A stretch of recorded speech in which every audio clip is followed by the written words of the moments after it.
Sir, you're charged with especially aggravated kidnapping. You're also charged with aggravated assault, and you're charged with theft of a firearm worth less than $2,500. You're talking about stuff that is not relevant. Hello and welcome to the Court of Public Opinion. I am the Recovery Addict, and boy do I have a case for you today. Why is the dog chewing on this guy? I think they have got the wrong guy there. Got the wrong guy. The dog was biting him. He roughened him up quite a bit. There's a lawsuit. This is the next search on February 28, 2020, 7:44 p.m. How, does the FBI find people, and people misspelled P-E-O-O-P-L-E? I object. Did the defendant find out how the FBI finds people in this case? Oh, she found out. What more do we need to see? Because he's the guy!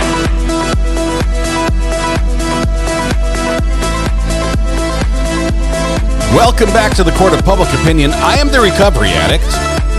Hope your Wednesday hump day is going great. This guy gets attacked by a dog twice a day, says Lisa. Oh my goodness. It's pretty bad. I'm glad I'm not him. All right, Angelique, congratulations. You are first in chat this morning, or this afternoon, which means we're going to gift the internet to you.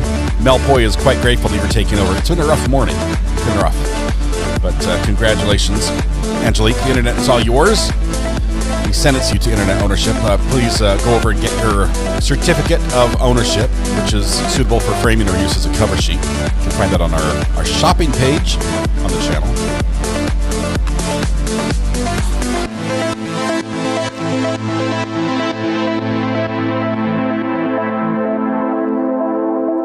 My veggie plants this early morning had ice on them. Oh no. Ice and veggie plants don't do well together. You need a better greenhouse. Car-sized drones. Or is it drone-sized cars? Yes, Francis Fitzgerald gifted a membership. Congratulations, Sandra Marin was the winner there. Thank you very much. Welcome. Thank you, Francis, for that gifted membership. Did I just say Hooker Wednesday? Hump Day. Where did I say hooker? I don't think I said hooker. Although, now that you bring it up, Becca, I remember driving by, I forget where I think it's up in Idaho. You drive by, there's one of those full-service tow yards off the side of the freeway. So you're driving by in Idaho. And I think it's called something like the Happy Hooker. And it's the tow truck that comes and hooks you up and takes the car away. It's like that's the name they chose. Anyway, welcome. I keep saying it now. Yes. So there we go. Yeah. Anyway, it's a real company. I'm not making that up. It's real. All right, welcome. We are going to be going back to court here in just a minute. As you can see, there's the fire alarm. Nothing, still not going off, which is good. I'm making the call right now. I don't think the fire alarm is going off during this trial. I don't think it will. Obviously, you said hookah wins. No, I didn't say hookah either. I'm not even sure what hookah is. I think it's like, isn't that from like Alice in Wonderland? Like what everyone's like puffing on? I don't know how that works. Joe Sherlock, yay, made it to a year membership. Congratulations, Joe. The Orange Courthouse looks great on you. Looks good. Party can start. You're here. Thank you. Welcome. Let's see. I was just talking to Mrs. R.A. about this case, and she's like, why? Why? Well, I think she's got the same underlying question that everyone else has. Why did this go to court? Why did this go to trial? Why was this not a plea? But we're going to get to that part now. Like when we restart here in just a moment, which the judge said we're going to start in 30 seconds, but I'm not sure if that's going to happen. Oh, I said, hope your Wednesday is going well. Not Hooker Wednesday. Okay, there you go. Thank you for the... Their slogan is Happy Hooker Appliances. There you go. We're getting to the part in this trial. First of all, the defendant is still up on the stand. He's under direct questioning, which means it's defense's case in chief. So his defense attorney should not be allowed to lead. Usually you're not allowed to lead on direct. But in this case, there has been quite a bit of leading. And this witness has needed some leading because he strays. He strays like a bad lamb, who is also, perfectly docile, apparently. He never has a violent bone in his body. That's why I use the lamb as the reference. He wanders all over the place. You ask him a question, and he will tell you the backstory. So, yeah, we'll see. This place is really the nicest and smartest. It's smartest because of you, and it's also nicest because of you. Thank you very much, Ray. Appreciate that. I don't take credit for either one of those compliments, but appreciate all you all here who make that possible. Ricky says, "Yeah, I came back, and the case had changed a little bit. This is a wild case. We got into a little bit of poly testimony, but I don't know how you can have a monogamous, the M word relationship, marriage, not just relationship, marriage, with a poly caveat attached to it. Monogamy, that word doesn't even sound right? Polygraph testimony, close, Adam, close, but different. Mahogany? No, that's different. I thought the M word was moist, says Greeners. Here's the idea. Emily wanted a relationship where she was married to Joseph and that they were exclusive, that they were not seeing anyone else. Joseph said, I can do that as long as I also get to see other people. And she had a problem with that every time. Yeah, I don't think throuple came in here, thankfully, because that's the only way this case could get worse. But Brianne sent me something. Hang on.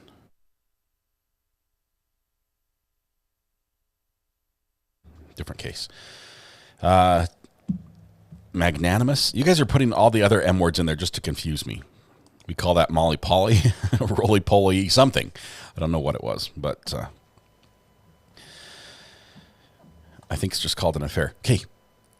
I'm trying to take, first of all, that's not the lifestyle I live. And, I'm not going to, I don't think it's a good lifestyle, but other people get to choose their lifestyles, and that's them. I will say this, just by his own definition, he said the key to polyamorous relationships working well is communication. And that's what he basically said. This is why I was able to do this, was because of communication. But it turns out that she would find out by looking at his phone that something was going on. There was no communication up to that point.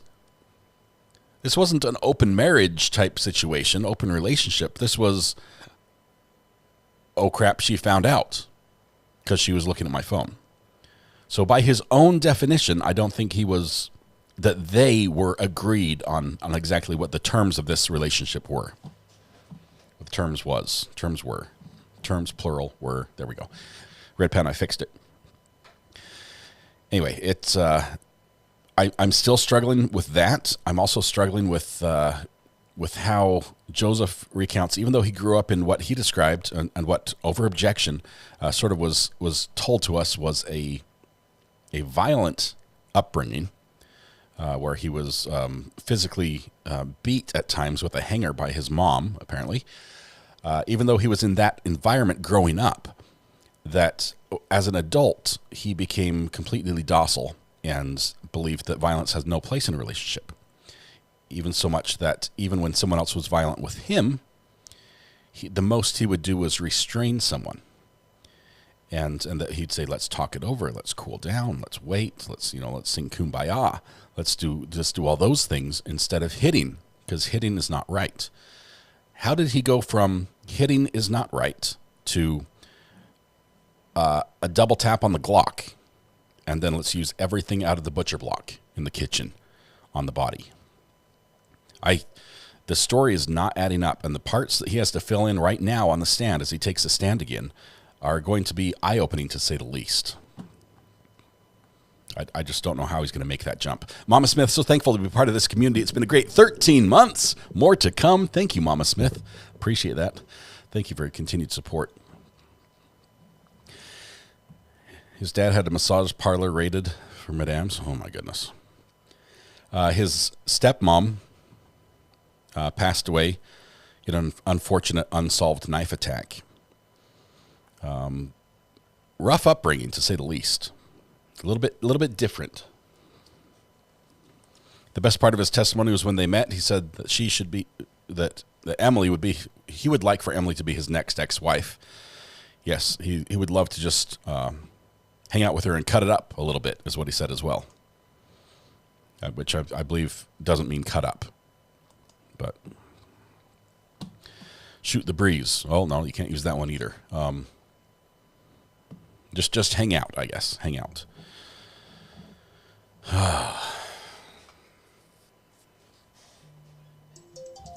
Have a spam call. Hold tight. Hello? Hello? Hello? Hey, good morning, Bella here. I am so sorry to disturb you at this time. I am calling to help people like yourself to get a new subsidy opportunity in your state. I just need to check your eligibility. Are you under the age of 65? I am. Perfect. So you are eligible for the free subsidy and essential benefits. Let me connect you to a specialist in your state to do this for you. Please hold.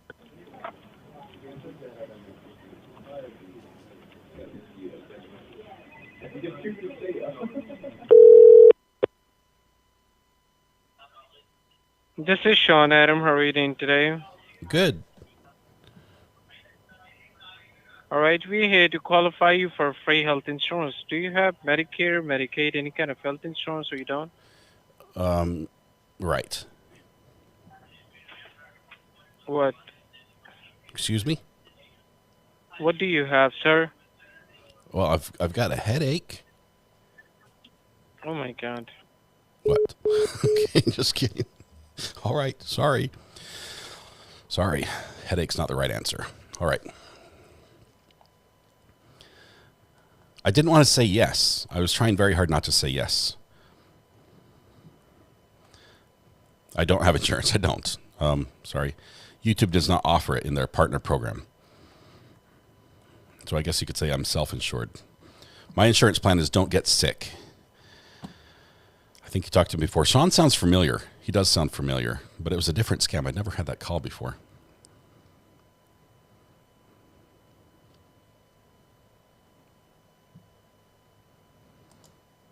I have a flat tire.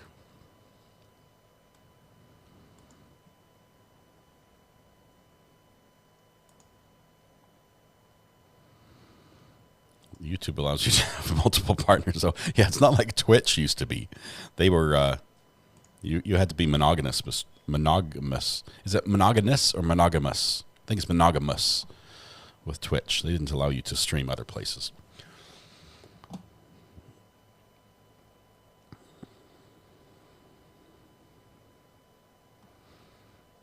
All right, we're minutes away from court beginning, although we're a couple minutes after it should have started. On the stand right now, once we do restart, is the defendant, Joseph Ferlazzo. Now, somebody asked earlier, if he gets to this point, can he change his mind about testifying? And no, you don't get to tell half the story. Once you've said, I agree to testimony, you start talking, you have to answer all the questions. You don't get to go up there and plead the fifth. So, we'll see. Should have said I had United Healthcare, but, you know, it's a little too soon about that one.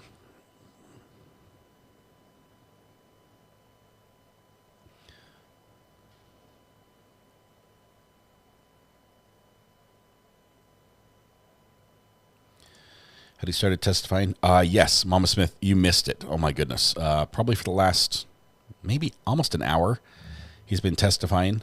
Very unique appearance. We like to watch witnesses to see if we get the feel that they're being truthful or not. He has, I will say, a unique appearance when he testifies. When he is thinking about what to say, he's thinking like that. He's looking down. Very few people, in my experience, when they're trying to recall an answer to a question they weren't anticipating, look down. Just try it in your life. Ask somebody. They generally glance up. Here we go. I think Judge is coming back in right now. There we go.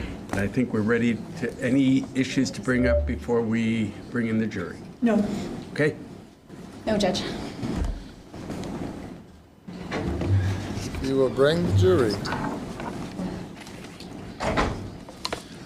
So I made a mistake on lunch. I was cooking fish sticks and French fries, and I set the oven to convection at the same heat as a normal would cook, 425 degrees. And when I opened the oven to turn the fish sticks, after about halfway through, they were already done. They were already cooked, at least on the outside. I ate them, so I hope they're good. I used the meat thermometer, and it said it was like 190 degrees inside, so I figured that's enough for fish. But convection is fast. It's hard to heat up fish sticks. Hey, greeners, don't knock it. I struggle with some of these more advanced recipes. Need an air fryer.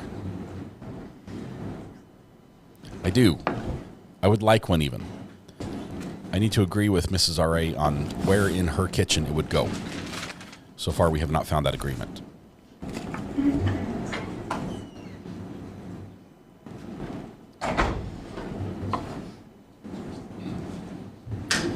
Mimi, I'm guessing yours turned out better than mine.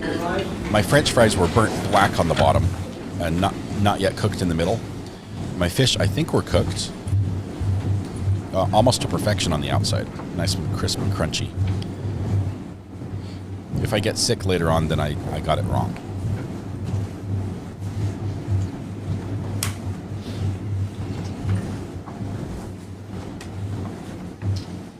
Please be seated. We are back in the matter of State versus Joseph Ferlazzo, 21 CR 8967. We're back from a lunch recess. All 16 members of the jury are present and accounted for. My usual questions. Anybody learn anything about the case since leaving the court? Did any of you read or come about any information or discuss this case with anyone during the lunch break? Seeing shakes of the head of all 16 members of the jury in answer to both questions, we'll resume the direct examination. Mr. Ferlazzo. Mr. Ferlazzo is reminded he's still under oath. Thank you, Judge.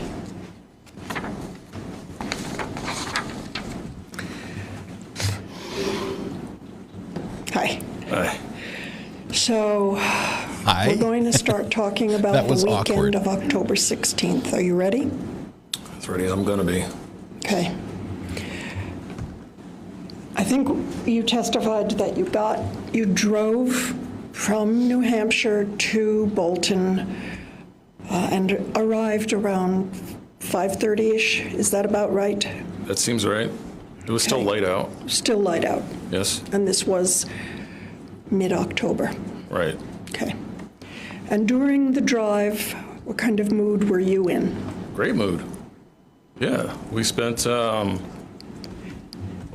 I guess close to 11 months, like working on Rosie. And this was our first like road trip as a family.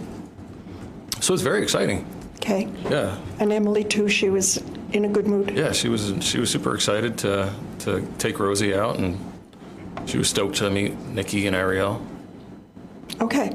So you get to Vermont, and where in Bolton do you go? We went to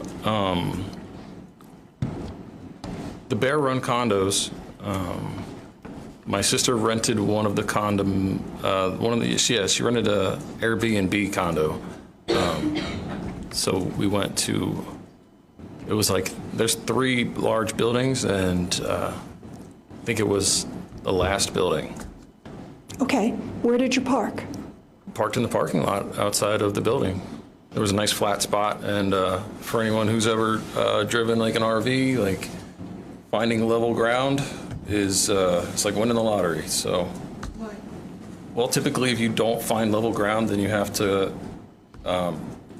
level out the RV, or else every everything's going to be, if you put something on the counter, it's just going to slide onto the floor. Okay. So you got to make everything level the best you can. And so finding level ground was... Yeah, it was great. It was great. Yeah. So what's the next thing that happened after you parked the vehicle, the camper, Rosie? Parked Rosie, and so the access road to get up to the condos is very, very steep, like really, really, really steep. And there was smoke coming from the transmission, and some of it had made its way into the cab. So when we parked,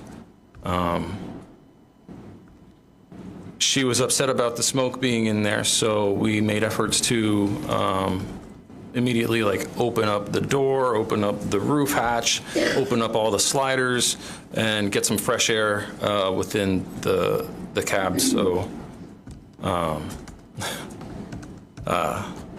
yeah, it was kind of smoky in there, and she was upset about the smoke. And then what happened? Well, there was a bit of arguing about that, and I suggested that just step outside and get some fresh air until the thing blows itself through, and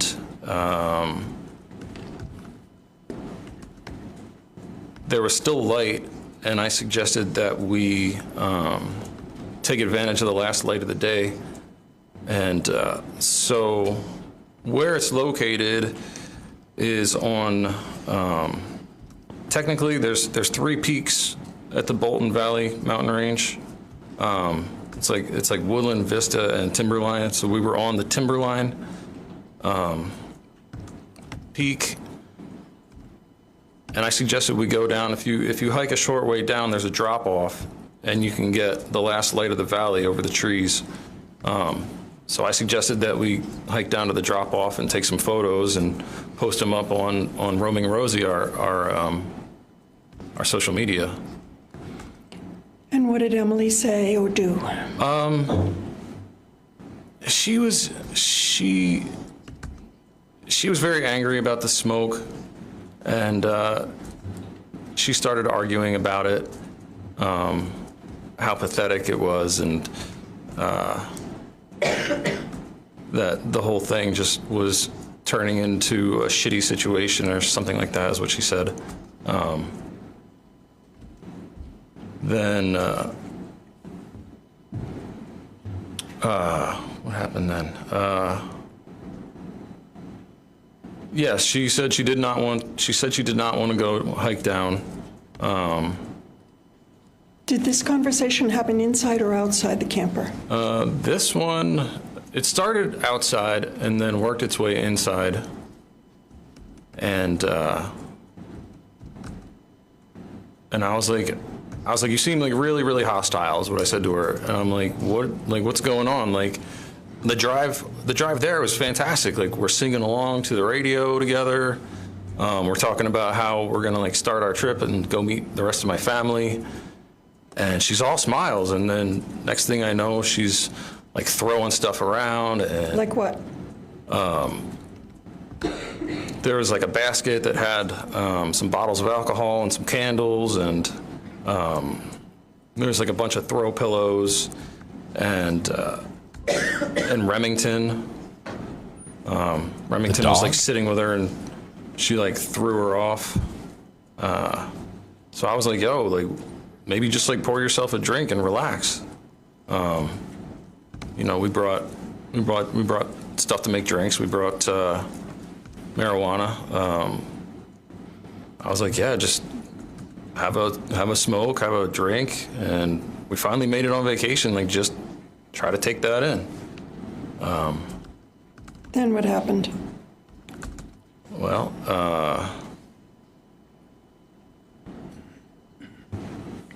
Well, let me ask you specifically, did she have a drink? I made drinks for myself, and I thought that she was Today, earlier, Dr. Shapiro said there was no alcohol in her system. So, don't comment on that, please. Yeah. Okay. Did she have a drink? I saw her drinking. Okay, what? Must have just been Red Bull. Okay. But I was having Red Bull vodkas. That's what I was. That's what you were drinking? Yeah. So you had a drink, and your recollection is that she had a drink? Yeah. And was there any conversation going on while you two were having a drink?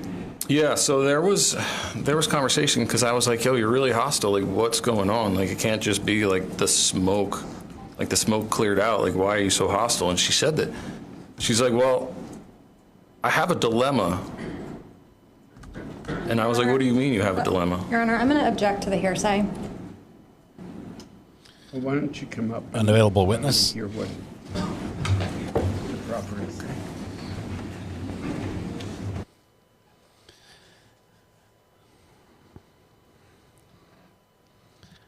So had the testimony not come out that there was no alcohol found in her toxology report,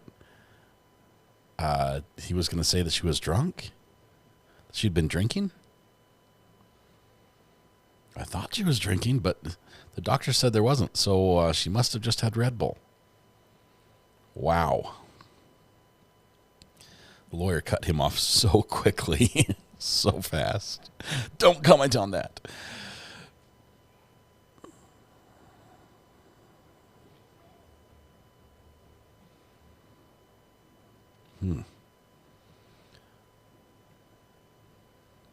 So now he's what, does he adapt his story to exclude that any reference to her being drunk?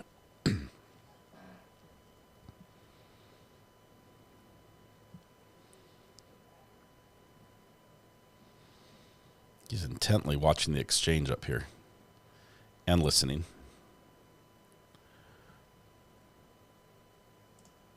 5% chance we get a Matlock-style confession. Just like a mistake, slip. It'll come during cross if it happens.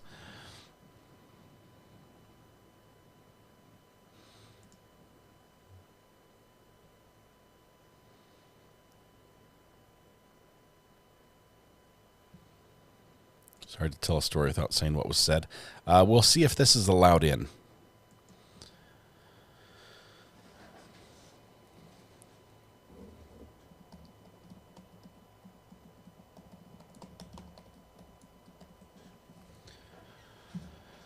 Exceptions to the rule against hearsay: present sense impression, excited utterance, then existing mental, emotional, or physical condition. Present sense. I don't know. Statement made for medical diagnosis or treatment. That one's out. Recorded recollection. Records of irregularly conducted activity, like body cam. Absence of a record or regularly conducted activity.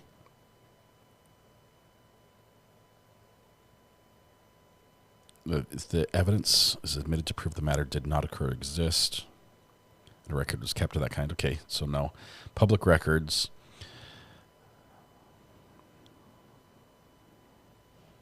Certificates, records.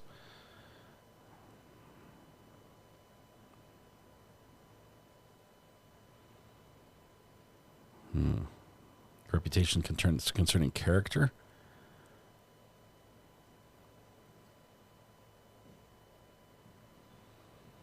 I don't know. Does it come in? Is defense able to argue that this comes in? We've already heard a couple things.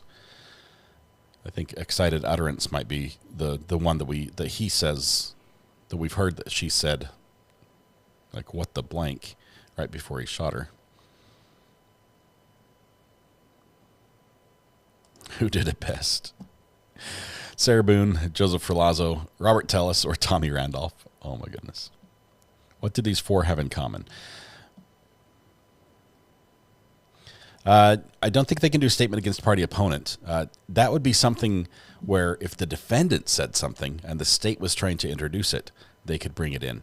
But in this case, Emily was the victim, not the party opponent. So that would not qualify in this one.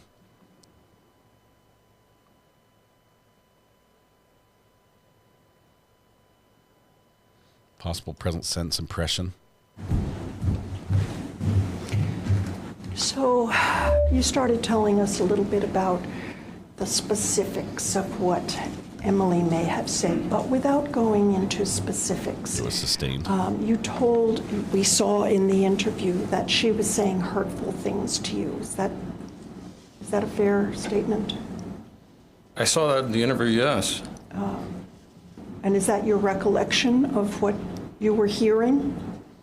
From watching the video. No, I don't want to know what you saw in the video. I want to know what you remember. From what I remember of our conversation? Yes. Well, I started telling you about our conversation, but then there was an issue with it, so I don't know what to do. Just answer questions and we'll take up whatever issues there are. Okay. All right, yeah. So we had gotten to the point where there was a discussion of a dilemma, and when I inquired about it, she showed me on her device that she had typed a very lengthy in the Notes app. There was like a multiple page. I don't know what you call it, but it was labeled dilemma. So I was like, okay, well, it seems like you have something to talk about. Diatribe. But then she deleted the note. You saw that? Yeah, she deleted it, and she said, I'm not going to talk about it. So. How were you feeling about this conversation? How did it make you feel? It made me feel like it was pages and pages, so it made me feel like she had something that needed to be expressed. And when she deleted it, I was like sort of shocked that something that took that much effort wasn't going to be brought to my attention. What happened next?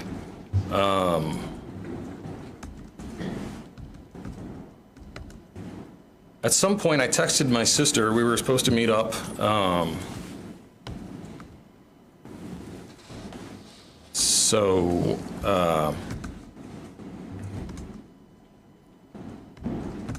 There was a bit more argument about how pathetic the bus was and how shitty the trip was, and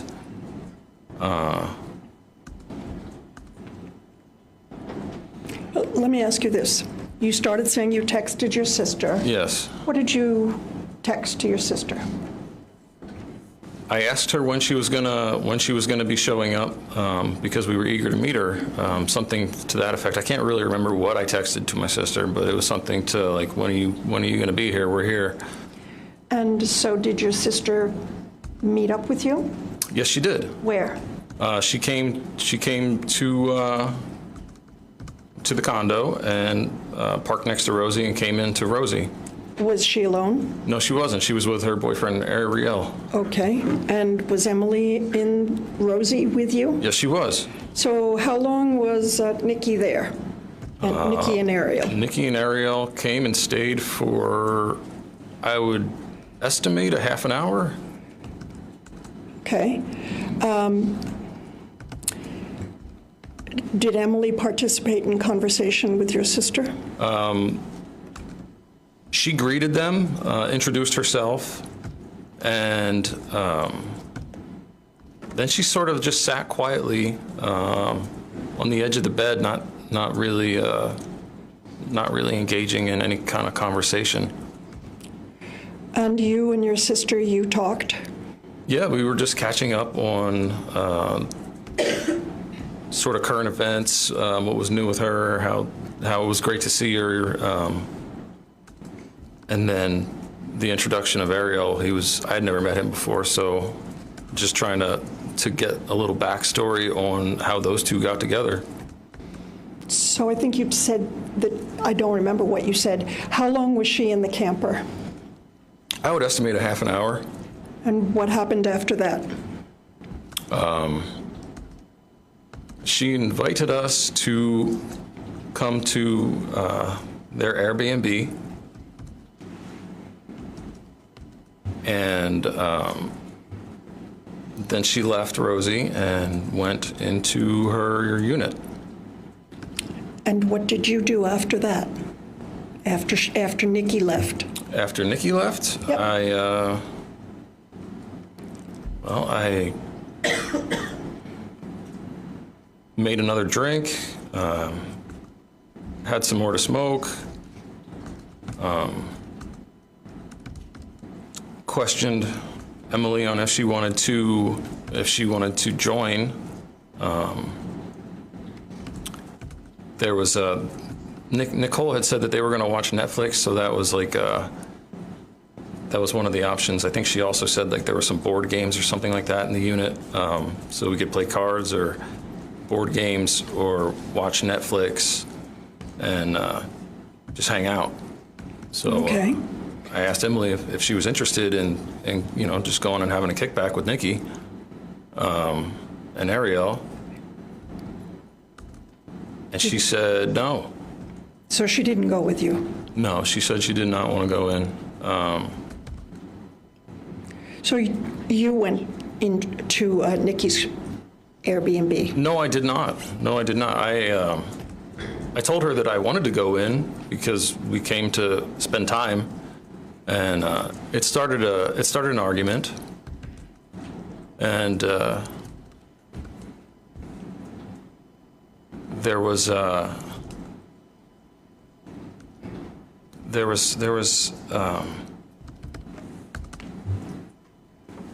time where we were talking about she had made a new acquaintance in Vermont, and Are you talking about a conversation you had that evening in the camper? yes, this is a conversation with Emily. And this is after Nikki left? Yes, Nikki left, and I invited Emily. I was like let's go hang out with them, and Right. she said I don't know if I want to. She said I don't know if I want to. She's like, this is pathetic. This is not what I want to be doing. I want to go. She had met someone, and she told me about using. Objection, Your Honor. Again, we're getting into hearsay, and I also don't know what the relevance is of this. Yeah. Okay. So the conversation you had, did it lead to an argument? Yeah, there was an argument because she wanted to go hang out with her friends, and I told her that she came on the trip, and she told me earlier that day, she said she was here to meet my family, to hang out. So I was very confused, well, now you say you want to leave, but we just got here. So what did you do next?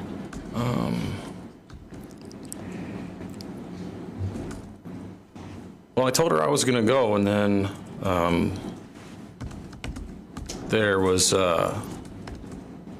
she started saying some very hurtful things and some very threatening things if I was to go and leave her to her solitary.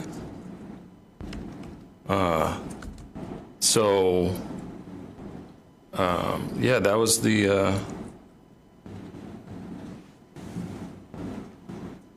the next thing that confused me, was why are we getting threats all of a sudden? Do you have any idea about what time of night this was?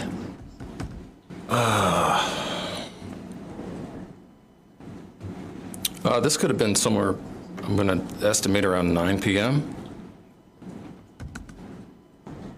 So what did you do after that? Well, I told her if you want to go, then go. I don't want you to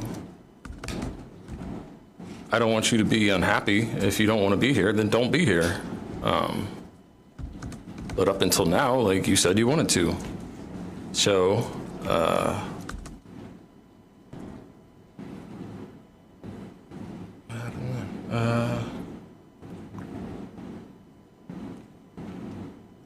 I just need a moment. He's struggling with this story. Oh, this is terrible.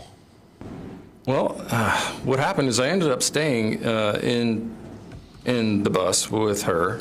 What was she doing?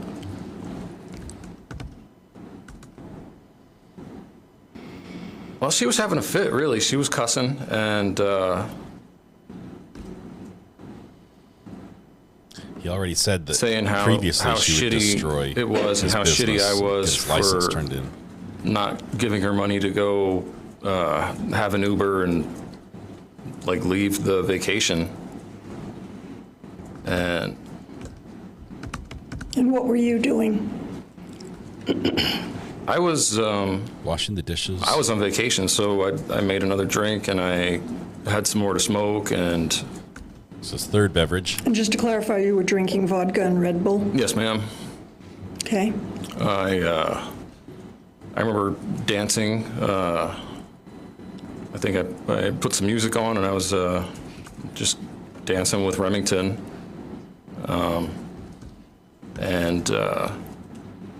Yeah, just trying to enjoy the moment. Really, that's what I remember doing. And what happened? Well,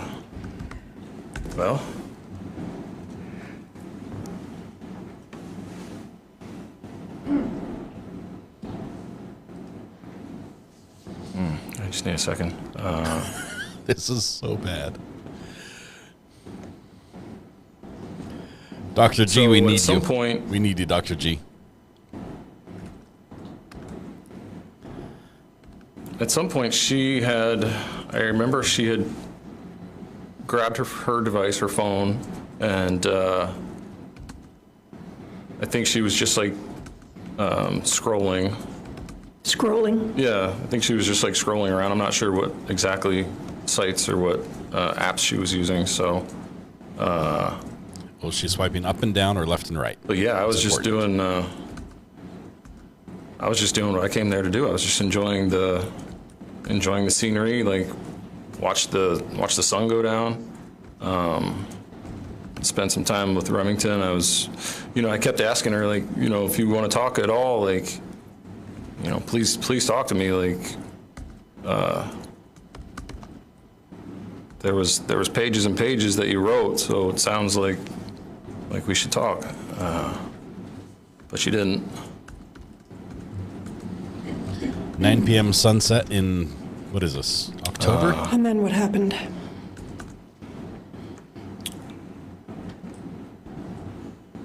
Well, just need a minute.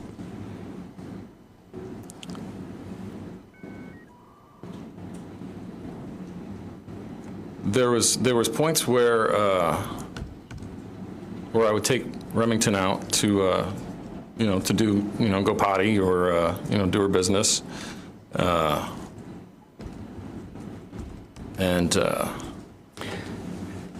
Let me interrupt you. yeah. Was it dark by this time? Yeah, it started to get dark. That's what I was remembering, that it was starting to get dark, and I was getting concerned about taking Remy out. So Lawyer comes in with the I did prompt. like a rearrangement of the firearms, because I started carrying the Glock outside. It has tritium sights on it, so they glow in the dark. You can see in the dark, and that was I had seen some what I believe to be coyote. I like shone a flashlight, and I saw a couple sets of eyes in the dark. So Remington's a pretty small dog, and I just wanted to be able to protect her. So the Glock is That's a why gun he's got that the you Glock. typically carry. I don't typically carry that gun unless, I take it hunting. but it's not like a concealed carry. I will open carry it in a situation similar to what I just described, where I'm just taking the dog out to do her business. We were up on the top of the mountain, so I actually used to live there, so I've seen bobcats, mountain lions, fox, coyote, and they're brazen. Like I remember carrying groceries up those steps and actually having a coyote like confront me. So he's like, "Hey man, give me the groceries." I just wanted to be able to protect Remington. So let me ask you, did you purchase that Glock? Yes, I did. Did it have a silencer when you purchased it? When I purchased it, it had a threaded barrel to equip a silencer. I ordered the silencer the day that I purchased it, and it came in weeks later. That's fast. Okay. And there were other firearms that were found in the camper. Were Yes. they all registered to you? Yes. I think there were 6 firearms. Yes, there were 6 firearms in Rosie. And prior to knowing you, do you know whether or not Emily had any experience with firearms? She might have had some experience, but when her and I started going target shooting, it seemed like she was still fairly novice. And it was mentioned in testimony earlier that a Taurus was found in the camper. Yeah, there's a Taurus 9mm pistol. Was that Emily's gun? Well, that was the gun that she liked to use the most because it has a small grip. Okay. So I interrupted you. You said you took Remy out and saw what you thought might have been coyotes, and you came back into the camper. Yep. What did you do or say then? Well, I came back in and I put the Glock in the sock bin. And Where's the sock bin in relation to the bed? the sock bin is like That's clearly where it goes because they rhyme. We'll call it a closet. Glock socks. But it's So just is like that at the foot of the bed? It's at the foot of the bed. It's like an opening where there's like a where does a the rack Taurus for go? hanging some clothing, and there's bins for like socks and underwear. So I set it in there. Did you put the silencer on it at that time? It had the silencer on it I guess the last time that I cleaned it, which was months prior. I don't remember the last time the silencer was off of it.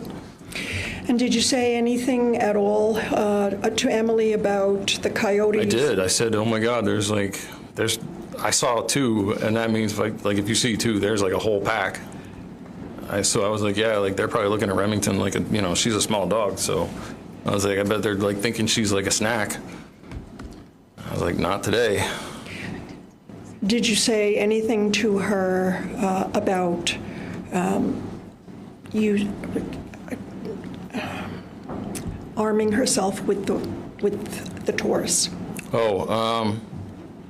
Yeah. At one point when I went out, I took Remy out for a little stroll, and I said, "You got the Taurus. I'm taking the Glock." So she had access to that. She also had access to the shotgun, which was still out at the time, but she didn't favor its large. She favored the smaller pistol. Okay, so going back chronologically, you come back in after seeing the coyotes.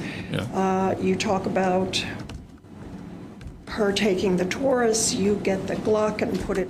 Where do you put it? I put it in the sock bin. It was at the base of the bed, and like the opening of what would be like a closet space. What did you do then?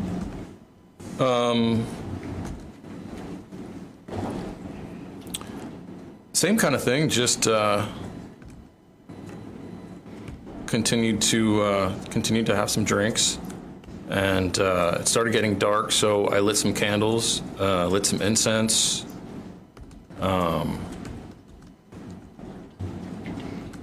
Yeah, just kind of. I did what I like to call like aisle yoga. So there's like a not a very wide aisle that runs down the middle of the bus. So I was just doing some, like, it's like half yoga, half dancing. I had some music on. I was just stretching and enjoying myself. And what was Emily doing? She was scrolling away on her phone, on her device. Was she on the bed? Yes. Yep. Was she talking to you at all? She was sitting on the bed. No, not much. Not much. Didn't really show a whole lot of interest in what was going on outside. Just sort of like looked up from her device, like when I talked to her, and then just sort of. Okay. So she's sitting on the bed scrolling. Oh. You're doing your yoga, dancing, and drinking. Yes. And you had lit some candles and incense. What happened next? There was.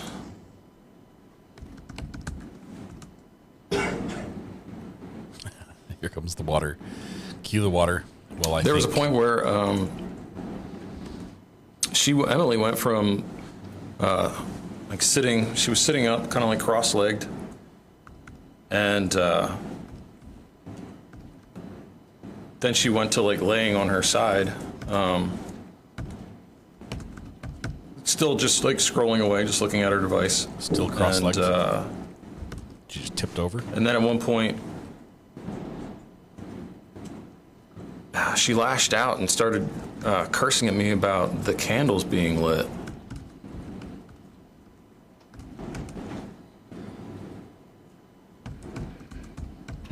What did she do, if anything?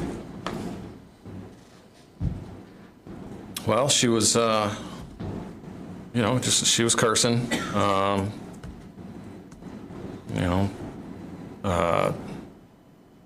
don't know. It wasn't really, in my opinion, it wasn't really bright, but she was cursing. I mean, the lighting wasn't overly bright. Right. I didn't turn any of the. We had like battery-powered LED lights, and none of those were on. It was just candlelight. So. Let me interrupt you there, just to ask you about, there's been testimony that Emily's phone was powered off and so was yours at some point that evening. Why was that? Little reminder. We turned our phones off to conserve battery life because we didn't have the ability to plug in. What a lead. Remember to work that in. So that's why. Yeah. All right, so you didn't think it was overly bright in the camper? No, I didn't think it was overly bright. I think there might have been 5 to 7 candles lit. So how many? 5 to 7 candles lit. Okay, of varying sizes? So 7 all candle the candles power. were about the same size, like a large. Like a Yankee candle? Yankee candle. Yeah. Like, so you're gesturing about whatever it is. To me, it looks like about 7, 8 how many? inches. You're saying about 7 or 8 inches tall. Yes. And what's the diameter? Possibly like a 4-inch diameter. We just got the the defense attorney on the stand and have her testify. Candles. Right. Yeah. And what happened? After her telling me to turn the fucking candles off. Turn them off? And I said, it's not that bright. Like, you could always just roll over. She got up and ran at me and grabbed one of the candles. And it was like all I could do to like grab the lid of it and like put it on top of it. And she like pulled it away and started swinging it at me and hitting me with it. Where? Hot wax went everywhere? She hit me in like my neck and head. Right in the bun. And in my arms, I was like blocking. I think she might have like hit me in the chest. But I like wrestled the candle away from her and like put it back on the counter. And then there was like a flurry of punches and kicks that she started punching and kicking me, and where? In my shoulders and arms, my forearms, Closed fist? Yeah, closed fist, trying to punch my face. All the places there were no injuries And, when I testified to the police. I had to restrain her. I had to like physically grab her by her arms and like hold her arms down. And she kept kicking. She actually kicked Remy. And I like sort of turned myself sideways and I like pushed her back to the side of the bed. And I told her that, you know, that we're not your punching bags. And You said what? I told her that we weren't her punching bags. We weren't. She kicked Remy, and she was kicking me and punching me, and I pushed her back, and I told Remy, I was like, "Yo, we're gonna take a walk." So you know I've asked you this question before. When she hit you with the candle, did it hurt you? Yeah, I don't know what that thing weighs. Probably like 2 pounds or something. It's a heavy candle, and it hurt. And after you took the candle from her, My man you bun just still told us that she aches. continued to hit you and Yes. kick you. And Yes. did that hurt? Yes, she hits hard. And then you restrained her arms and pushed her to the side of the bed. I did. I held her arms down, and I like turned my hip sideways. She had kicked me in the groin, so I was not trying to have that happen again. So I like turned sideways and sort of like just sidestep and like pushed her back. And I said, "All right, like, you know, we're not your punching bags here. Like, I'm like, no more hitting." And just say no to violence. I said, "You're gonna stay on your side. I'm gonna stay on my side." And they divided the bus into sides. And then I looked at Remy and I was like, "You know what? Let's just go outside." And Remy said, "Woof." So I grabbed a couple things. I grabbed the Glock. I grabbed Remy's leash, and leashed Remy up, and we went outside. And when you went outside, what was Emily doing?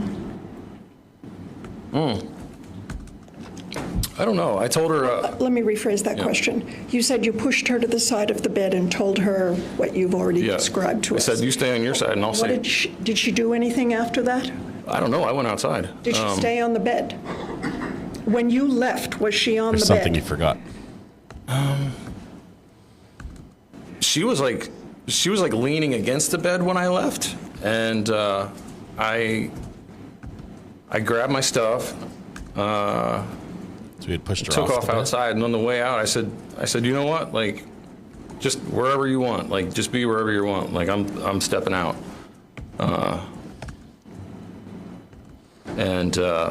Remington and I stepped outside, and you know, she. When I say she, I'm talking about Remington. Went and, you know, did her business. And I bagged it, and I did the responsible thing as a dog owner. When I came back inside after letting Remy out, Emily was on the bed, and What did you do? Well, I believe you told us earlier it had been raining. Yes, it was actually, yes. Raining. It was raining outside, so when I came back in, Remington and I were wet, so I grabbed a towel and dried Remy off and dried myself off, and I came back in. And Where was Emily? She was on the bed. I think she was like scrolling on her phone. The phone was off. And So what did you do? I made a drink. I came in, I put my stuff down. Drink number 5. Smoked some. Rolled a joint. What? Yeah, I came in, made Killed the myself a bong? drink, and had some more to smoke. Asked her if she was up for talking about why exactly she had a fit about the candlelight.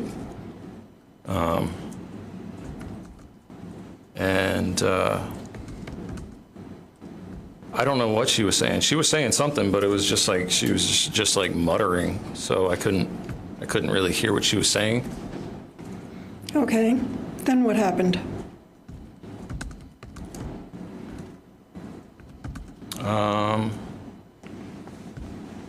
Did some more yoga. danced with Remy. Well, at some point there was. Yes, this hurts to watch.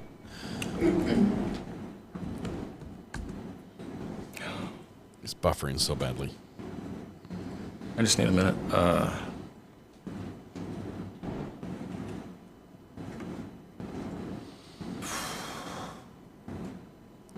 Can I see my notes for a minute? Can I see my report?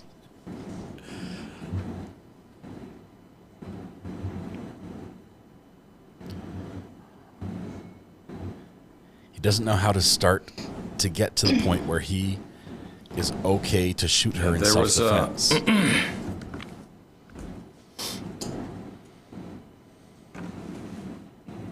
Yeah, there was some muttering from her, and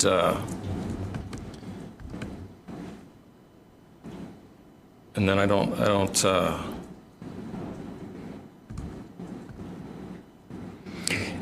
After there was muttering from her, what do you remember doing next? You.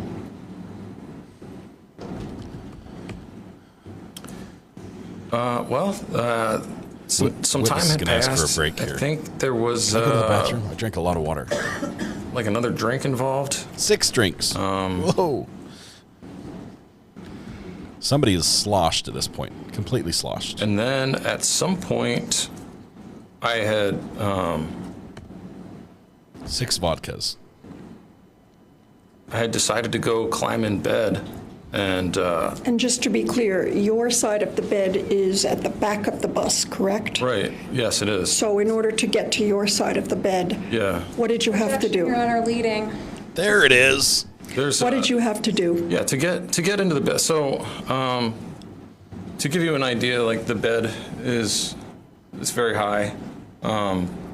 There's a lot of storage, and then there's a mattress, and then she was laying on top of it, so it was very high. So you have to climb onto the couch and then across to a front pike, her side of the bed to get into my side of the bed. Poor design, I think. But who's to blame there? Did you say that you decided to try and get into bed? Yeah, I decided to get into bed. And did you take the Glock with you? Yeah, I drained my drink, and I grabbed the Glock off the counter, and I... what was Emily doing? I slammed the last of my vodka, grabbed the gun. She was laying in bed. Headed to the bed. And where, if you know, was the Taurus? The Taurus was under her pillow. How do you know that? That's where it was the last time that I had saw it. When was that? Earlier that day. Okay. That evening or that day? That day. Okay. Yeah, it was there all day. Okay, so you take the Glock. Even though it already has the silencer on it, told correct? her that evening it had to a take the suppressor on Taurus. it. And what do? I climb into bed, and as I'm climbing across Emily, her mutters turned into shouts, and I you have to climb over the person to get to, like, if this is my spot and this is her spot, this would be her. Like, you have to climb over her to get to here. So I was climbing over her, and she shouted, "Fuck off!" And she threw an elbow at me, and elbowed me in my groin. Did that hurt? Yeah, it hurt. It was right to my genitals. Yep. Mm-hmm. Did you say anything when she said "fuck off"? I didn't say anything when she said "fuck off." I got hit in the groin, and I said, "Wait. Teresa's right. We got a question. Did that? No more did hitting. That hurt?" And I. So we had a bunch of throw pillows that we lined around the bed, the top of the bed where we slept. So one of the throw pillows was right there, and I swatted her with the throw pillow, and I said, "Stop hitting." There's the pillow. Brought the pillow in. And it's the first time he's done anything. He's hit her with a pillow. That's when it happened. What happened? She said, "That's it. You're dead." And she threw her arm under her pillow, and she pulls her hand out with the Taurus. And how were you feeling? I was feeling horrified. Were you afraid? I was terrified. Like there was as soon as I saw that, I just felt like this wave of heat, just red hot. And she started pushing her body up in an instant, and I'm like, no. And he's still on top of her. I don't know. She wasn't stopping. And I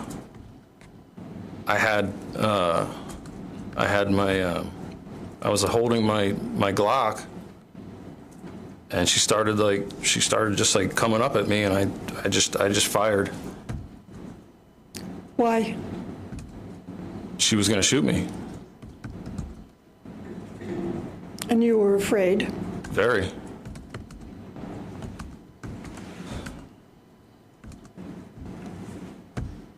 You fired twice. That's right. Do you right. remember firing twice? All I remember is feeling three things. It was I felt it was boom, boom, boom, and it was 2 shots, and then her body dropping. That's what you remember. That's what I felt. Yeah. That's what you saw. Yes. But I asked you what you felt. Yeah. Oh yeah. Yeah. Yeah. I felt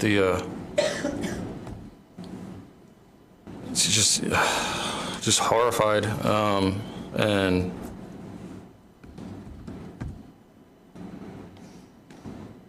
yeah, it was terrible. Did you shoot her because you were angry? No.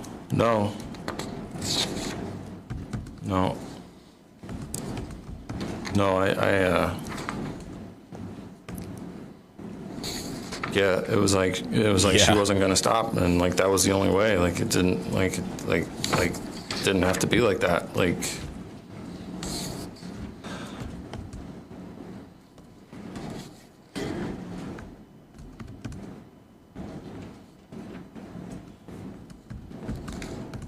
Cue the tears.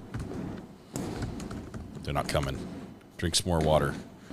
See if that'll cue the tears.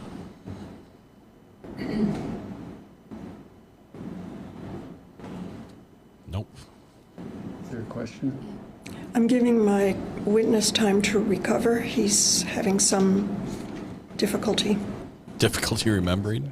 Or difficulty creating the story? Okay, so are you ready to continue? If it's all right, maybe can I have a break? Just a moment.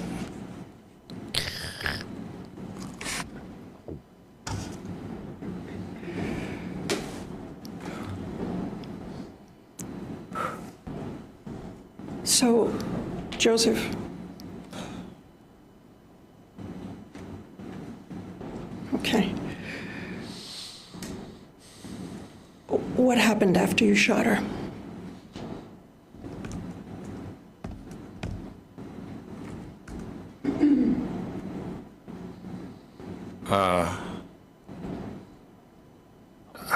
I yelled at her, I said, "Are you fucking kidding?" Oh, he said that to her. And why the hell would you do that? Did you know she was dead? I picked her up.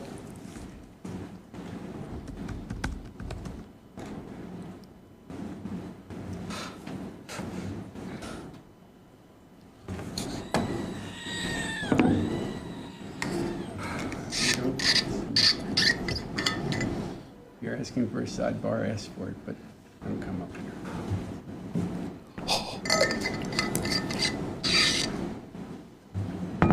counselor just says. May we approach briefly? If you're asking for a sidebar, ask for it, but don't just walk up here. Sidebar begins.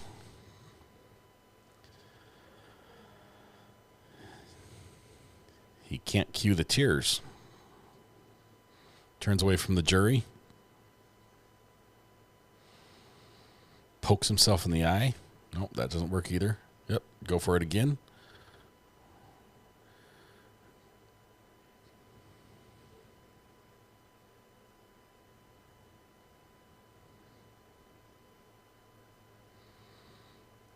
Maybe some more water.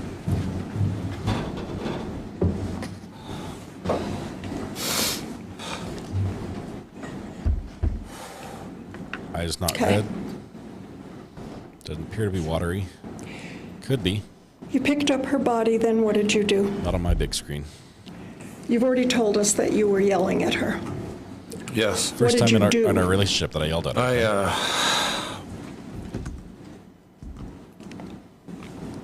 I shook her. You shook her? Yeah. Why? Well, I wasn't sure if she was dead. She just fell lifeless and she was gone, like.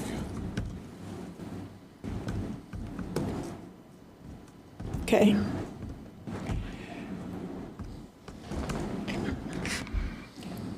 What did you do after you shook her?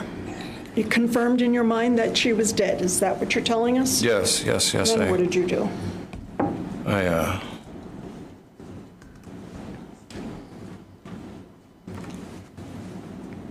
I threw the pistol on the couch. I grabbed the other pistol. I threw that on the couch. Let me back you up. You threw. What pistols are you talking about? There's a Glock pistol and a Taurus pistol. So the Glock is yours, and that's the one you used to shoot her. Is that right?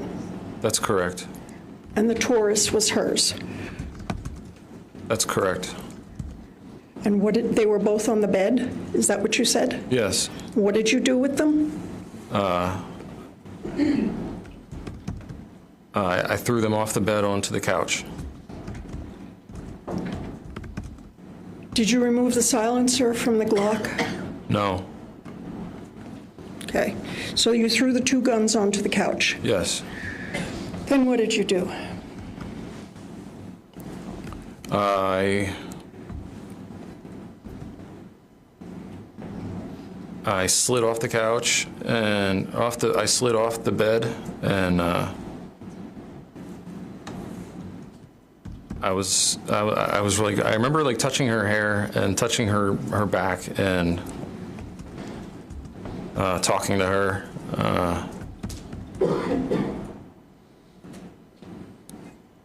And I was. Did you have anything more to drink? Later on, I had some more to drink. Yes.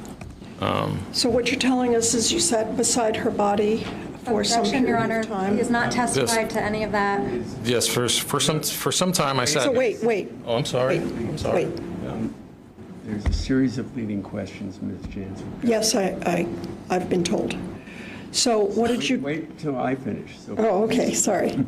no more leading questions, all right?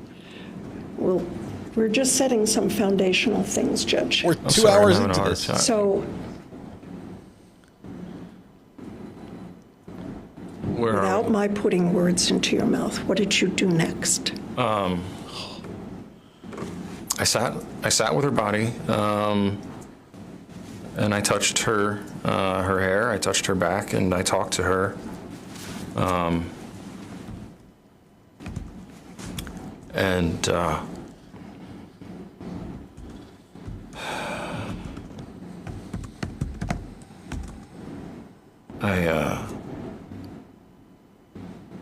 Do you have any idea what time of day or night this might have been? This was probably after 2 a.m., which would be Saturday morning. Saturday morning. Then what did you do then?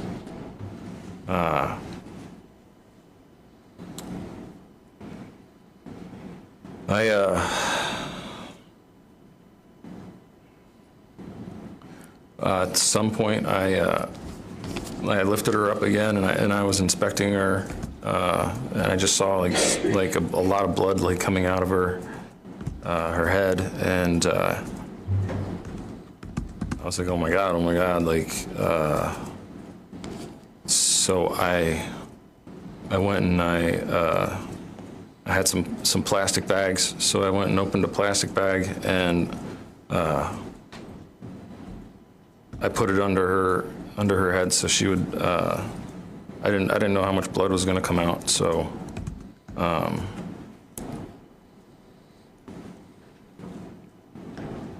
It was like a catchment, and. Catchment? I sat there for some time, just like maybe like 10 or 15 minutes, just like sitting there. And there was I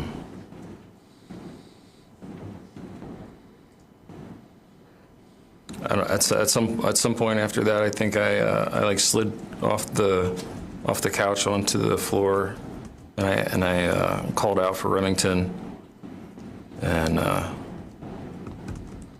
she has like a small doghouse underneath one of the couches, so I checked on her, and I sat with her, and at some point I grabbed the vodka and continued drinking. That was 8, Let me stop 9, you. and 10. Okay. Drinks. And ask you. You're testifying today about what you remember. When did these memories come to you? My memories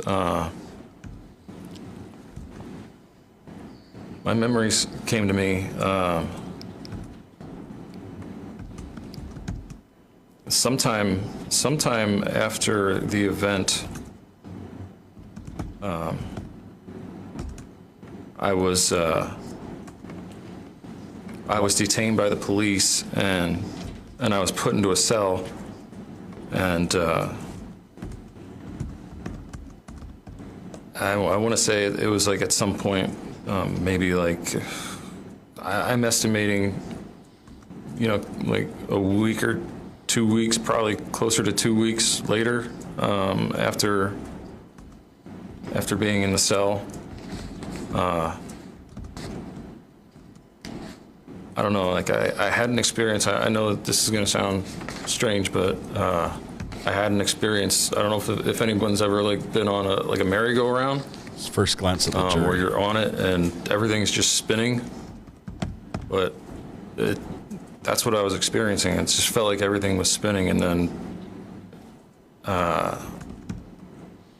the ride finally came to like a stop, and then there was like a bit of clarity where like there wasn't as much like distortion. So what you're telling us today about what you did after you shot Emily, are those memories that came back to you later on? Objection. Again, Judge, another leading question. Sustained. When did those, what you just told us, it was a couple of... Yeah, it was a couple of weeks. I was having flashbacks. I finally started to. I felt very separated. And what I mean by that is like I feel like my mind and my body were on two different planets, and I had finally like rested and started to like feel clearer about things, and I was trying to understand what happened, and trying to put the pieces back together, and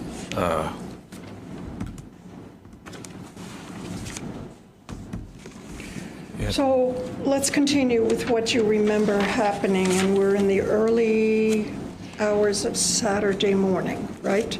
Yeah. What do you remember next?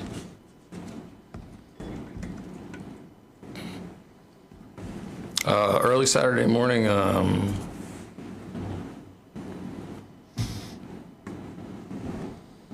You're on the floor with Remy is where we left off. I sat with Remy, and we mourned together, and we were just like so scared and confused, and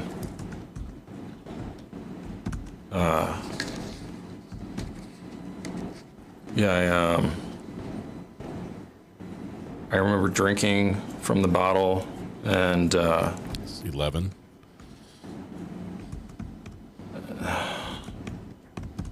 And then I remember the sun coming up, and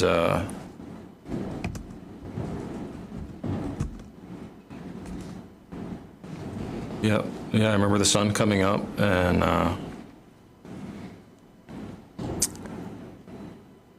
and then at some point I made the call to get some coffee together. With his sister. So So you remember making coffee? Yep. I remember it being sun up, and I remember making some coffee. I had a French press and some coffee grounds, and made some coffee.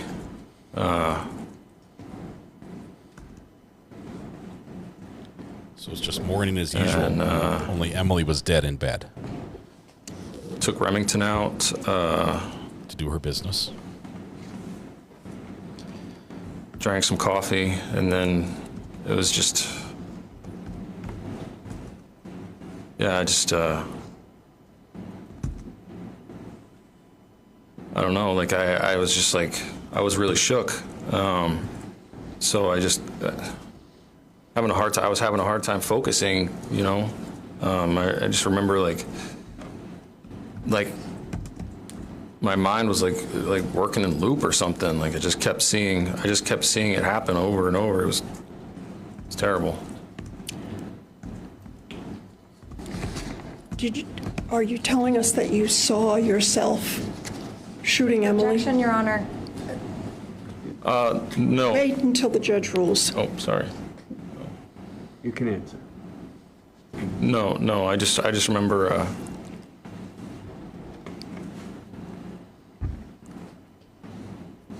I just remember like the sensation of like her body dropping, and I remember like picking her up and her just like falling, just lifeless. And that's what you remembered? Yeah. You were, I think you said, over and over. Yeah, like intermittently just interrupting everything. What, if anything, do you remember doing on Saturday?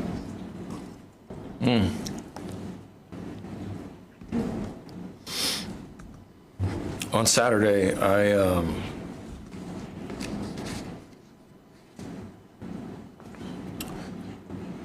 I reached out to my sister. I was reaching out to see if she was awake, if she had her morning coffee yet, to see what her plans were for the day, and I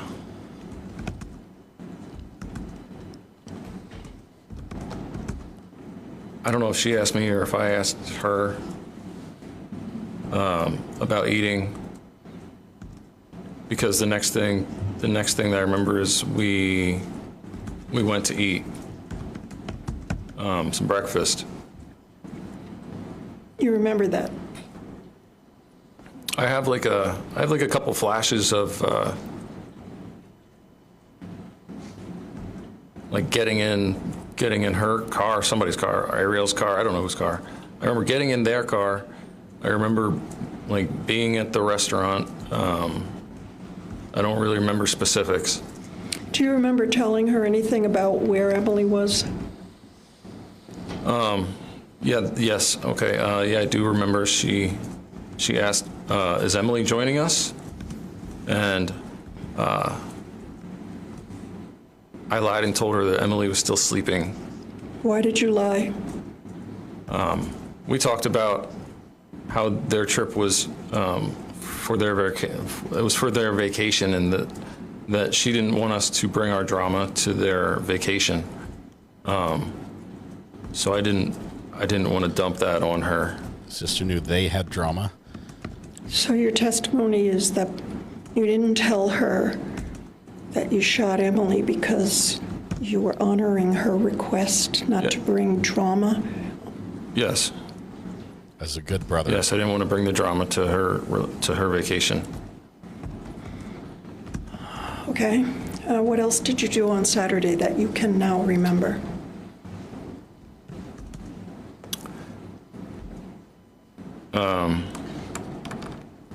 After breakfast, there was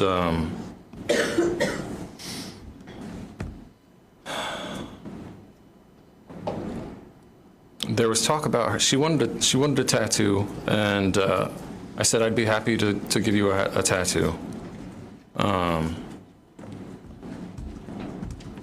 So we made plans to meet up.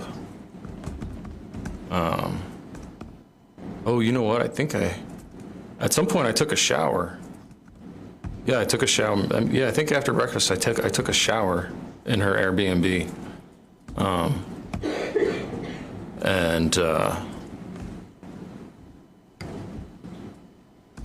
So you remember her asking for a tattoo and you agreeing to do that, right? Yes. What else do you remember happened on Saturday, if anything? Took a shower. Who's opening the decanter in the I background? went and I had to pack Rosie up for a trip, and after the events the night or the morning, the events of the morning, Emily was lying on the bed.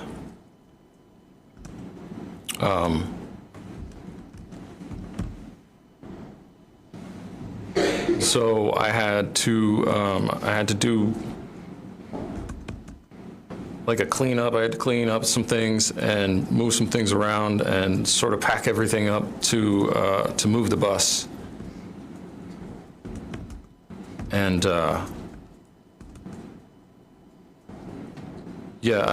collected some items, and like I said, I packed things away so they wouldn't move around during transport, and I moved Emily from the bed onto the floor of the shower, and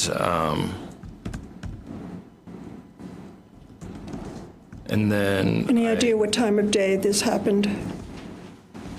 I want to say midday. So after you had breakfast, took a shower, came back, you cleaned up. Is that what you're telling us? Yes. Then what else, if anything, do you remember about Saturday? Saturday, I drove to Sarah and Jason Lang's. They were letting me use a room as a studio where I was doing some tattooing, and there was I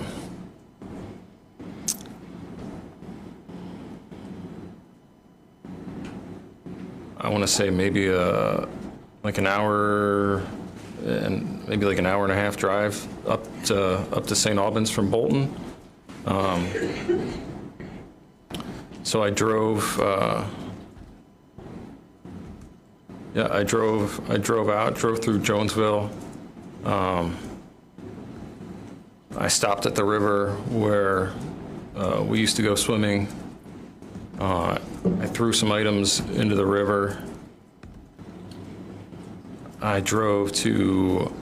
When did you remember all of this? This is all stuff that I'm just putting back together. I feel like everything, all my memory is very fragmented. Like it's just it's just like pieces of a puzzle, and I'm just trying to put the puzzle back together. So I didn't remember. Where did you throw stuff in the river, and what was it? Until we started some items, trying to figure out why everything happened and how everything happened. Okay. So you drove up to St. Albans, is that right? To the Langs. Went to the Langs. What happened then, if you remember?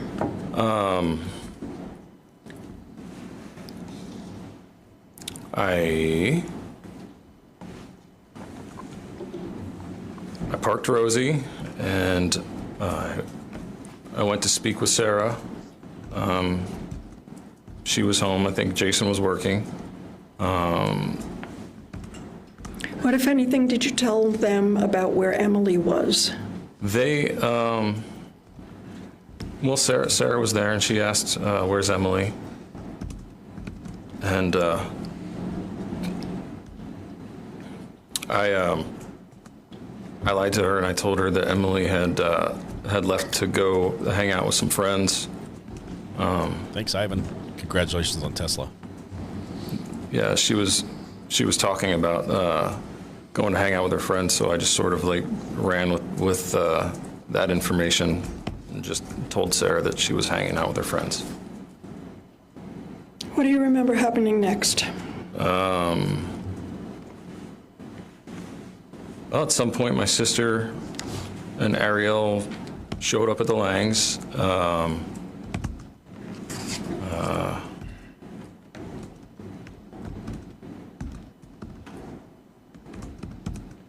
Here comes the water. Yeah, she brought me my phone. And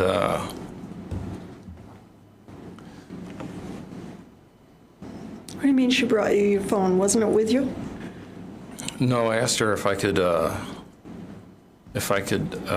use her electricity at her Airbnb and leave the phone charging, and she could just bring it with her.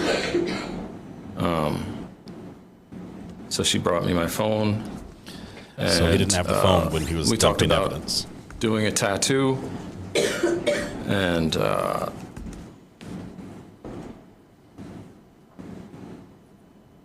I remember doing like a sketch out of the tattoo. I remember feeling like really angry. Not with my sister, but just like the events that happened, it just kept like rolling over in my head. And I was just so angry, like thinking like how anyone could push me to that. Like I just never thought. He still blames her for it. That was possible, and pushed you to what? Pushed you to self-defense? Yeah, just like really pushed you to snap. Really out of focus, and We've heard testimony from other witnesses that you appeared very calm and natural. You remember hearing that? I do. But you're telling us that that was not what your emotions were. I was falling apart inside. Outwardly, yeah, I think I'm a very closed off person. I'm a very private person, and I do drink and use THC to excess. I mean, not anymore. I've been sober for 3 years, thank God. But out there, it was pretty bad. I was drinking and I was smoking almost all day, and it definitely helped to like just keep me numb. But are you telling us that in general you're a closed-off person? I mean, I don't really show outwardly like how I'm feeling or what's going on with me. Okay.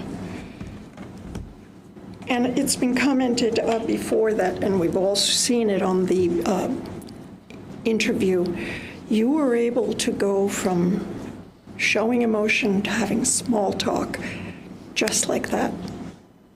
How is that possible? I mean, practice. The interview, the video is hard. We're going to talk about that in more detail. I'm just asking you about well, flipping the switch and.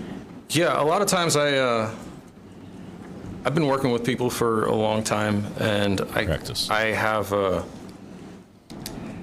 I usually will start talking to someone to get them to open up about themselves. And you're talking about working as a tattoo artist. Yeah, working as a tattoo artist and a piercer. What I do, it hurts. It hurts people. Like, tattoos hurt, piercings hurt.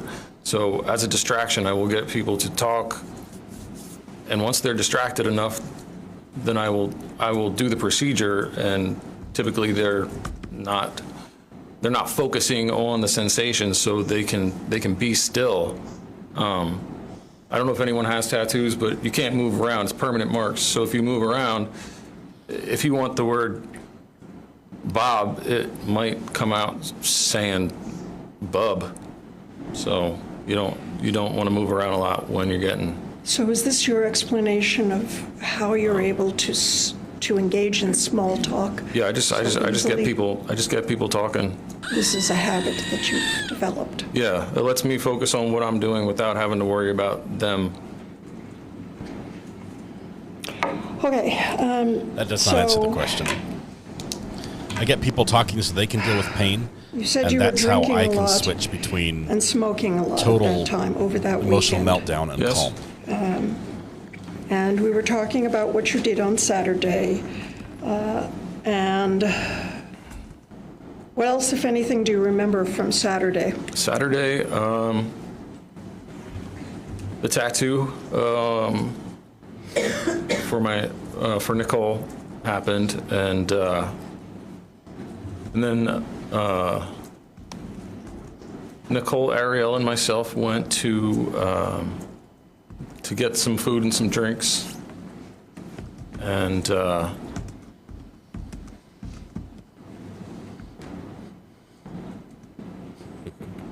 I believe they drove. They drove. I got in their vehicle, and we went to Twigs, and I remember having like a snack, and I remember having multiple drinks, and leaving.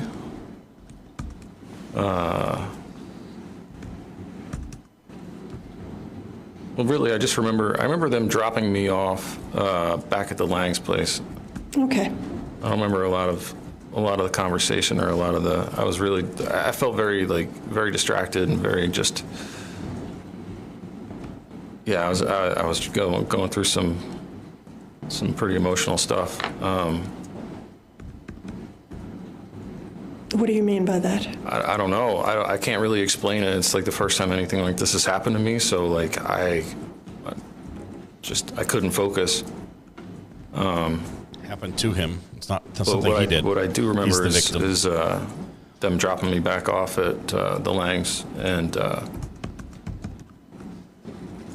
I remember going back into Rosie and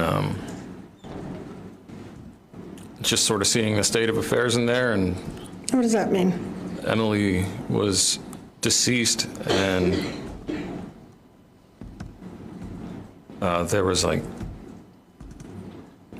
blood, and it was bad, and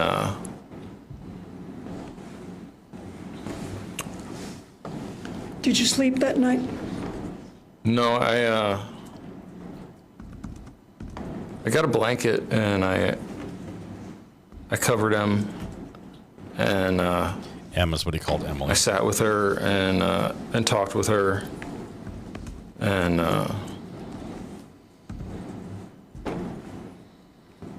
yeah, the three of us just sat together, and you're gonna have to say two. We just cried, and you cried. Yeah. And Remington was. It was like she knew what happened, and it was like she was crying too. You know, she was like whining, And So that's Saturday night. yeah. Do you have any recollection of Sunday? Well,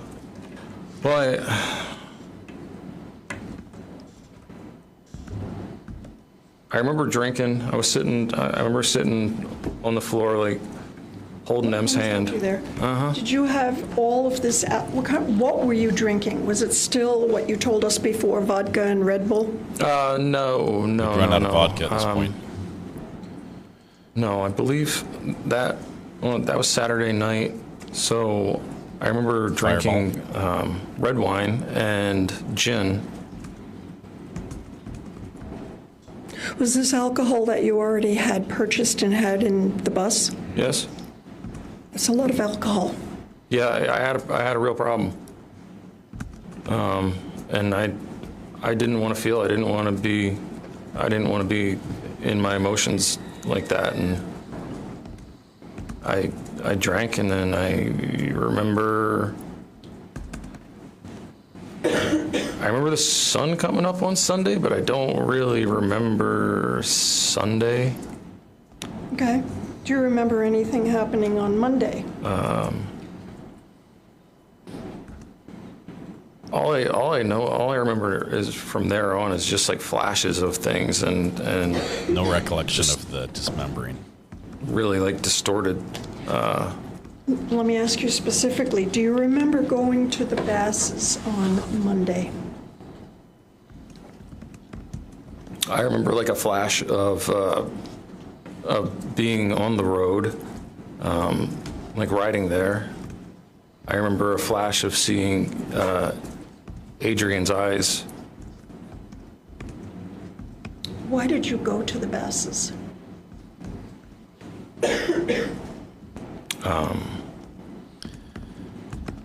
Was that Emily's parents?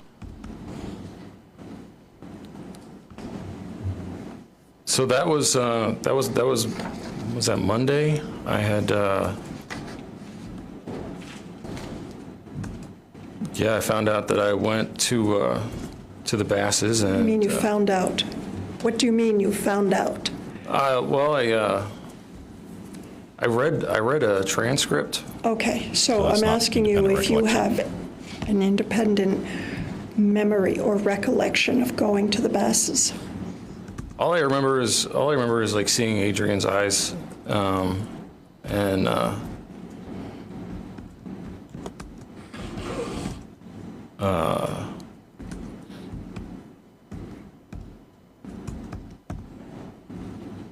then after that, I remember having like a sensation of like hugging Spencer and like falling into his car. Okay. So very sporadic memories.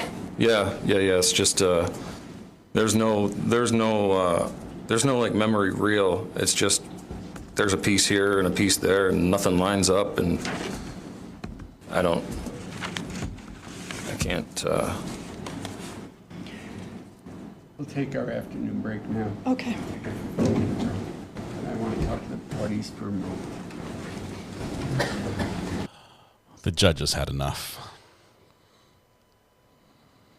We're going to take the afternoon break. The jury's standing up there in the reflection, and they're going to file out. The judge will talk to the parties. Hopefully we'll get to hear what's happening. I'd love to hear what's on the judge's mind here. The judge has had a lot of people come into his courtroom, raise their arm to the square, and testify to tell the whole truth, nothing but the truth, so help them God. And I wonder what his thoughts are on this one, on this particular one, on the truthfulness of this witness. Before lunch, your estimate was you were going to be another hour. We're working on, it's been a little over an hour and a half. Now, things that I was planning to cover later on. And how much longer do you think your direct will be? Half an hour, 45 minutes. Yeah. Another half hour to 45 minutes. 45 minutes fish. I'm not holding you to an amount to cross, but do you think we would finish cross today? I don't think so. If you start at 3:30 or 3:45? Again, there's no need to say yes. I don't know. Okay. Good answer, State.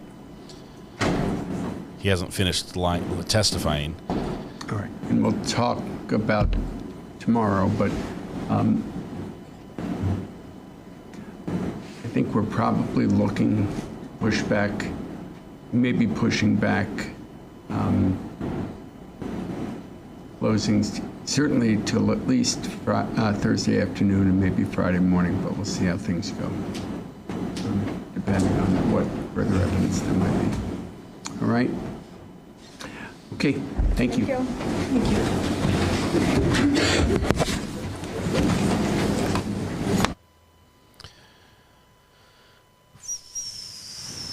Wow.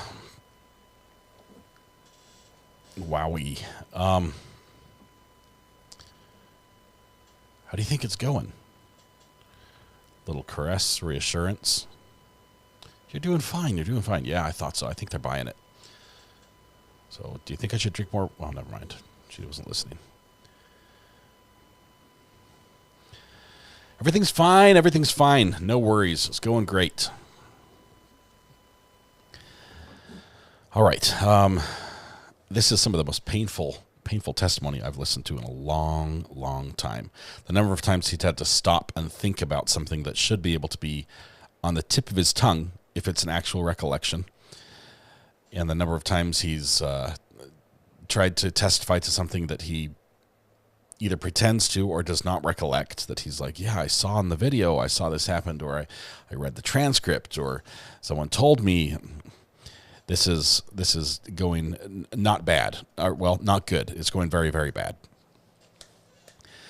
We've had just a slate of these type of witnesses who tend to seem like they're lying. All right. Ivan,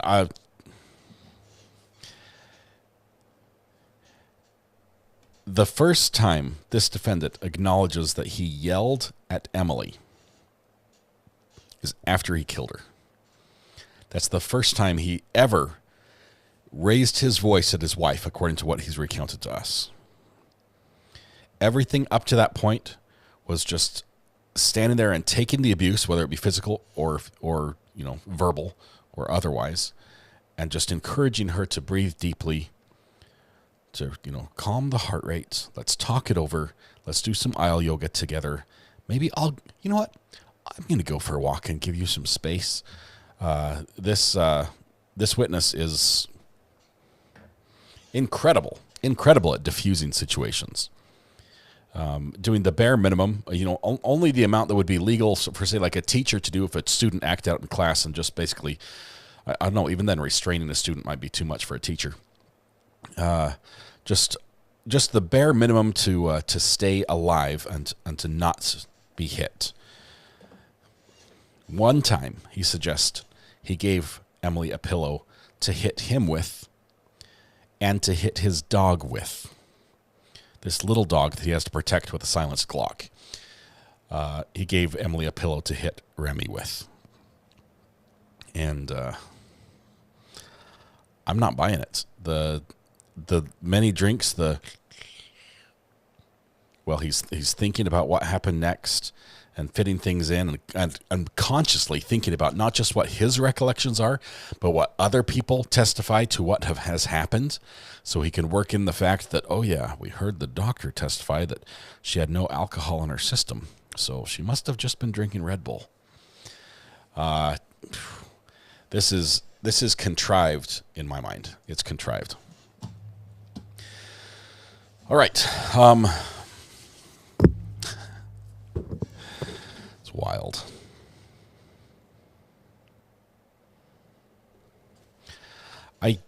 I was hoping we would be further along in the case today than we are. We're not. This is a little bit concerning to me because I've scheduled a collaboration thing tomorrow, so I can't be live during that tomorrow afternoon. So we need to be done before tomorrow afternoon, or else we'll have to take a break for a bit and then catch up. It's not long, but I've got a little thing coming up, which I'm excited about, and we're doing it tomorrow. So you'll all find out in good time. I'm doing a collab. No, Thomas, I can't.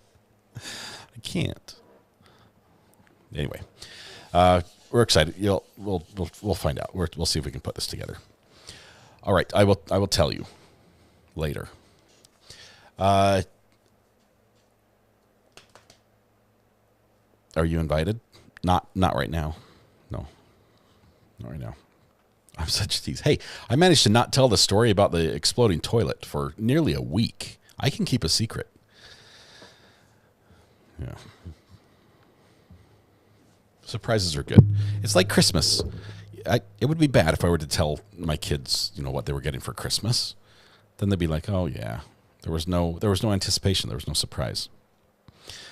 No podcast tomorrow. Thomas is going to be out of town, traveling, hopefully safely. Wish the best for Thomas on that trip. I know he's got dual reasons to go out there, and obviously we're thinking of you, Thomas, and your cousin as well. Not even going to tell the mods. I've been pretty good. I reached out to one person who will never tell.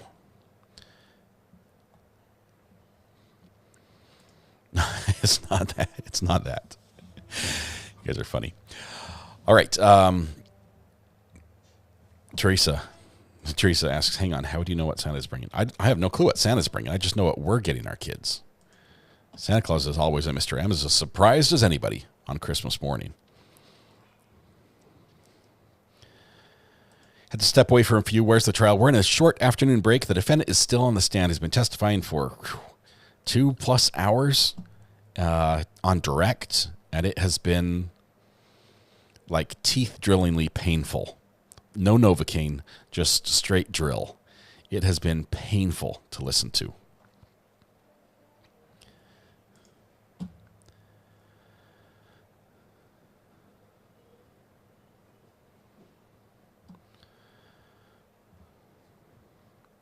It's been, if anything, it's given us the impression that the defendant is not remembering his story so much as remembering what he'd like his story to be. It feels like 12 hours, doesn't it, Cole? It does. Like Tellis, Boone, and Ferris all wrapped together. The fact that when he testifies that he's perfect, okay? If somebody's recounting something, very few of us are actually perfect in our lives, right? Most of us don't like to show off the side of us that isn't perfect. Everyone wants to present their Instagram self to the world. But when you're recounting, events like this, there's going to be some elements where you are not perfect, where you might have done something that was regrettable. And he has not. His has been textbook perfect throughout. And I'm having a really hard time believing it. Did your exploding toilet involve crystals and a metal snake? No. The toilet was functioning fine. For those that missed I'll give a very brief synopsis. Normally we save the toilet talk till podcast Thursday, but since we're not doing podcast this week, I will tell you very briefly. My toilet was clean, flushed, everything. It was great. And everyone's going to bed, and then it erupted, like spontaneously erupted. I'm not talking like a pipe burst or something. No, like the toilet bowl became a geyser because our local sewer district inspector people decided to hook up a high pressure, I don't know what it was, 40,000 gallon air canister to the sewer system and just open the valve and see what gives. And my toilet gave. And so we had a volcano in the bathroom. The only thing that makes me feel slightly better about this is I keep seeing the truck around town. I know they're doing the exact same thing to other people as well. So they're testing the town's sewer system because the town, I don't know when the sewer system got put in the 30s. I don't know, when did sewer systems become a thing? About then. It has not been updated since then. And the sewer systems are terrible, terrible, terrible. we, I think, qualified for a federal grant to replace it, which is good because our roads, which the state roads that go through town, they refuse to repair those roads until the sewer system is patched because they don't want to repair the road and then have the road dug up to repair the sewer system. So this will be the first of 2 steps in getting the town updated to, I don't know, the 1970s. It's a bare minimum. Oh, yeah. Don't forget we have our soft sit guy tomorrow on Judge Simpson, so we'll have to watch that at some time as well. Yes, we've got a couple, and we've got a few on the burner. You guys have sent in some fun stuff. I would like to do something with Brandy, but I think she's got her plate full right now. Hopefully everything gets made public here soon.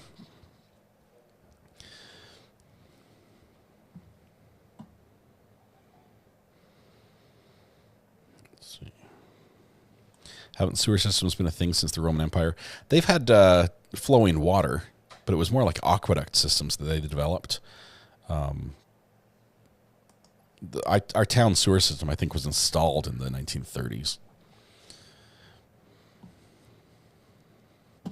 Court is not done for the day. We're going to be returning momentarily. As a matter of fact, I'll bring you there now. In just a couple minutes, the defendant will be back on the stand to testify. I thought we were going to see more waterworks than we saw. But I put him up on the big screen, like on my TV. I blew it up on the big screen so I could see. I could not detect tears. I realize not everyone cries, but I could not detect what I would view as like a natural reaction to strong emotion during his testimony, even while he recounted their fight, while he recounted, that moment when he realized that Emily was dead. It recounted staying up, talking to her body multiple times. Nothing at all.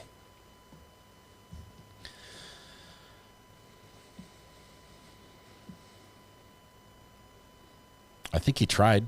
There was one point where he turned away from everybody, and wiped his eyes with his dry hand, which stayed dry, and then poked at his eyes with a tissue. But I did not see any evidence that was anything other than the prop.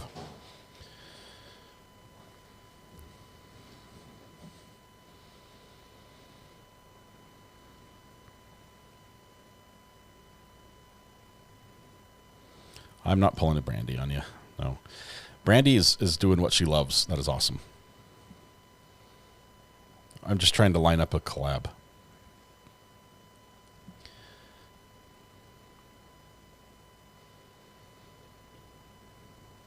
I think he tried to cry.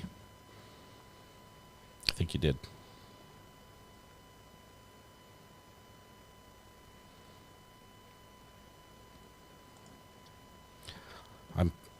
I'm wondering if the defense is going to ask him, why didn't you call the police? Why didn't you call? If what happened is what happened, why didn't you call? Why didn't you say, hey, this is how it went down? And better yet, why were you able to, at this time when none of these memories had come back to you, why were you able to give a story that matched up perfectly with the physical evidence they would find in the camper that is completely different to this story now when you got taken in? Why were you able to do that?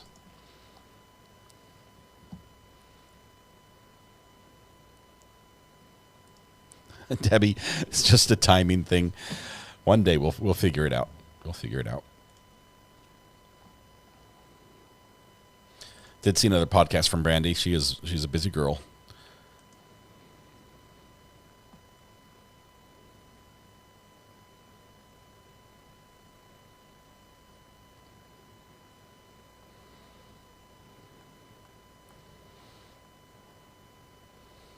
Todd, I'm looking for your suggestions.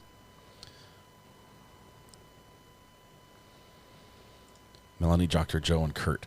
Haven't talked to Dr. Joe in a long time. Since the last hurricane, I haven't talked to him. Melanie, it's been a while. Kurt, most recent. I think we were both on with Ian. We were both on. Kurt's been here a couple times in chat.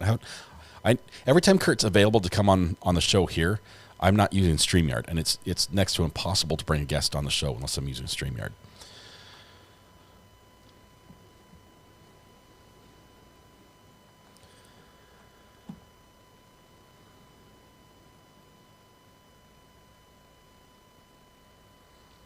The defendant's stepmother was stabbed to death in 2009. Is that the same one who beat him with the hanger, or was that his actual mother? I've not checked the interest clock in a long time, and better yet, I don't know if payment's been made. Not sure. Why hasn't Dr. Joe been on YouTube recently? I can tell you that his home and his condo pretty much got slammed by the two hurricanes. I think they lost both. I know they lost the condo, but they were able to be elsewhere when it happened, so the family's okay. But I think they're just, putting the pieces back together, as so many people in Florida are. I think I'd like to do something with Dr. G. I'd like to do this witness's testimony with Dr. G.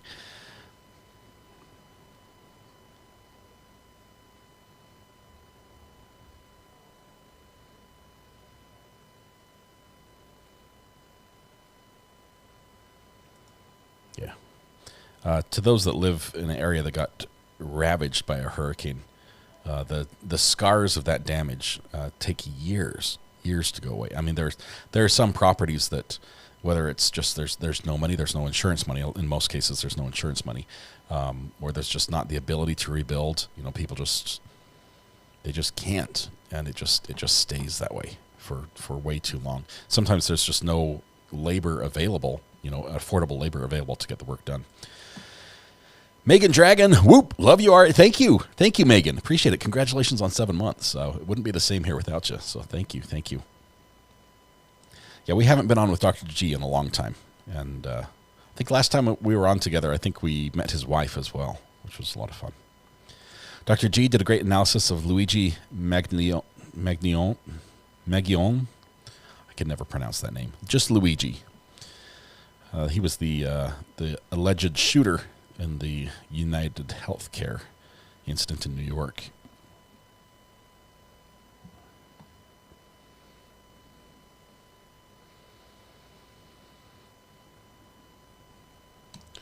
It's been 2 months. The water hasn't receded. It changes. I mean, places change. Hurricanes, they're so powerful. Try with Spidey from Behavior. I don't think I've ever been on a stream with Spidey. There have been a couple streams that I've been on that have been like a panel. We've had a few people jump on that I got to meet for the first time on the panel. Some great people, but I need to get out more. Am I not pulling off the I'm hip lingo? The jive just isn't there. I need to update my vernacular to the more current version.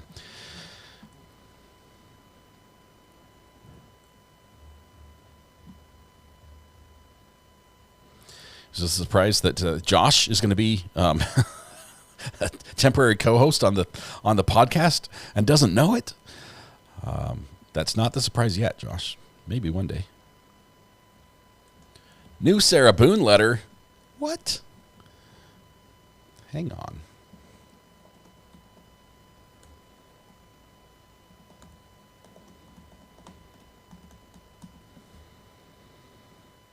Go down to Orange County. Search for Sarah Boone. I'm not a robot. There's her case. From defendant to judge. 28 pages.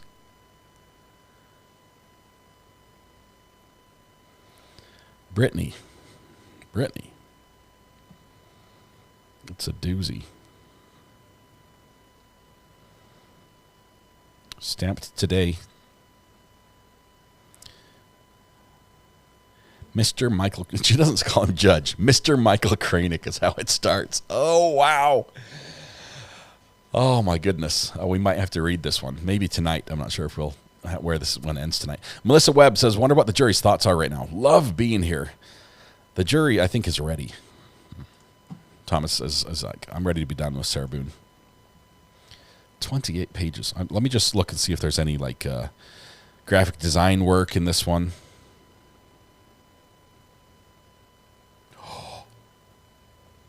It's her statement.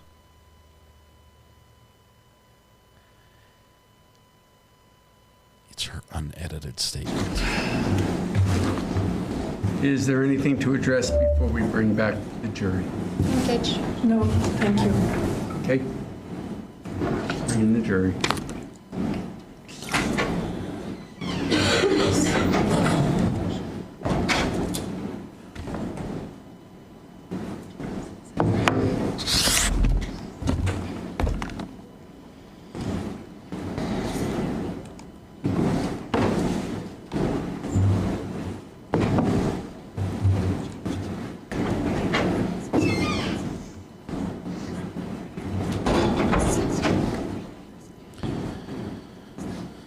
Wow.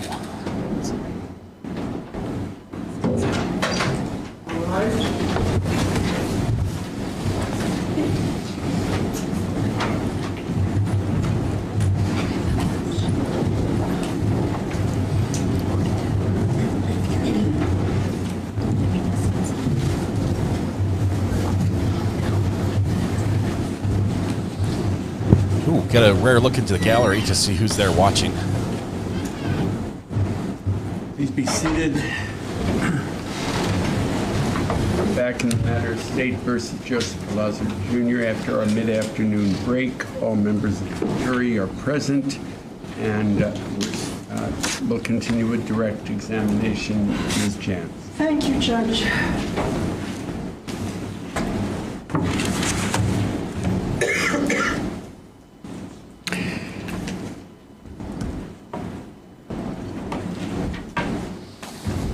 So, there's a couple of things I want to talk about. You've admitted that you lied on multiple occasions over the course of the weekend, right? Right. Do you remember the things you've already testified that you lied to your sister, you lied to the Langs? Yes. Any other lies that you remember telling? No. Do you remember sending text messages to Emily's phone over the course of the weekend? I do remember sending messages when I was with my sister. She brought up Emily, and I was like, "Oh, I'll send, I'll text her, see where she's at." And why did you do that? That was another lie. I did not want to tell my sister what happened. And when you were at the Basses, do you remember having a telephone conversation with a law enforcement officer from Vermont? No. You don't remember that? Okay. Why were you lying to all these people about where Emily was? Well,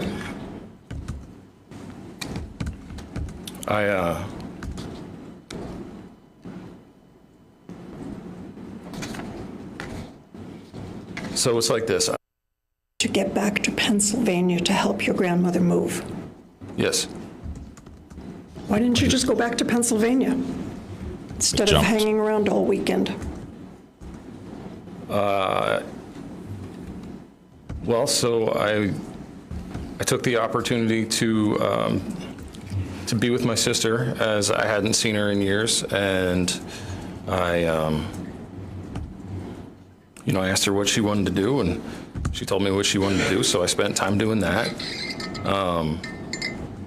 I was catching up with my friends, the Langs, and spent time with them. I asked them what they wanted to do, and hung out with them. And yeah, that was why I was. I didn't. I don't know. I don't know. My everything sort of just like got turned upside down. So I.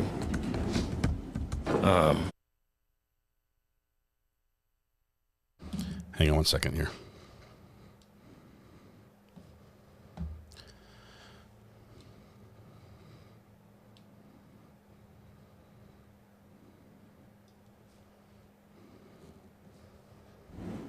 Spent time.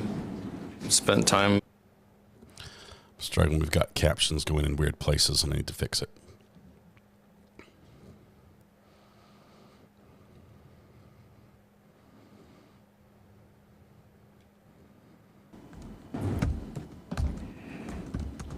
Do you remember cutting her up? Okay, I'm going to back up just a tiny bit because I just missed a couple parts of this as I was fixing this. Okay. With a law enforcement officer from Vermont? No. You don't remember that? Okay.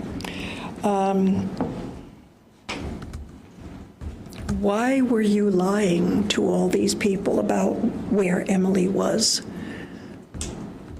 Well,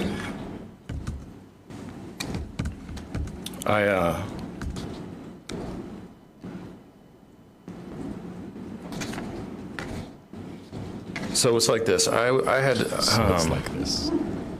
had talked to my grandmother about coming to Pennsylvania to help get her out of her home and put her into a safer home, either like a one-story home or like an assisted living. And Emily and I were going to go to Pennsylvania to help make that process happen.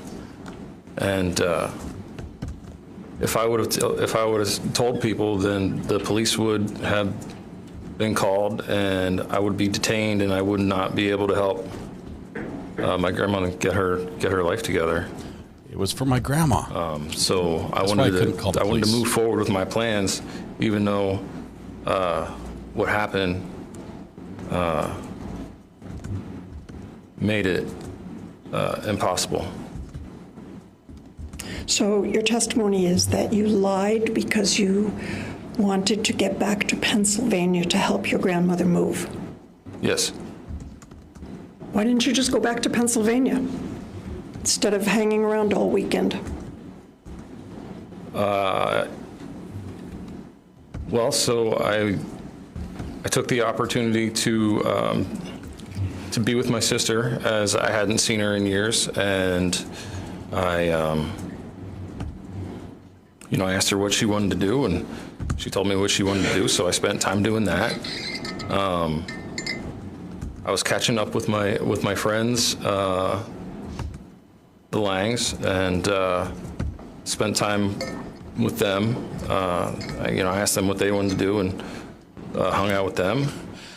None of my friends said they wanted to hear a confession from a murderer, so I just didn't. Yeah, that was why I was. I didn't. I don't know. I don't know. My everything sort of just like got turned upside down. So I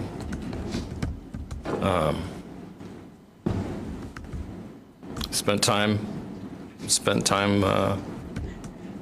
with the people that were around, and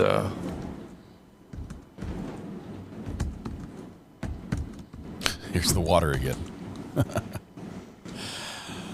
Oh my goodness. Do you remember inflicting any stab wounds into Emily's body after she was dead? No. No? That was a question. Do you remember cutting her up? I have one flash of memory where I cut into her leg with a knife, and then I stopped. It made me sick,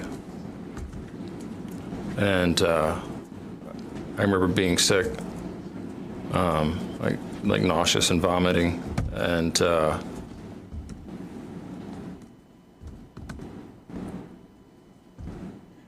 that's all I remember is being sick. Just once? No, I drank. I drank and got sick multiple times. but I don't remember any other part of that incident.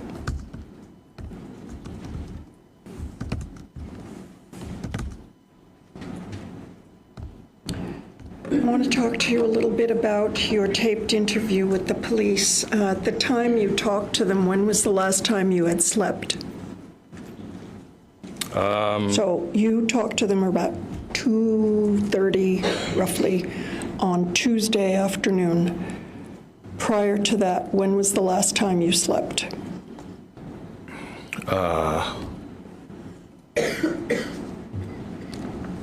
We left for our trip Friday, so Thursday night into Friday, I woke up Friday morning. So Friday morning was the last time you slept before you were interviewed by the police. Is that what you're telling us? Yes, I woke up Friday morning, somewhere about 7:30.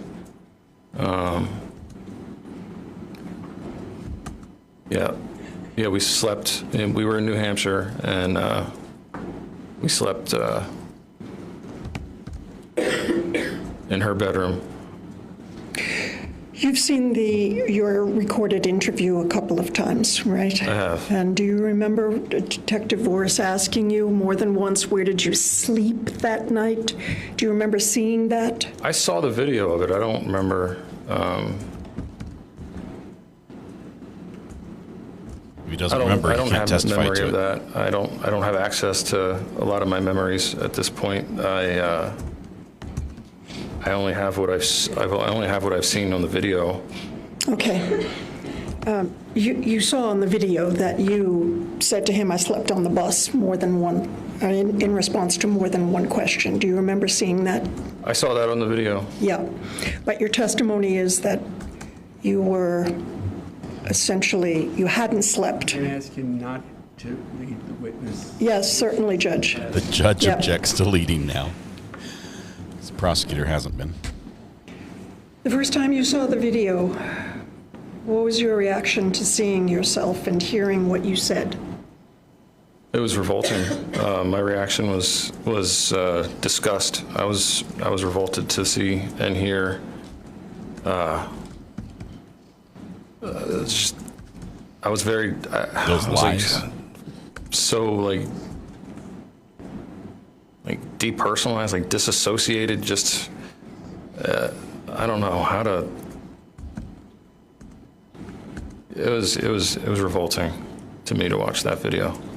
The first time you saw the video, did you remember participating? Do you have memories of that interview? No, it's no. When I watched that video, it's like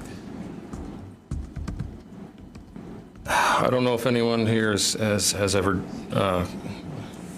gone blackout and then come to and found videos and photos where that you just can't explain. But that gone viral. That's how it makes me feel. Like I see myself on the video, but I don't remember being there. You don't remember being there. You don't remember anything that you said. This is awfully convenient. I wonder if he can be tricked into answering some of those questions. I think you told us earlier that several weeks after you were detained by the police, you started having flashback memories. Is that right? Yes, I did. And what's the first thing you remember? Were these in dreams, or how did these come about? Well, after recovering, there was. What do you mean recovering? There was a period where I wasn't sleeping, and I felt like, I don't know how to say this, but I felt like I don't know, like I was broken in two. Like I was, my body and my mind weren't the same, and it took some time. I was having a lot of nightmares, and I was having poor sleep. So once I finally felt rested, and realized where I was trying to figure out what had happened that had gotten me there. And that's when I was able to read the affidavit from that interview, the video interview, and none of it made sense to me. And so when did you first remember that, as you testified today, Emily was going to shoot you? When when I was arrested and I was thinking what happened, that's when the memories started coming to me.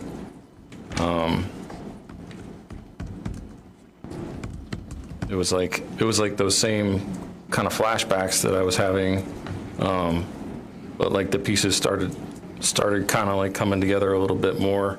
And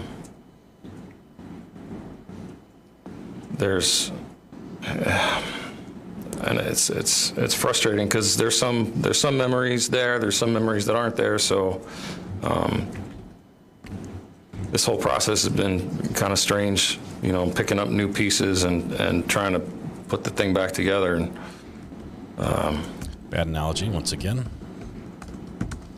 It's like the fourth time. Yeah, I've never experienced anything like this, so it just makes me feel like I have some very strong feelings about it, and I'm the victim. Yeah, I just need help putting the puzzle back together. So I don't think I went over this with you, but you have no criminal record, do you? No. And so you had no experience being... Objection, Your Honor. Can we approach? Yeah. Objection, Judge. I'm talking to you. It was a quiet objection. Everyone approaches. It's a good song, Tash. I can hear it in my head now.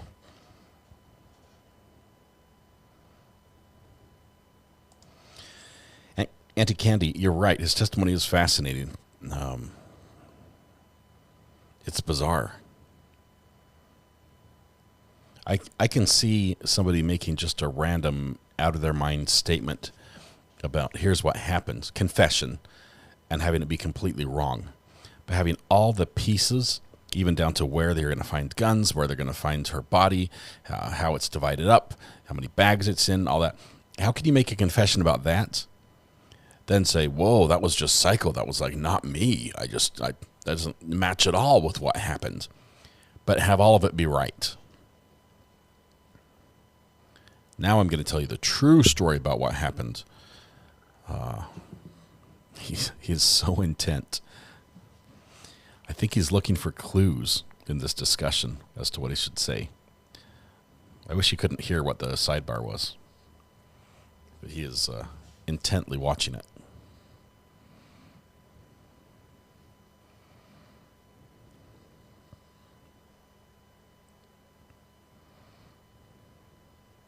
He's cheating. He's looking for answers. A couple big swallows.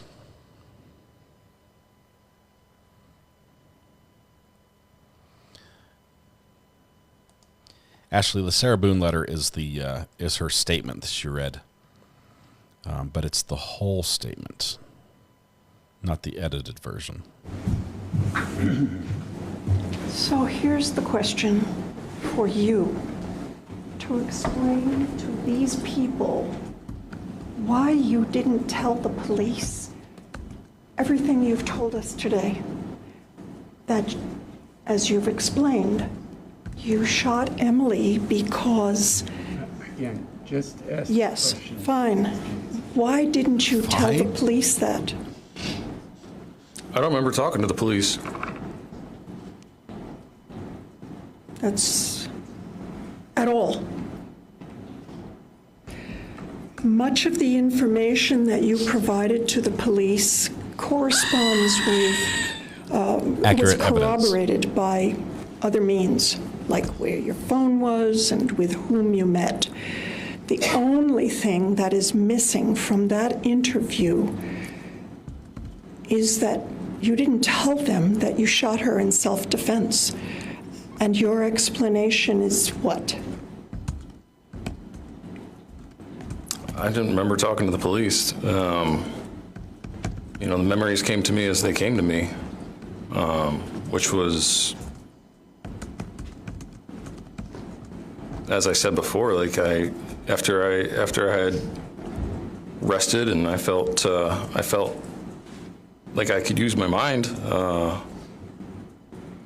Then I was trying to figure out what exactly it was that happened, and that's when all the flashbacks started coming back, and then I described it to you guys. So your answer, to summarize what you said, is you have no memory of the interview. I watched the video of it. And your memories came back in fragments weeks later.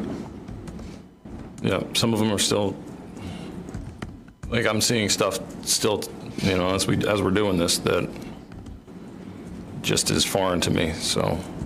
Is foreign to you? Yes. Do tell. I may have a moment, Judge. You may. I think we are going to cross right now. Please state. Don't hold back. Somebody opens the decanter, pours a new round for the courtroom. Here we go. On to cross. State is one. The state might. They might. I'm not sure if they will. They might pass. No, they're going to. Thank you. The state's going to ask questions. Unleash here. This is where you need to shine. No softball pitches. Right between the eyes. The truth is that before leaving New Hampshire, you stopped at Market Basket, right? I did see that, yes. That's the truth. I saw that on the PowerPoint. And it's the truth. I don't remember it, but yes. And you spent $60.43 at Market Basket? Is that what happened? It is what happened. Okay. Do you agree with me that that's what happened? I don't remember it, so if you have fact that says that, then I agree with you. And you left New Hampshire around 3:45 on Friday. Is that the truth? Yes, that's what the geolocation thing provided. Well, Mr. Ferlazzo, you testified today that you left New Hampshire on Friday afternoon, so you remember that. I don't remember the exact time. And you stopped in Andover for gas. Yes. And you spent money on gas, $27.09. Okay, I'm agreeing with you. And you stopped in Lebanon. Is that correct? That's the truth. You stopped in Lebanon. Okay. Okay. Am I too loud? Right, go ahead. Okay, thank you. You got to Vermont, and you stopped at Crossroads Beverage in Waterbury. I did see that on the PowerPoint, yes. And you spent some money at Crossroads. You got some gas, $40. Okay. And you bought a bottle of liquor at the liquor store, $22.40. Okay. And then you went to your sister's Airbnb.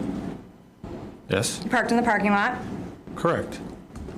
And you got there around 7:20 on Friday night. Yes. And we can all agree that at 7:20 on a date in the middle of October, it's dark in Vermont. Yes. And your sister was still in Burlington. Yes. And you texted with her. Yes. And she and Ariel stopped by the camper to talk when they got back. That's correct. And you guys discussed plans to go and watch Netflix inside. That is correct. But you changed your mind and didn't go watch Netflix. That is correct. And you texted Nikki at 9:39 and said you weren't coming in. Is that correct? I don't remember sending the text, but you have it there in front of you, so. And you said to her, I'll see you in the morning. All right. And you said, you still drink coffee? All right. You said that to your sister? That was what I said to her? That's you have that? Would you like to see the text? I don't remember the text. I don't remember the text exactly, so if you have them, then, Do you want to see them? I mean, I don't have to. If you're going to read them to me, then we can do it this way. Or So you've testified that Emily was mad when you got to Bolton. she was angry. And she was mad about Jolene. Jolene. I would believe so. She never said anything about that to me, so I don't know if I should speculate on that or not. Well, Jolene's your ex-wife, Correct. and Jolene lives in the same condo complex as your sister's Airbnb. That's also correct. And approach. Oh. Whoa. So he texts Emily and says, Emily, I'm not coming in. He happens to be parked outside his ex-wife's house. Whoa, whoa, whoa, whoa, whoa, whoa.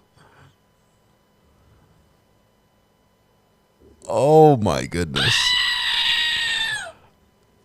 She happens to live right where in the same complex where they have the Airbnb.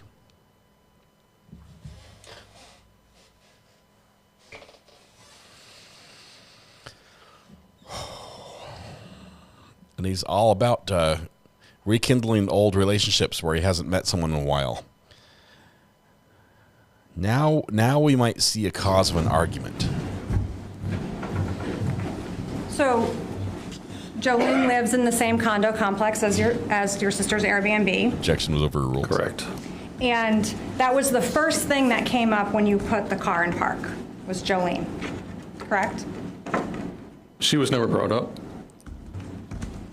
You sent a text message to Jolene on the 17th. Do you remember texting Jolene? I don't. You were texting about wishing that you could have seen her when you were in Vermont. Okay. And you said to her that you couldn't see her because it was the first thing that came up, and I said I wouldn't. I want to take Bear for a walk with Remy.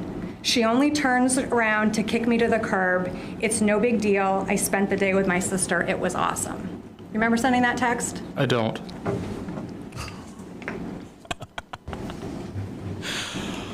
Oh. So Emily's mad at you. You guys argue, is that correct? Yes. And she's rebuffing you. Yes. She doesn't want to dance. No. She doesn't want the candles on.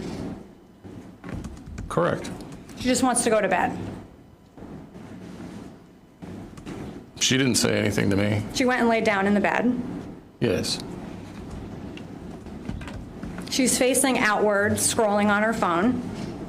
Yes. And she's saying hurtful things to you. She was muttering something. She was saying things like, I don't want to be with you. This is stupid. She was saying that she didn't want to be there. She was saying you're pathetic. Yeah, she said this was a pathetic trip. You told police that she was grumbling a bunch of shitty, hurtful things. That's what I said. And that's what you remember. I remember her muttering some things. It was inaudible things. Inaudible? You could not hear them? Just lips moving, but you can't hear what she says? You're sitting down on the couch, correct? When? When Emily's saying these hurtful things to you. You're sitting on the couch. No. You're in the bed? No. You're standing in the aisle? Yeah, I was doing some... You're yoga dancing. Yes, that's correct. And you... Drunk yoga dancing. It's different. say that you light some candles. Yes. And Emily doesn't like the candlelight. That's correct. And she tells you to put them out. That's also correct. And you don't put them out. No, I don't. And she gets up and she grabs one of these candles. Yes. These big Yankee candles. Yes. Glass. Yes, ma'am. Heavy. Very. And she starts hitting you in the head with it. Yes, ma'am. Right and on in the bum. body. Yes, ma'am. And you're able to grab onto her and get the candle away from her. That's correct. And that is over. She goes and lays back down. Yes. Well, actually, I didn't see her lay back down. I grabbed the puppy and went outside to watch the sunset. When you came in, she was in the bed. Yes. And you are trying to relax, Yes. trying to enjoy your vacation, Yes. and you make a decision. What decision? The decision that you need to stop this. I was having some drinks and smoking. You decided enough is enough. I'm going to put an end to this. No. You got up. You got up from the couch where you were having your drink. I wasn't on the couch. You told the police that you got up. I don't remember talking to the police. You heard yourself tell the police that you got up. I saw a video. And you heard yourself tell the police that you got up. I saw the video. Did you hear the video? I heard the video. And you heard yourself tell the police that you got up. I don't remember that. Don't remember that either. That was on the video, yes. And you heard it. Yes. And you got your Glock.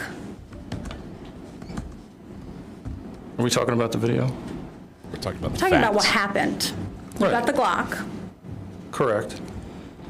And you put the pillow over her head. I hit her with a pillow at one point. The pillow was over her head when you shot her. That is correct.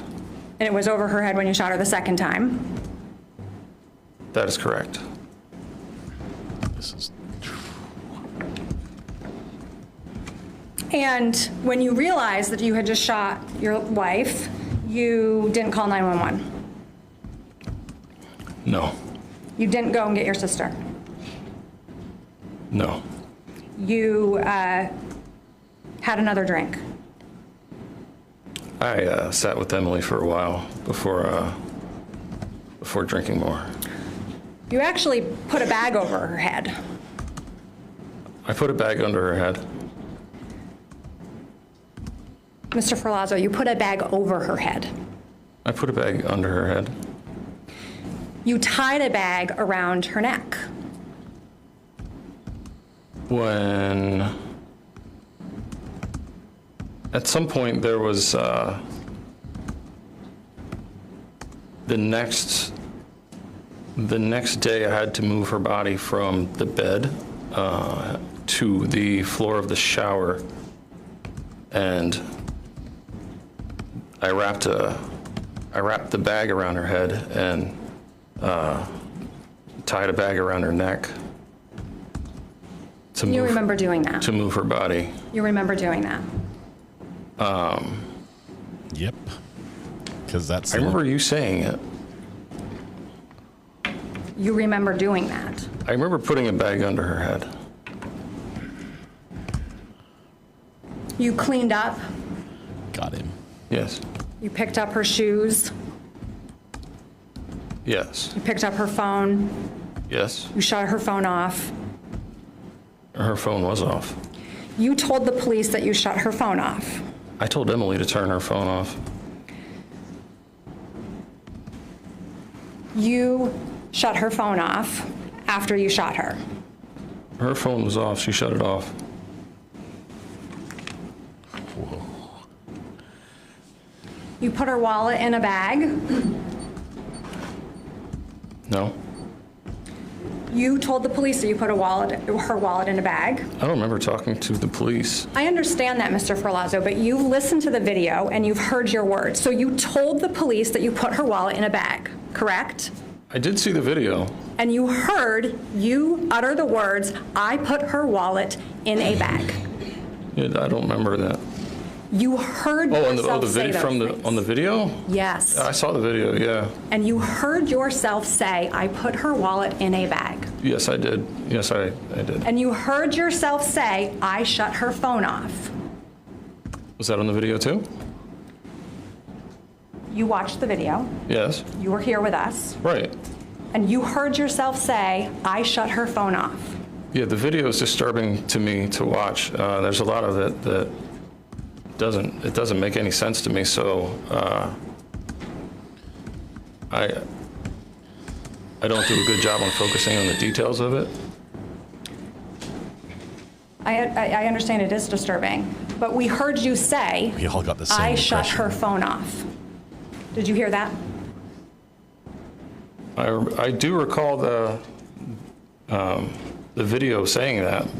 And the person on the video who was saying that was you, Mr. Ferlazzo. Yes. And you told the police. I'd like very brief to approach. I think the judge might sustain this objection, only because the witness has been consistent in saying he does not recall that entire scenario.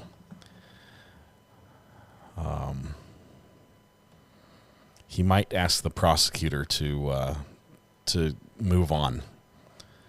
But at the same time, we have testimony from the witness through the video that was played where he said something else, so that might be fair game. They were his own words.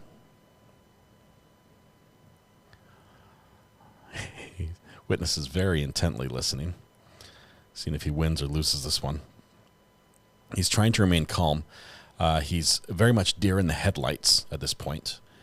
I'm imagining right now he could be a poster child for right guard, if he, or at least the need for right guard.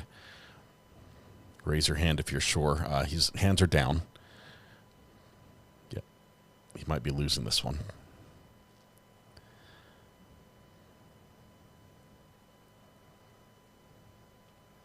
He does not want to. He does not want to agree.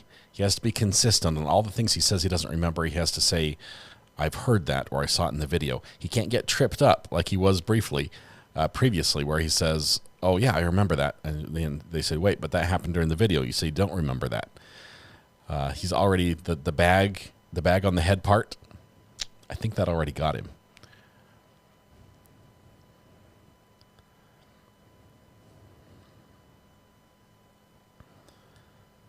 He's chest breathing, not from his abdomen. Trying to quench the dry mouth.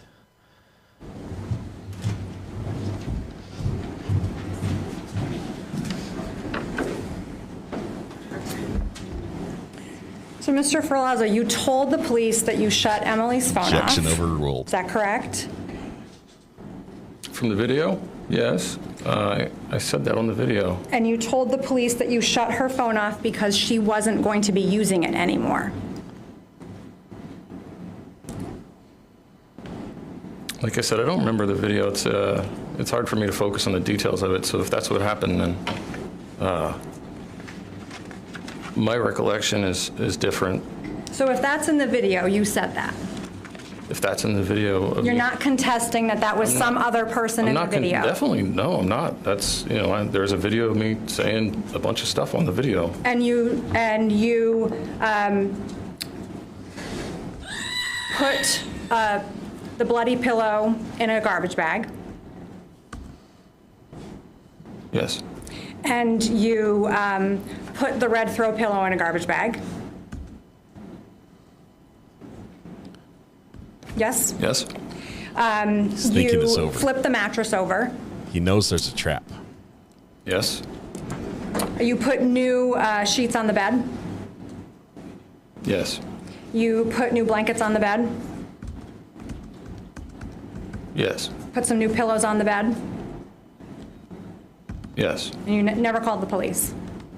I did not.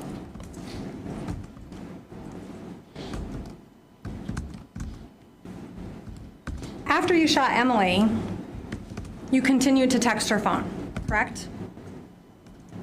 Yes. And you continued to call her phone. Yes. And this was the phone that you turned off. I didn't turn her phone off. She turned her phone off. This was the phone you put in a bag. I didn't put a phone in a bag. This was the phone that you threw away somewhere. Yes. You texted her when you were at the Langs on Saturday. Yes. You texted her when you were out to dinner with your sister. Yes? Did I? You testified on direct that you texted her when you were out with your sister at dinner. I remember texting her. Did I? Gotcha. I remember Nikki bringing my phone, and I remember texting her. I don't remember texting her at dinner.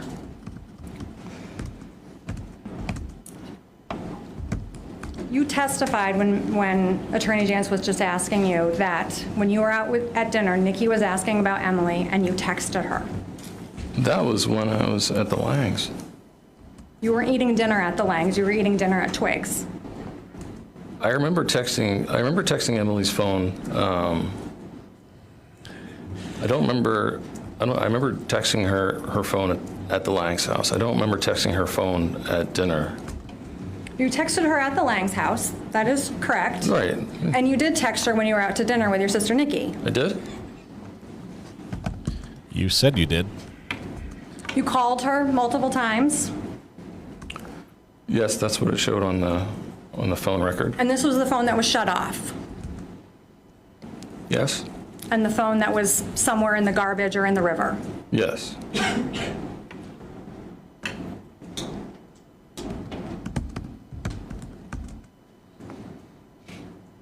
And you texted her throughout the weekend. That's what the records say. And you called her throughout the weekend. Yes.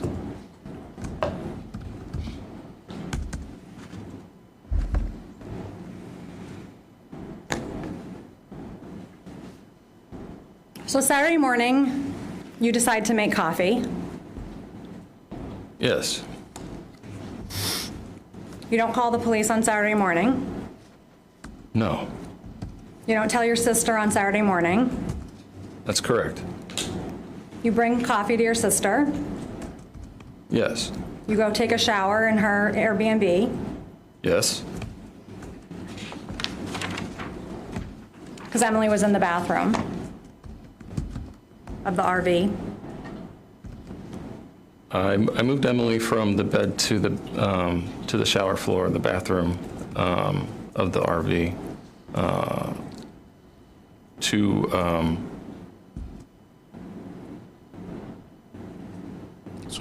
so she wouldn't roll off the bed on the trip to the Langs.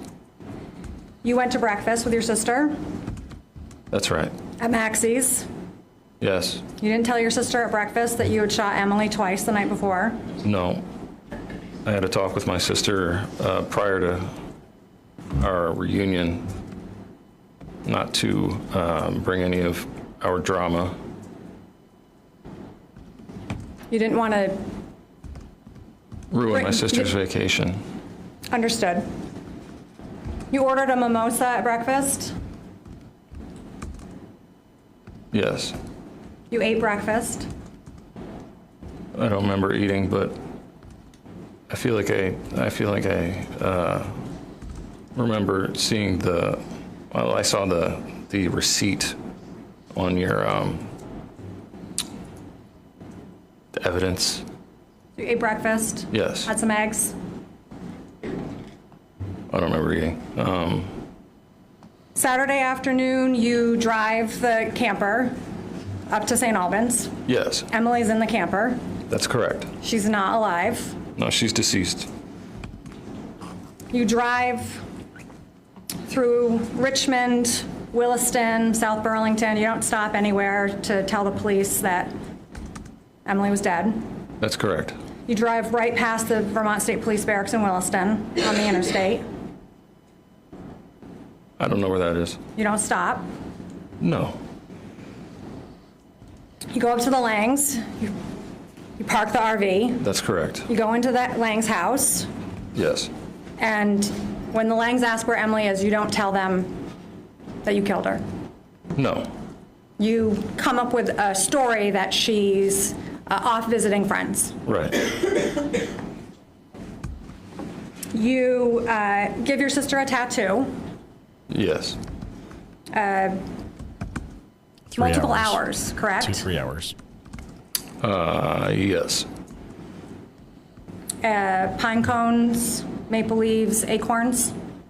Yes. Pretty much almost a full sleeve. You're able to give her that tattoo and successfully give her that tattoo. Yes. It looks like acorns. I don't remember. I couldn't really see. There was a photo of it, but I couldn't really see the photo. You had no problem giving her a tattoo. I was successful in giving her a tattoo. And you would agree with me that it takes a steady hand to give a tattoo. That's correct. Just like in piercing, you need to have a steady hand. That is correct. You don't say anything to your sister while you're giving her the tattoo about what happened to Emily. No. You lie to your sister. That's correct. You tell your sister that Emily ran off somewhere. Yes. She was getting an Uber back to New Hampshire. Yes, I remember saying that she was getting an Uber. Because you didn't want to bring any drama. That's correct. You guys go out to dinner at Twig's. Okay. You remember going out to dinner at Twig's? I remember being at Twig's. Yes. Had some drinks. Yes. Told Detective Boris, good food, good drinks at Twig's. Detective Boris. James. From the interview video. He was here. He was here a couple days ago, right? You told him that Yesterday. Twig's has good food and good drinks. That's what I said. And you didn't tell your sister out at dinner about what happened to Emily. No. And when you got back to when she dropped you off at the Langs, you didn't tell them the truth about what happened to Emily. No, I did not. You get up on Sunday morning, you come to Burlington, you hang out with your sister, you don't tell her what happened. I don't really remember Sunday so well, but I did see from the PowerPoint that we were having breakfast in Burlington. And you ate breakfast? I don't remember eating. You don't call the police on Sunday? No, ma'am. You don't tell your sister what happened? No, ma'am. On the way back to St. Albans, you stop at Hannaford's. Is that correct? You saw the PowerPoint presentation. I don't remember this part. She throws it back at him. You buy bleach. I saw that. Yeah. You hang out at the bonfire at the Lang's house. I do have a flash of memory of seeing a bonfire. And you don't tell Sarah at the bonfire about what really happened to Emily. I don't remember much other than like the flash of seeing a fire. Is it fair to say that you didn't tell Sarah what happened? I don't remember anything but seeing a flash of a fire. So there was a time on Saturday when I remember seeing Sarah and telling her that Emily had left vacation. So you lied to Sarah. I did lie to Sarah. And you didn't tell anybody at the bonfire. Sarah, Jason, their kids, the off-duty police officer. You didn't tell anybody about what really happened to Emily. Yes.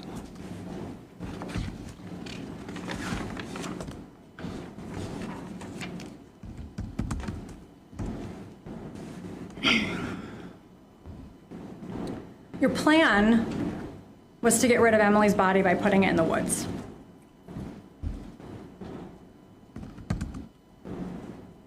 I have a memory of burying Emily Well, I have a memory of, I was talking to Emily about, she was deceased, and I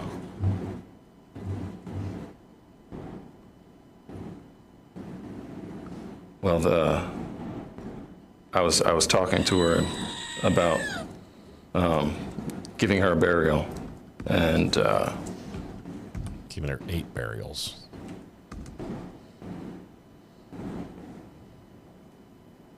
So you were going to bury Emily in the woods. My plan, as I just said when I was talking to Emily, I do remember saying I want to bury your body, and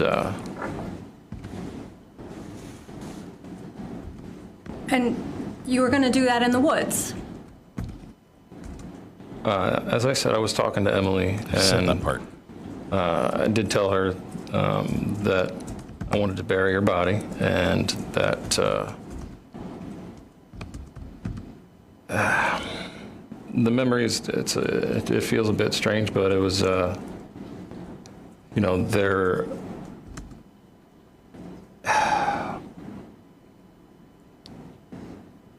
I don't know how to say this, but.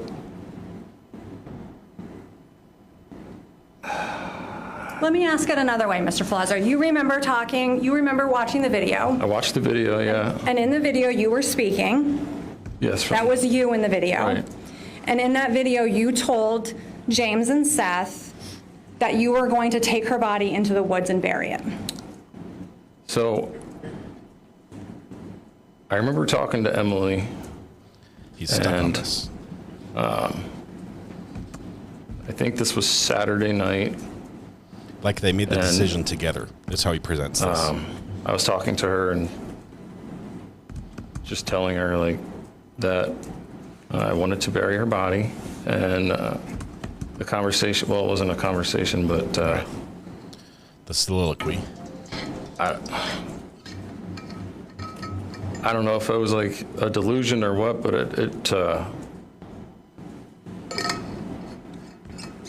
it was like I was talking to her.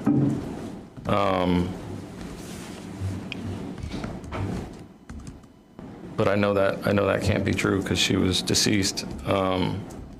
So that's not my question about you talking to her. My question was, that was you on the video. In the video, yes. That was you talking. Yes. And you told Detective Voris and Detective Richardson that you were going to take Emily's body into the woods and bury it. That's what I said on the video, yes. And you said that you couldn't get it into the woods in one piece. From the video? Yes.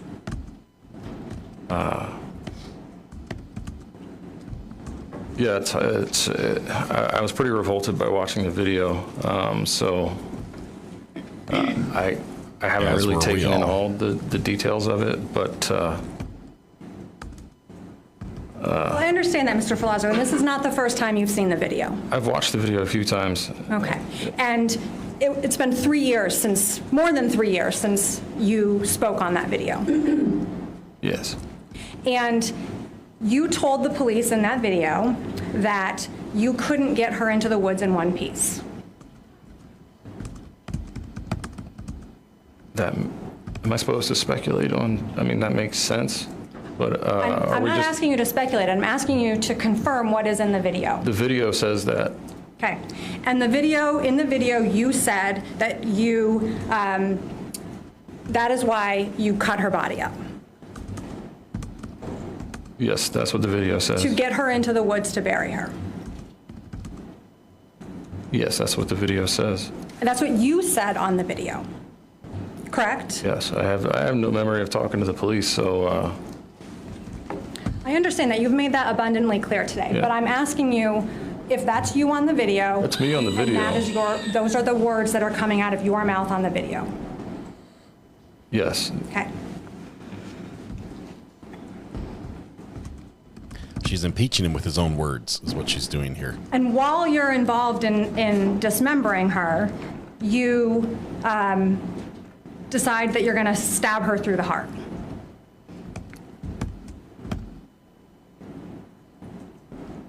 Did it say that on the video? Are you disputing that Emily was stabbed through the heart?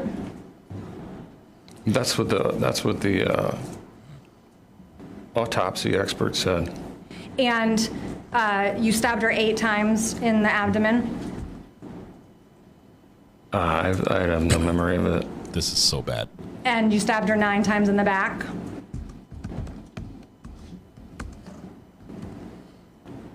Still, no memory. And as you were using the carpenter saw in the van to dismember Emily, at no time did you have a thought of, I should call the police? No, I did not call the police. As you're cutting her arm off and you're getting sick, you don't think, this has gone far enough, I have to call the police? I don't have a recollection of a lot of the event. You do have a recollection of getting sick when you did that. I do have a recollection of, there was one recollection that it's like a flash of a recall of like taking a knife across her leg. Well, you used a saw to cut her body up. That's what the evidence shows. Yes, and that's what you told police in the video.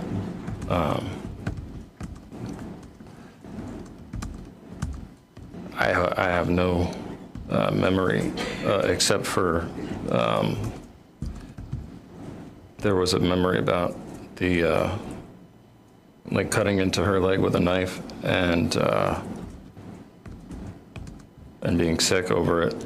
Mr. Ferlazzo, you didn't cut into her leg with a knife. You cut into her leg with a saw.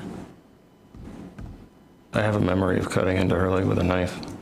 You told police that you cut her with a saw. On the video? Yes. That's what was said on the video? That's what you said on the video. Yes. And you did this multiple times. What did I do multiple times? Cut her with the saw.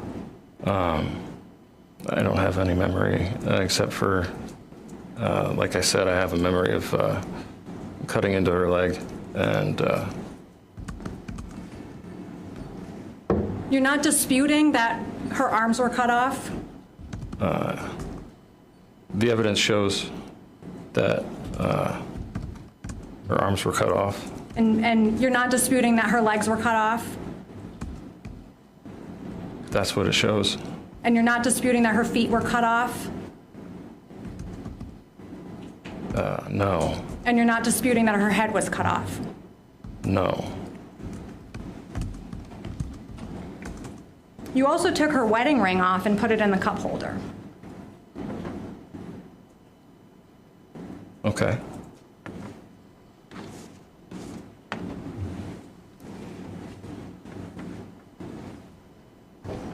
Ms. Jantz asked you about why you went back to New Hampshire on Monday. You said you couldn't remember. Is that right? You don't remember why you went back to New Hampshire?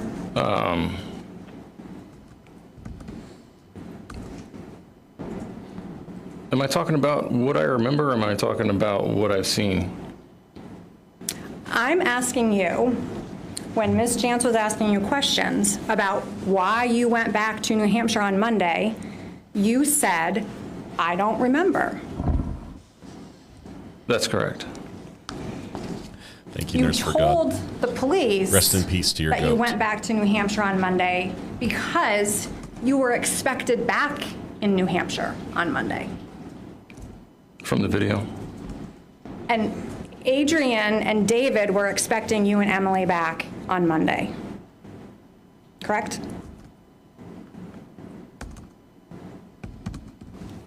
Is it? And you needed to get your Jeep. Okay. You got your Jeep, right? That's correct. Because you needed something to get Emily's body into the woods. Yes. You didn't tell Emily's parents what happened. Correct. You didn't tell Emily's parents I acted in self-defense. I don't remember talking to Emily's parents. You didn't tell Trooper Cody you acted in self-defense. From the video? You saw the video. You heard your conversation. You didn't tell him you acted in self-defense. I don't remember talking to Trooper Cody. So when you were in New Hampshire, that's when Emily finally was reported missing. Is that correct? Is that correct? Mr. Ferlazzo, have you been present for the last 3 days here in court? Yes. And you've heard the testimony, correct? And you've seen the evidence, correct? I need a verbal response. That is correct. And the testimony and evidence is that Emily was reported missing on Monday. Is that correct? That's correct. And on Monday, when Emily was reported missing, she was in a van in St. Albans, correct? Takes the 40th drink from that same cup And of you water. were in Northfield, New Hampshire. Yes. And you were 3 hours from that van. Yes. And you decided that you needed to buy yourself some time to get back to that van. So you lied to your in-laws.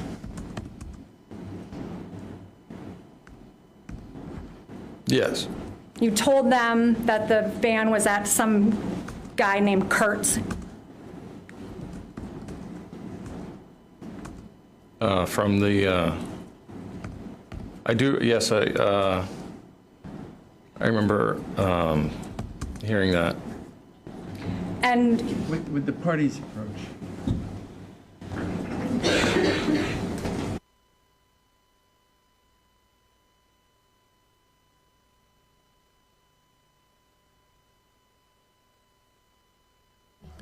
Okay, so this is coming tumbling down around his ears right now.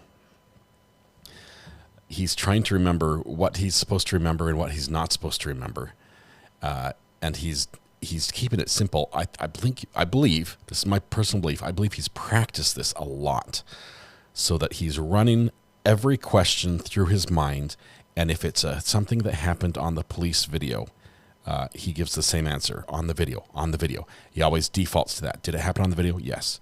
Okay, then I don't remember. And that's why he's giving like verbatim answers when she's trying to get to a different answer, saying, yeah, we covered that, but he's going back to these verbatim answers because this is what he's practiced. This is how he can focus. This is how he can make sure he doesn't make a misstep. I'm not believing him. Emily, I apologize, or Lisa, I apologize. Lisa called on the burner phone saying, I think there's something wrong with this guy, like medically diagnosable, needs mental health type wrong. I think he's just a liar. That's me. But the prosecutor, I think, is doing a very effective job at pinning him in the corner. He is like a deer in the headlights, frozen, trying to answer these. Cannot even look at the jury now. All he can do is focus on the questions. He's barely treading water and sipping it lightly. He's had like 60 drinks from that same cup, and the water level doesn't go down. so you One drop at a time. head back to Vermont from New Hampshire in the Jeep. Okay. Do you have a memory of that? No. You go to Spencer's. Yes. You text Spencer on the way to let him know you're coming. Okay. You don't remember that? Clarify whether he simply agreed. She asked about. Do you not remember? No, ma'am. And you arrive at Spencer's house. Okay. Do you remember that? No, ma'am. You remember giving Spencer a hug I do remember feeling an embrace. The warmth of a From friendly Spencer. embrace. Yes. and you head off to get your van That's correct. because you need to move it so that the police don't find it. Okay, here's the Screaming Goat link. Just put it in chat for those that are asking. I had for told it. Spencer. I'm not asking you what you told Spencer. I'm asking you about going to the van. Okay. Slot Life You and go Bug to the Dugger, van thank you because very you much. need to move the van. Bug Dugger, thanks Okay. for the package. Oh my goodness, thank you. So, Mr. Ferlazzo, do you have a memory? No, ma'am. Let me finish the question.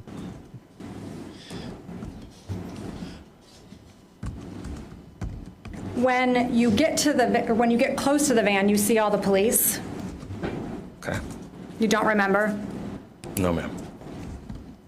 So are you telling me that you don't remember seeing the brigade of police? No, ma'am. You don't remember telling Spencer to turn the car around? Is that what I did? Do you not remember that? No, ma'am. You don't remember telling Spencer that you shot Emily? No, ma'am. And you don't remember telling Spencer that you wanted him to shoot you? No, ma'am.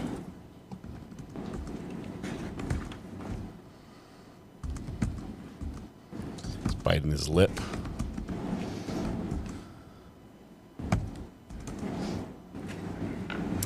You slept in the woods that night. I don't remember that. You went to Maple Fields convenience store the next day. I don't remember that either. This whole thing, days are just blacked out. You get a ride to the police station from Amy Nolan. Okay. You don't remember that? No, my memory started to dissolve at some point. I don't really remember anything past Sunday, so. Or before.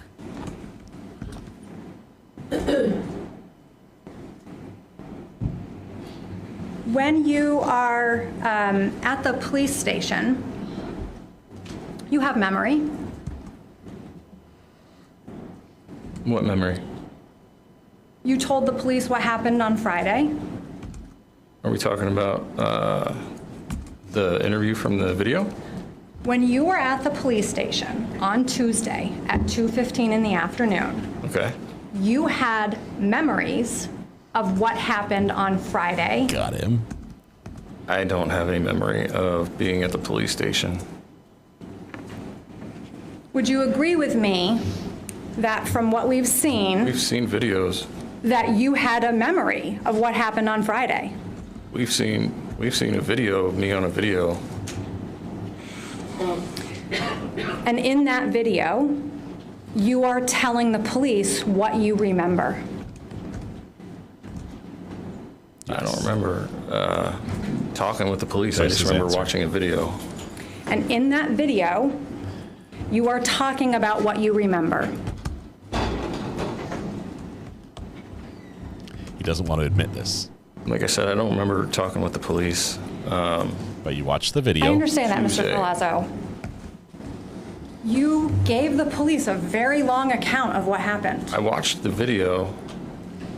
And you would agree with me that based on that, you had a memory on October 19th of what happened on October 15th and October 16th and October 17th and October 18th. May we approach? I don't know what I would call that, but I don't remember being there. This is not bullying the witness. This is not badgering the witness. If anything, the witness is being non-responsive to the answers. So, Judge, I would not sustain any objection from the defense at this point. This is for impeachment. This is impeachment. She can do this. This is a prior inconsistent statement. This is why this is coming in. He can say he has no memory, but guess what? He did before. That whole time he says, I don't remember. It's like it didn't even happen. I just couple weeks after I was arrested, I woke up and was in a cell, and now it's slowly coming back to me, and everything that happened before then was not me. It's like, well, the you that was on the video gave a detailed account of everything that happened leading up to it and during and after, and it all matched up with the evidence. Guess what we're not buying? That you don't remember now. Mackenzie, thank you very much. I'm just trying to bamboozle you, ma'am.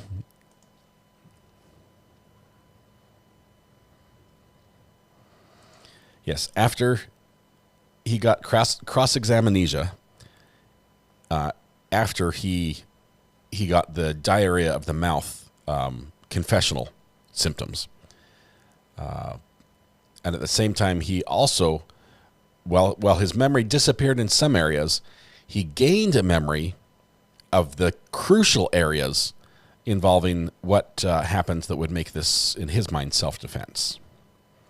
It's all very believable to himself and nobody else.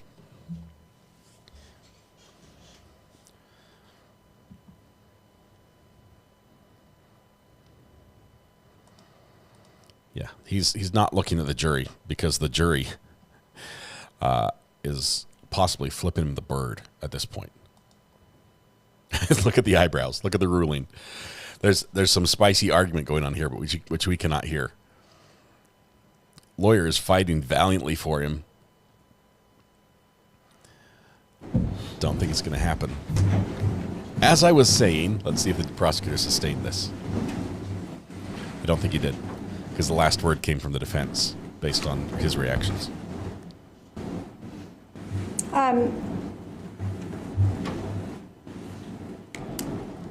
Mr. Ferlazzo, you purchased the Glock. She moved on. Might have been sustained. Yes. In September 2017. Is that, you have a record of that? Do you remember purchasing the Glock in September of 2017? I don't remember when I got it. Do you remember going to Pero's and buying it? I remember going to Pero's. I don't remember when. And we can agree that September of 2017 was 2.5, 3 years before you met Emily? I met Emily 2018 for the first time. Well, before you and Emily started seeing each other romantically. We're talking about, did you say September of 2017? Well, that's what I said a couple of questions ago, but you and Emily started dating in the spring, summer of 2020. Okay, yes. Is that true? Yes. And you purchased the Glock before you met Emily? Yes. At Pero's? Correct. In Waterbury? Correct. In 2017? Correct. And you purchased the Taurus in 2018? Do you have a record of that? I don't remember when I got that one. You got it at Pero's? Did I? No, that doesn't seem right.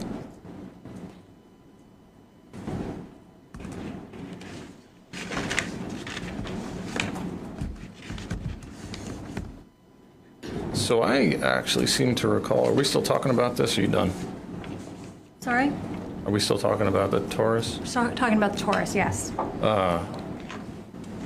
To my recollection, I had a Taurus pistol that what he's doing here is interesting. Had a factory defect. Look at the detail. And I sent it in to be checked out, and they replaced it with the Taurus 9mm. This is something you can show a great recollection of. You're talking about now. That doesn't matter. It doesn't matter in this trial. What year did you say that Mr. was? Ferlazzo, is that Let's your focus information? on Richmond something address? else other than Can me. you have this identified, please? Yeah, let's talk about. Let's focus on this because you guys. Let's talk about this Taurus.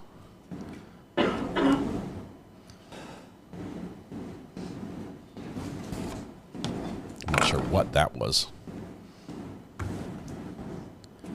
we get another one, round 2. Oh, might be time for some aisle yoga.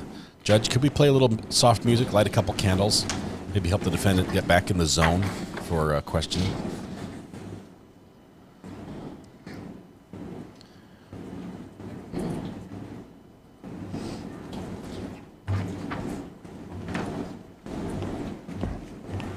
Non-existent sip. It's Mr. water Ferlazzo, touched that the is your lips. contact information, right? What do we got here?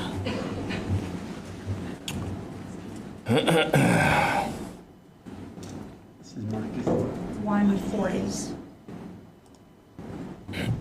I can help you, Mr. Ferlazzo. Down here in the bottom here, this is your contact information, right? I'm reading this paper that you put in front of me.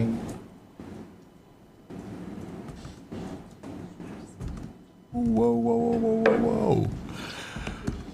Showing some attitude.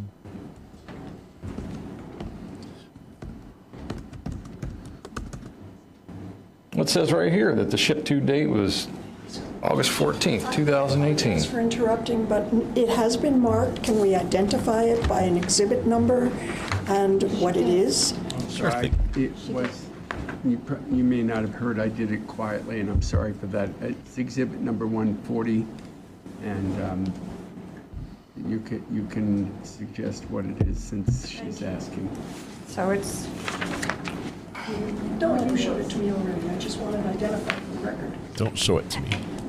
and the purchase date is August of 2018. Correct?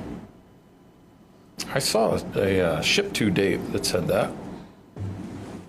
Is it? Mr. Ferlazzo, I'm going to help you. Help me out. Right here, purchase date, Oh. 8/20/2018. Yeah, see, I was looking over here at the ship-to date. So purchase date, 8/20/2018. I see that. Okay, you agree with me that you purchased it in August of 2018? That's what it looks like. And that was before you and Emily started seeing each other? Yes. And all of the hunting rifles in the camper are your hunting rifles? Yes.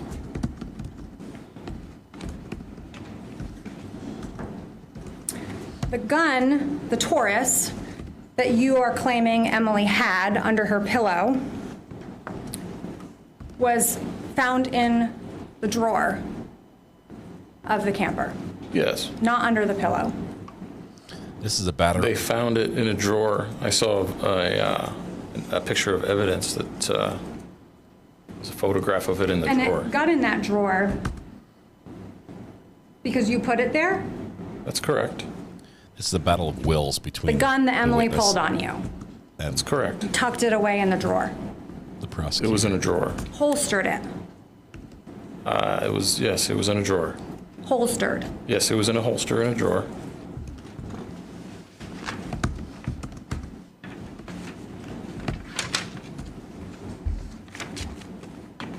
Mr. Ferlazzo, you're claiming that you don't have any recollection of really anything after Saturday afternoon. Is that correct? I got probably, it really starts to fall apart like Saturday night, Sunday morning.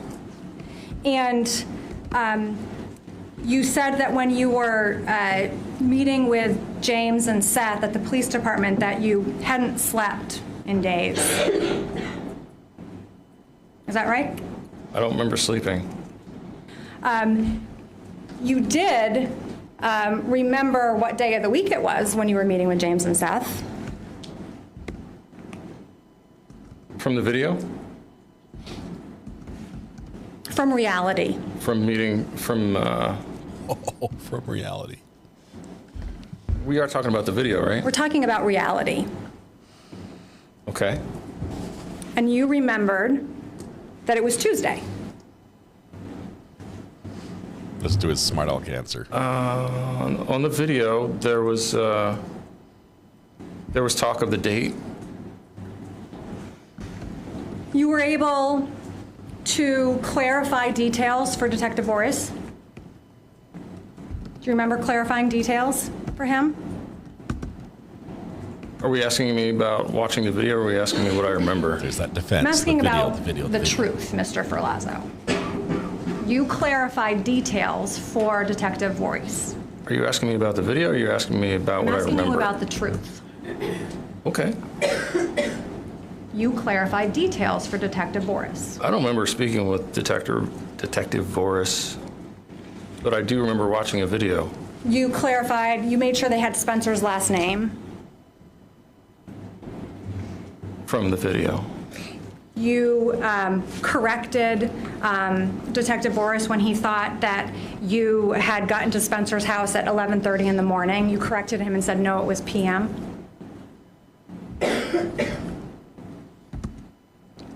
No memory. Are we talking about the video or what I remember? Again, we're talking about reality. Yeah, like I said, my memory started to dissolve like really like about Sunday, so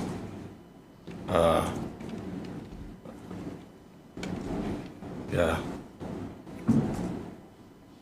So, Mr. Ferlazzo, we can agree that you lie.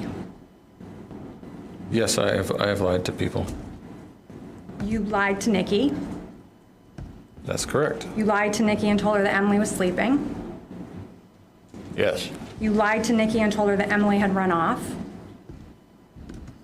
He's almost got his back to the jury right You now. repeated that lie to Nikki later that night at Twiggs. He's turned almost facing the judge. Well, I don't have the best memory of being at Twiggs. You lied to Sarah Lang about what happened. Yes, I do remember telling Sarah that Emily ran off. And you lied to Jason Lang.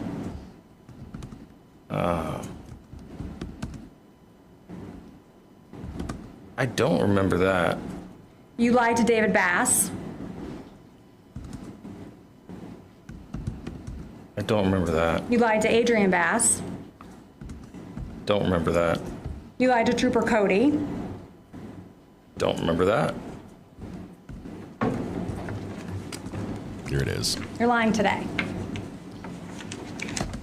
About? Everything. Everything. Yes! I'm sitting here giving you my recall of what I have to work with. No questions. Boom. That was the mic drop. You redirect. No redirect. Get him off the stand. Sit in your seat.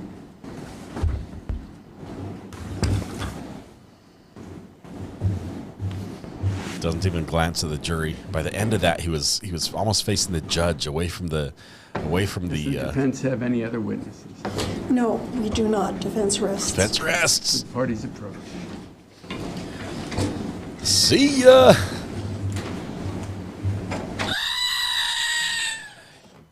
She lists all the people he lies to.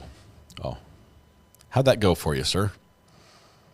How do you on a scale of 1 to 10? How do you think you did? I'm not buying it. I am not buying it.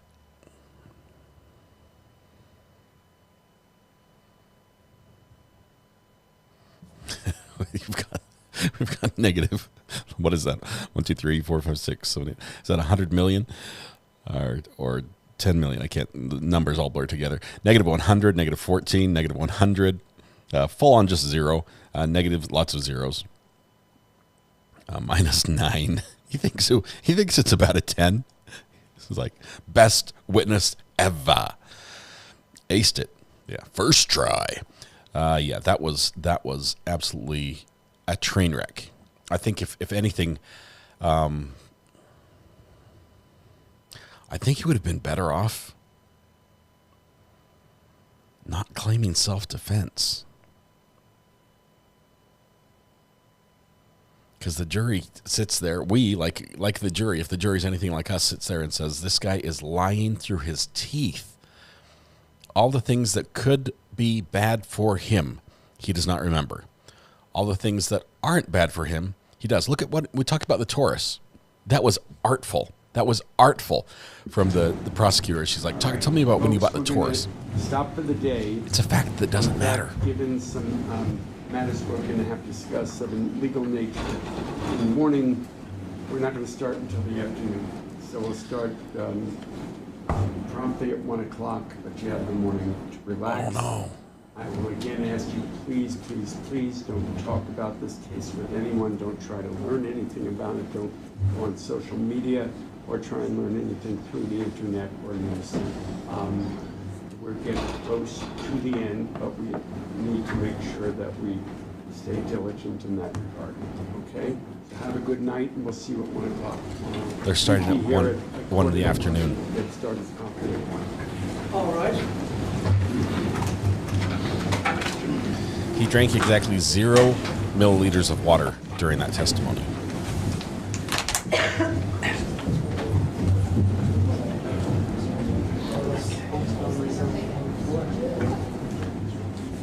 Okay, I was not planning on that.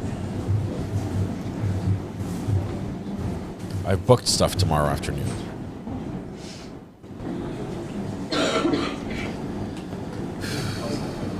Defense did rest. This was their only witness.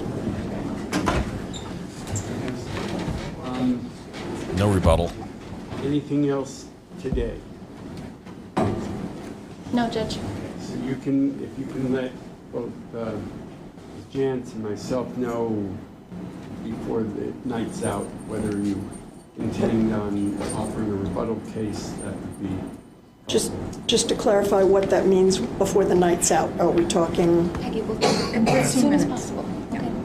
Prosecutor's so frustrated. Just Like, an really? idea. Until this evening, because Okay. I think they can Thank you. decide on that after reviewing the evidence. But as long as they get it to you this evening, I thought that would be good if they think they can. Well, do it in 20 it's minutes. a question of if there's any server witnesses that I may need to call. You're gonna, And that depends on who, if any, they call. Sir rebuttal is, see whether there would be a Sir rebuttal. And I can take that up now. I think as they promise to get to the... All right. Thank you. Have a good night. Thank you, Judge. This ASMR brought to you by Office Max, where you can buy all these folders and pads of paper. All right. That went badly. Let me just say that went badly.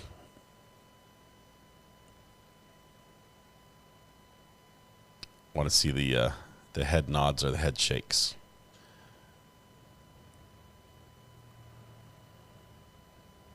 The prosecutor was keeping her cool there, but sort of lost it a little bit. The prosecutor's like, well, what time tonight are you going to tell us when we're when you're going to call, if you're going to call a rebuttal? Any rebuttal witnesses? He did finally stop testifying. Yes, both the state and the defense have rested their case. The state gets the opportunity to call rebuttal witnesses. The rebuttal witness would be somebody that disputes facts that were presented in or brought up in the defense case. So yes, they would have the opportunity, especially because, let me just say, I think they should call some rebuttal witnesses, because defense has raised the issue of self-defense, which has not been on the table until now. With him getting on the stand and saying she was going to shoot me, the burden now shifts back to the state. As implausible as it may seem, it is now back on the state's responsibility to make sure that they have proven that it was not self-defense. So I think they should actually call somebody, at least one witness, to lay out evidence in that light. Maybe it might be evidence we've already seen before. It might not be something brand new, but presenting it in the light of when you review this, what does that tell you about the circumstances of the shooting and how it went down and who the aggressor was, and things like that. So I think they should definitely call somebody for a rebuttal just to address that issue, because that burden is back on their shoulders. And if they don't, they might have a little wiggle room. Defense might have some wiggle room. See you tomorrow. Bye, everybody. Bye.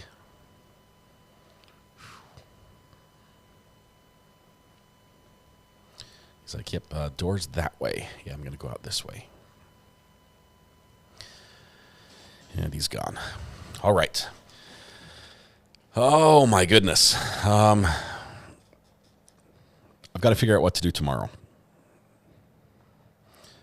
I wanted to try to do a collaboration tomorrow afternoon. I thought we would be done. I thought we'd be done with this by then. Thomas is actually going to be gone tomorrow, Deanne. We can't do that. Plus, he also has a job.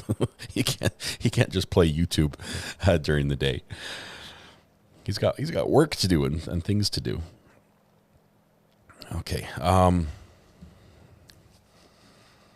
I'll try to figure it out. If we'll get it sorted. I think between skipping the breaks, if they do rebuttal, jury instructions, and deliberation time, we're going to be caught up before the verdicts. Okay, we'll make it happen. We just might not be able to cover it live tomorrow. Why was he not shackled? Every state's a little different. In this particular state, in Vermont, they do not have the death penalty. The maximum penalty he can receive is life in prison without parole. And so no death penalty. They did away with that, I think, in the 70s. 1972 seems to spark a memory. But he is in custody, and he's sober, which is good. We love sobriety. I think it's more impressive to see someone who is sober in an environment where they have an opportunity to not be sober than to see someone who is forced to be sober claiming that their inability to chase their addiction is the same as somebody who is fighting and winning. So Mrs. R.A. could host us. Could. Can we go over the Sarah Boone letter?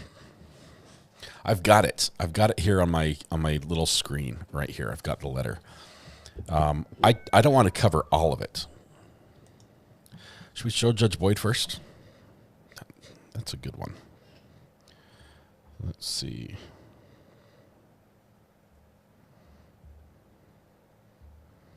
Let me find where it is. Okay.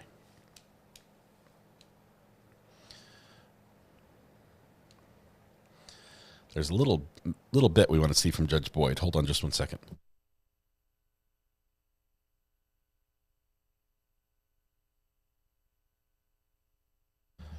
All right, we're looking for 1 hour, 17 minutes. Tuesday, December 10th. Oh, there are a couple of videos from there. Do you think it was the morning one? Oh, that was the afternoon. There we go. It was from yesterday. So hold tight for just a second. 1 hour, 17 minutes in, we've got an interaction between the judge and somebody else. Let's see what happens here. I have not seen this. I'm watching it for the first time with y'all. Judge Boyd's flowers and a little mini tree. Looks beautiful.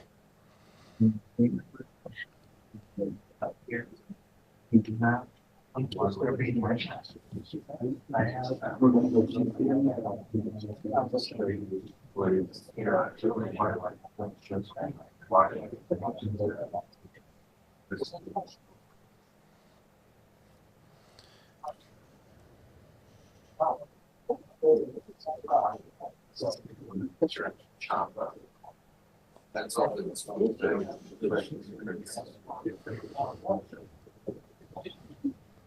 That's all.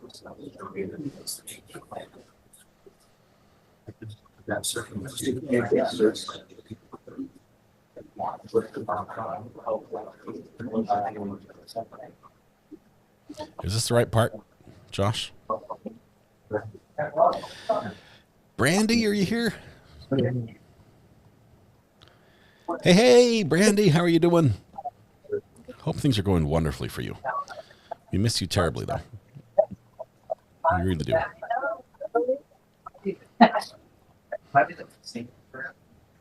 See, people are saying, Brandy who? Who's this stranger?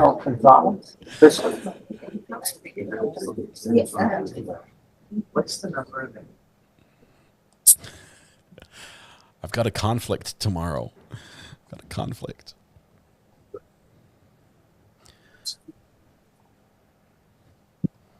Let's see, Josh, is this the right one? We're waiting for an attorney to come up here.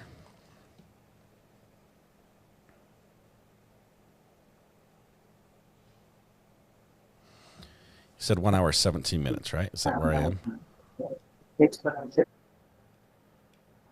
right where we are.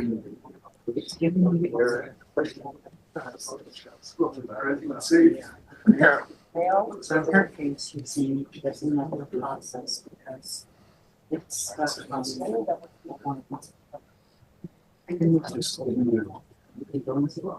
yeah. I don't know what was on your schedule, Brandy, but tomorrow I've double booked myself, and the case we're following is going to go right during my appointment.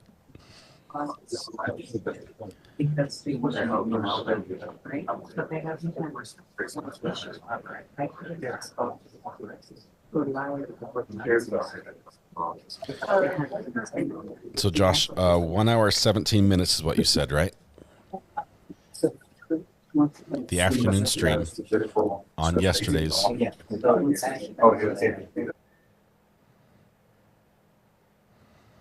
Can you send me a screenshot of what he looks like when he's up there? Oh,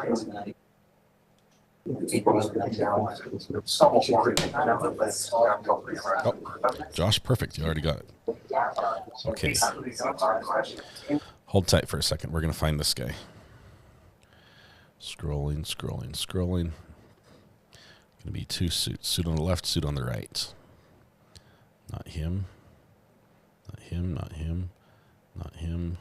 Nope.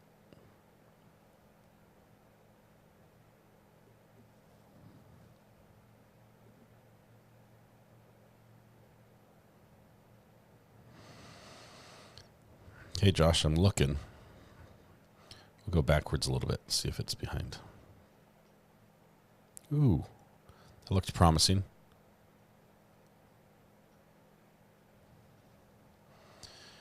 Red tie on the right.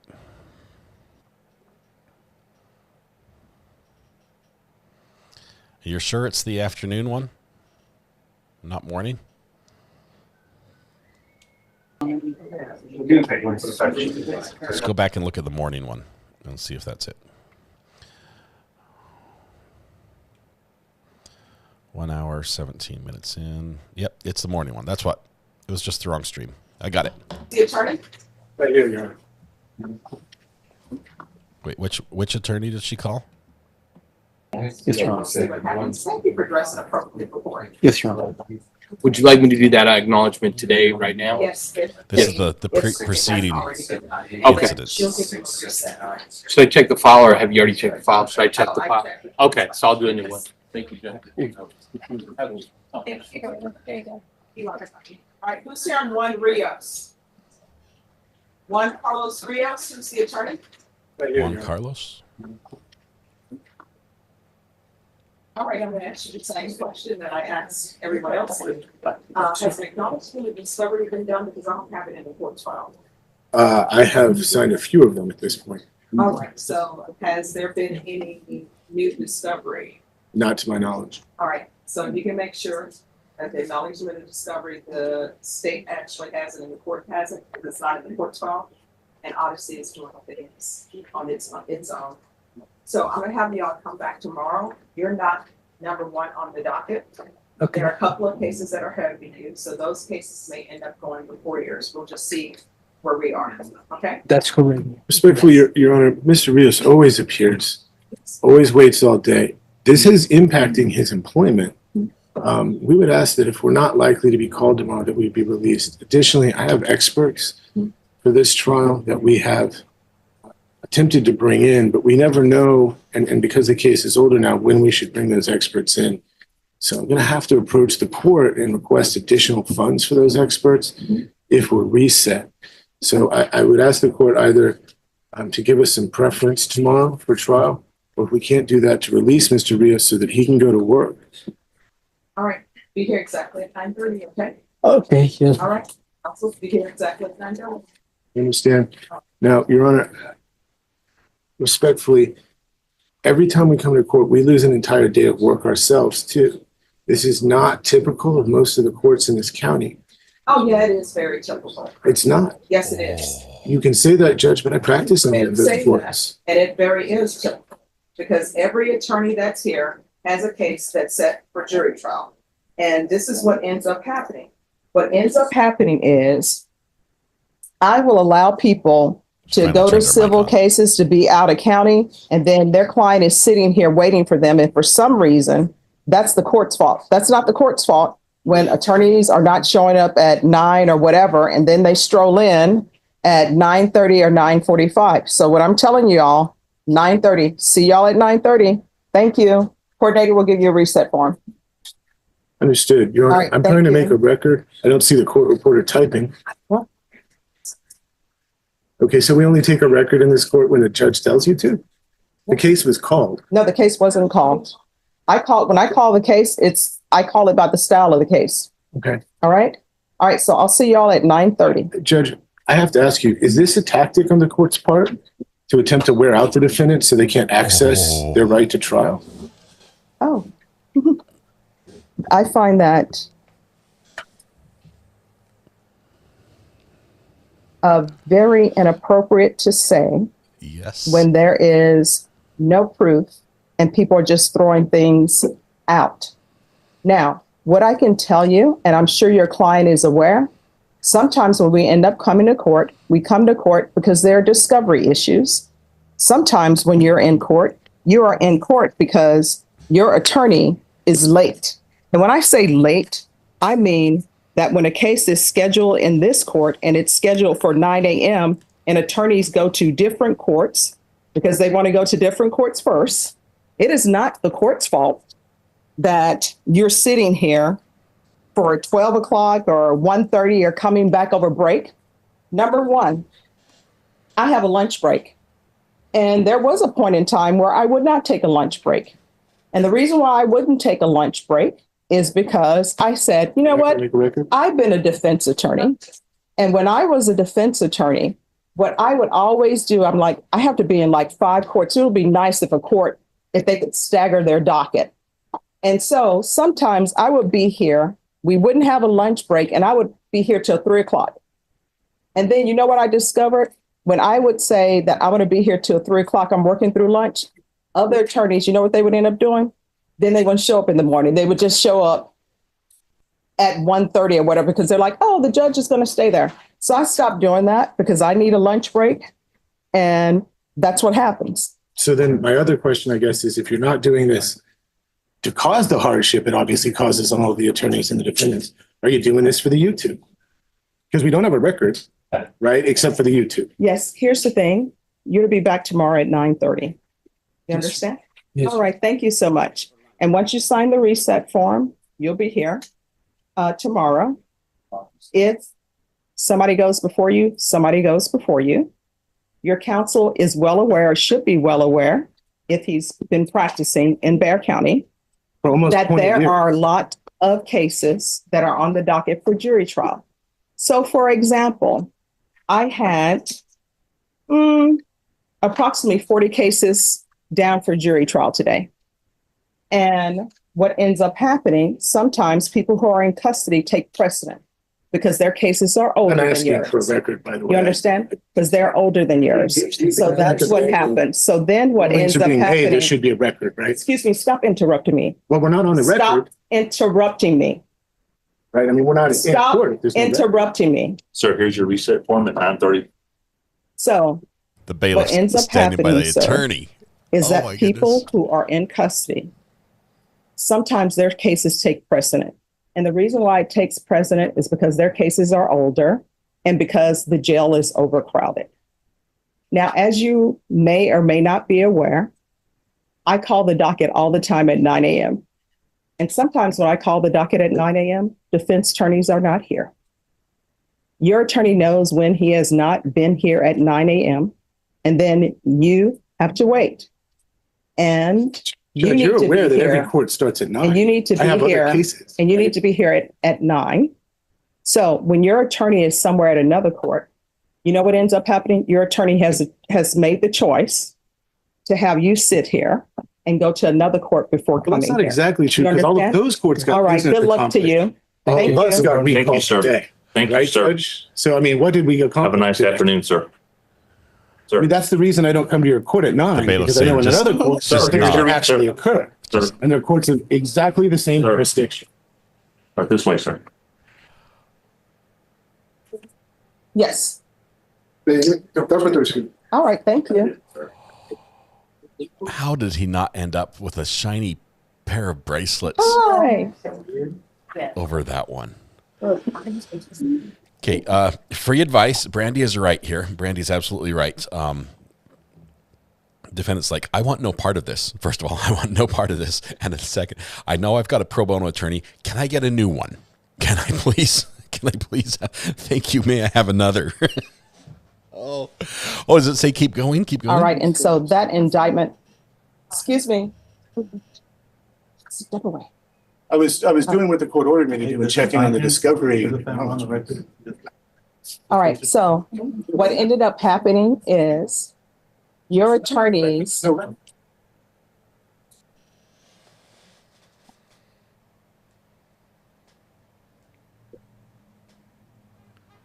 All right. One things have really changed the way people treat people, which I find very odd. All right. So anyway. He's in court tomorrow in front of her. This state gave your attorneys an indictment. Your attorneys told me that they didn't have access to that indictment. You were scheduled for jury trial. In fairness, I should not be putting them to jury trial when they just got a new indictment. Do you understand? Sure. Yes. All right. So my understanding from your attorneys is that the state has made an offer to them. I'm making an assumption that it's a new offer because it's including this new indictment. Is that the last of it? So legally, your attorneys have 10 days to prepare for trial once they're given an indictment. So therefore, legally, unless they decide to waive that time, I can't force you to go to trial. That's the end? Okay, that's the end. So you will not be going to trial today. All right. Thank you, Judge Boyd. Appreciate that. Let me just say real quickly. I'm not sure. I feel the need to make a song either about Joseph testifying with his selective amnesia, or that attorney not reading the room properly and just about talking himself into his client's position. Like I've got the tingling in my brain that says it might be time to create a little AI song really quickly. Oh my goodness! Before we do that, let me tell you. We have. Can I send this? Where can I send it? You can see it. Let me turn off that and send it over here.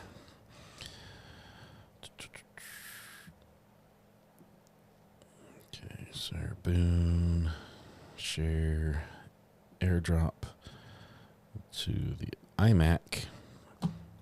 Title Cross-Examnesia. That's what I was going with. Okay, give me a second. Let me see if we can pull this up on the screen.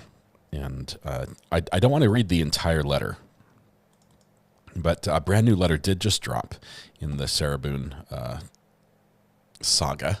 I guess we can call it a saga.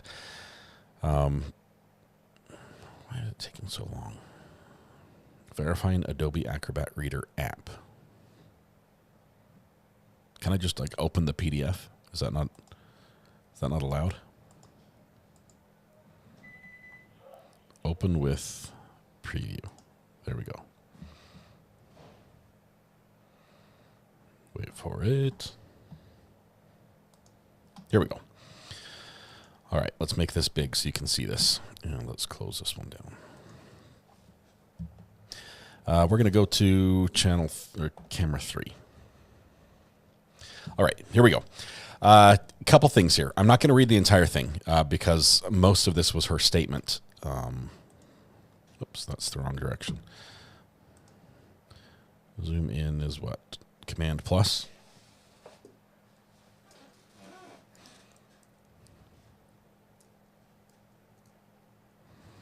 That didn't work. Apparently we're going to watch it. We're going to look at it in Adobe instead. That works. All right, we're not going to read the whole thing because some of this is from what she already said. Mr. Michael Kranick, this should be Judge, dear Judge, dated December 6th, which was right after her sentencing. I'm in closing, please, my complete statement to you and the world, as I partially read during my sentencing hearing. By reserving particular parts of my very true and meaningful statement, I was hoping to have been graced with your forgiveness, understanding, and consideration in any level or degree. For me, unfortunately, and regardless of whom I speak on my behalf, or the number of your ignorant mind was already made up. Whoa, there's a good start. Judge, your ignorant mind was already made up. By your clear error and full-blown unfair bias against me since your involvement in my crucible case as a whole, I've been unsuccessful in receiving anything from you as a supposed fair and neutral judge, except for your wish that I spend the rest of my life in prison. Please know and always remember, Mr. Kranick, I forgive you.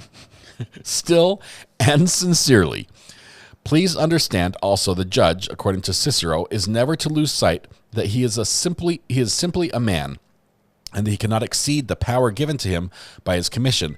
That not only power, but public confidence has been given to him, that he ought always very seriously to attend not to his wishes, but to the requisitions of law, of justice, and religion. And there's CIC pro Clentus. I don't know what that is. I'm excited in my appeal, which speaks for itself. My case law as well, in which I'm extremely proud to have achieved, and will continue doing so now that I am no longer in your corrupt court and free from your malevolent judicial grip.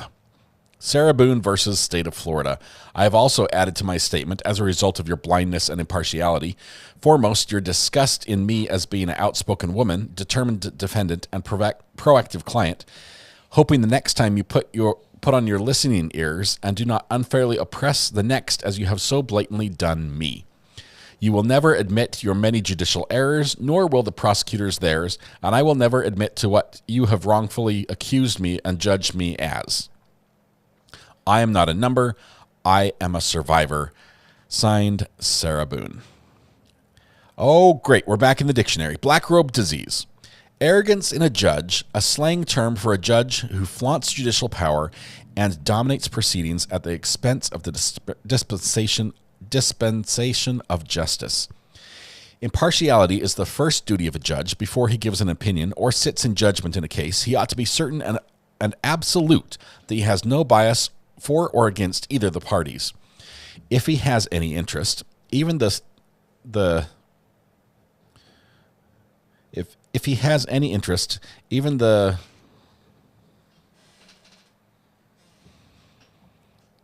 something slightest, even in the slightest, maybe, in the case, he is disqualified from sitting as a judge, or when aware of such interest, ought to lawfully and justly refuse to sit in on a case. The delicacy which characterizes the judges in this country generally forbids their sitting in such a case. The judge must not only be impartial, but must also follow and properly enforce the law, not abuse. He is bound to declare what law is, and not make it be, not an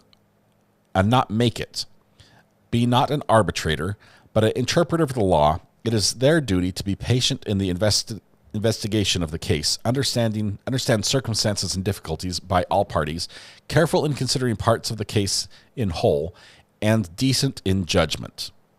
And that's Bouvier Law Dictionary, 2012 edition. That's the copy they have in jail.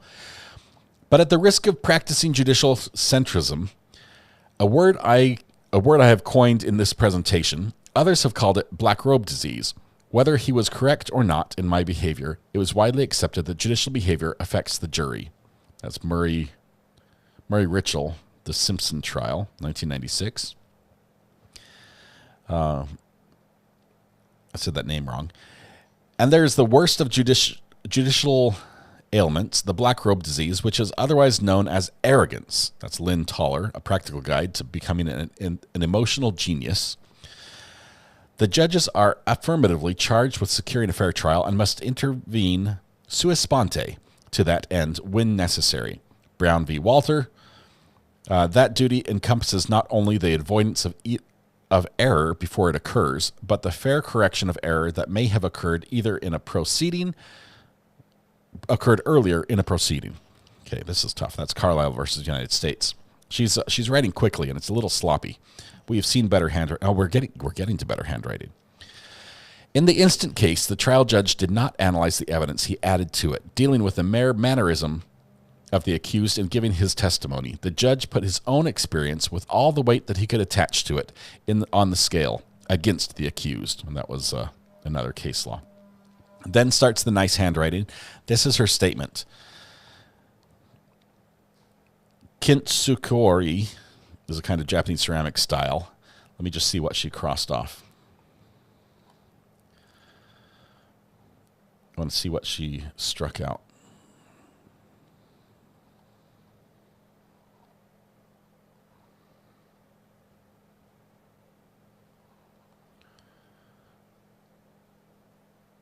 Oh, I think she underlines. No matter the pain or disappointment, untruths or injustice.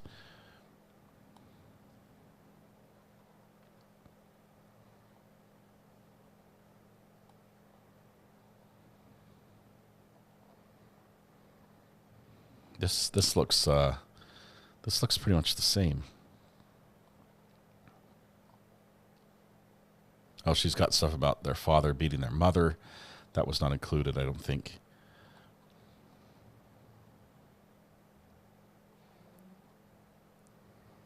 Saying you threatened to kill the friends and neighbors. For threatening to burn down our townhome and set my car on fire because I got a job.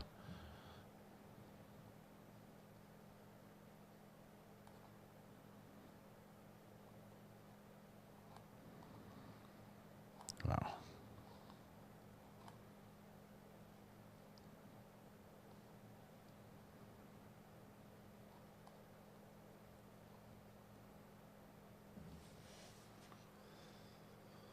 Oh my goodness, this is nuts. I'm not going to read this whole thing. It was terrible to sit through the first time. Oh, there's a part about social media. That's us.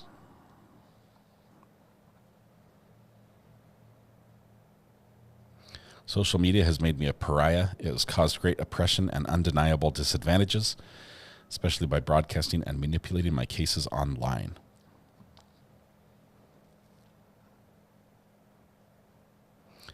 Blood money, that's in there.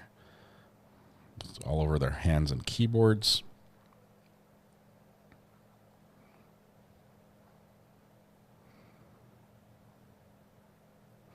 Oh, there's a new part. My gold, talking about the gold in her repaired cracks, also runs deep for my prior attorneys, Padilla, who sold me the world with empty promises, then abandoned his responsibilities as my attorney after taking 2.5 years of my life, when finally realizing he was in over his head, all while hoarding JAC dollars to fund his staycations with his family when in touch from Miami, for having resources ready and available, not allowing me, the client, to ever utilize, which could have greatly progressed my case and perhaps concluded, only for him to decide water parks, fine dining, and choice hotels were more important than on the JAC's dime. She's accusing him of using the Judicial Commission's funding for public defense cases to go on vacation.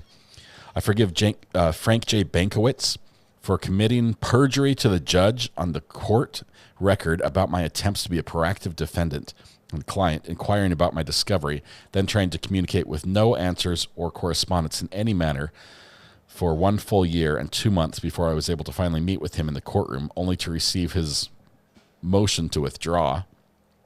Frank J. Bankowitz is forgiven for his greed in taking $15,000 from the JAC who honorably aid indigent defendants as myself for taking advantage of and robbing the justice system by lying and avoiding clients, taking their money and the JACs.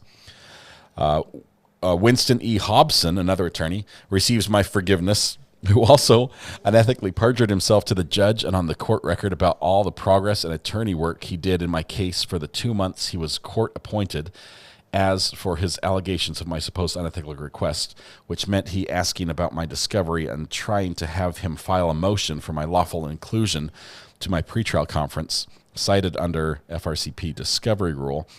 I wanted to be included in my case and no progress from being excluded by Bankiewicz and Padilla over 3 years prior. Forgiveness also in telling me he would return in a week with my discovery, only to receive his motion to withdraw in the meantime, still not receiving my discovery and filing my own motion, enabling me to go to all my hearings, including my pretrials. Continued forgiveness in his greed and selfish intentions, also for robbing the JAC. It's nice that she can forgive on behalf of JAC. That's really big of Sarah.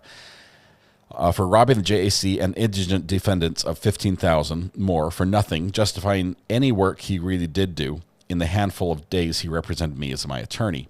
Finally, with all my gold received from this one, I forgive Patricia A. Cashman for her mean, snotty, egotistical attitude and not listening or caring that I finally received my discovery I kept asking for, which was fully withheld from me, citing her ridiculous, untrue reasons was because I saw with my first attorney 4 years prior, and while she being my present at the time attorney, I saw not one page of or any digital evidence of my discovery that she prohibited me from seeing.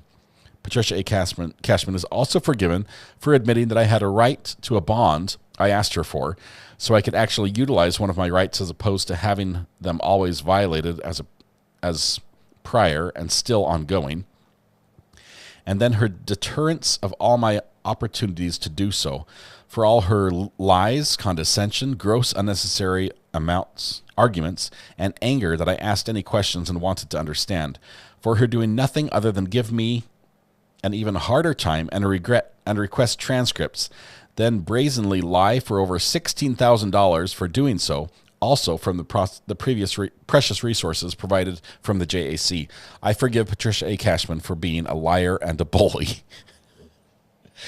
This is not how it works. Forgiveness for all those who did not include me to receive my $15,000 share I worked for when Judge Kranick forced me to be my own attorney to represent himself as a pro se. She wants to be paid to represent herself?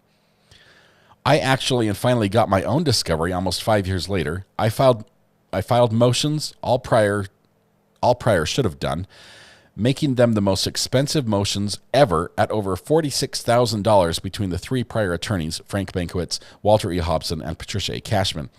Would they have done so when supposedly representing me, the motions would have been priceless for the proper use of the JAC funds toward ethics, professionalism, and honesty and freedom. I honorably utilized my JAC resources and mentorship as a proactive indigent defendant, avidly defending myself against the liars, thieves, and real villains in my criminal case. Who really is the criminal? The JAC can hopefully include their forgiveness for them also. Judge Wooten and Kranick, I have great forgiveness for also in not protecting me and listening to my valid request for judicial intervention so I could properly and fairly defend myself against my charges. Instead, I had to defend myself against the attorneys, all appointed by the judge and court, against their lies and exaggerations, reasons unjustifiable, why they were really creeping away from the battlefield and abandoning their professional duty as my attorney. Judge Kranick, I forgive you for not giving any opportunity to stand at your pulpit, to stand at all, to explain the real, truthful side of the story. I believe if the justice system, including yourself, would and should have done any vital homework on the already almost see-through attorneys from being spread so thin and simply sending an email to care about their present workload, number of clients, trial schedules already in place before throwing another inmate defendant, unknowingly client, on the heaping, unimportant pile of warm bodies, more taxpayer dollars could be conserved, and less time consumed and wasted for everything, regardless of what part they play in the supposed system of justice. My forgiveness is deepened. It's deepened for taking even greater time of mine away, years, by not caring to ask me anything about anything to understand, so you could justify it, so you could just fully render your life-defining judgments and withhold any more bias and prejudice. Foremost, Judge Cranick, I forgive you for kicking me when I was down and choking the life out of my constitutional amendments. Most profoundly, my sixth right to counsel and the result of my wholehearted use of my first right to free speech in being my own advocate, since no one else would be, and received a paycheck for.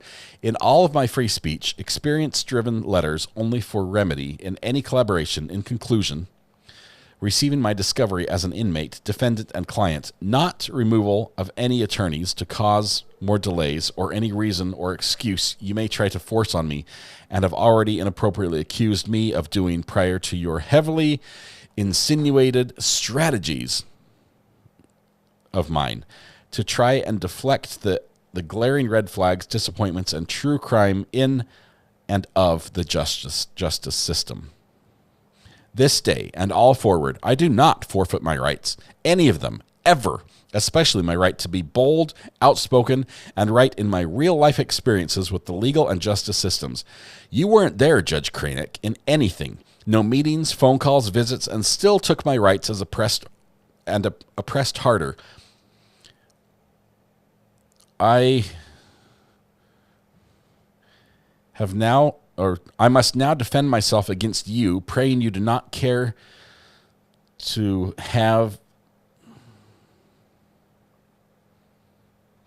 love as any of the others, and retaliate further against me as a still proud citizen of the United States of my America, and freely exercising using my God-given rights to still try and defend myself, to stand up all the way up, for you to remove my freedom altogether by allowing and approving my stab wound, bloody body parts, rapes, bumps, bruises, and all of the rest of the beatings I endured. I hope you can finally see and understand just some of the pain from the extreme difficulties, obstacles, and unfairness, especially in my due process.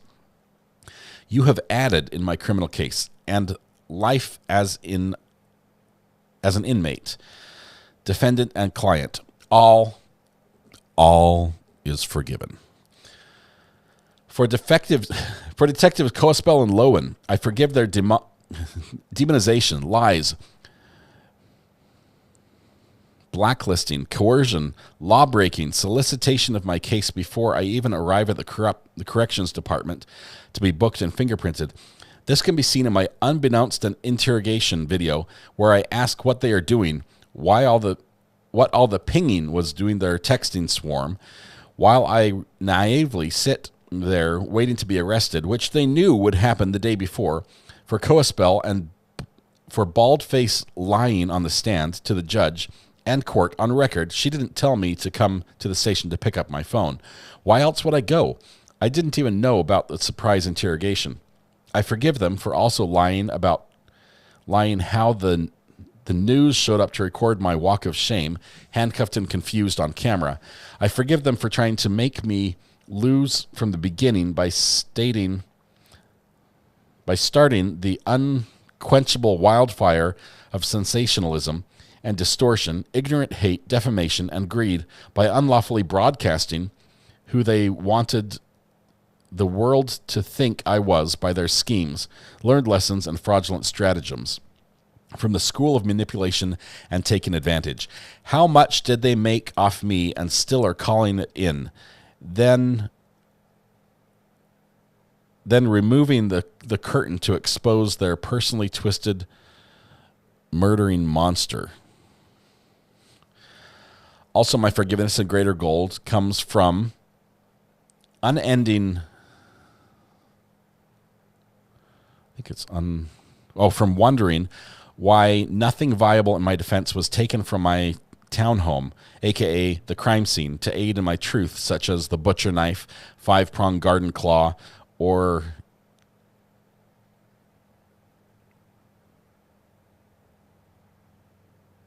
something.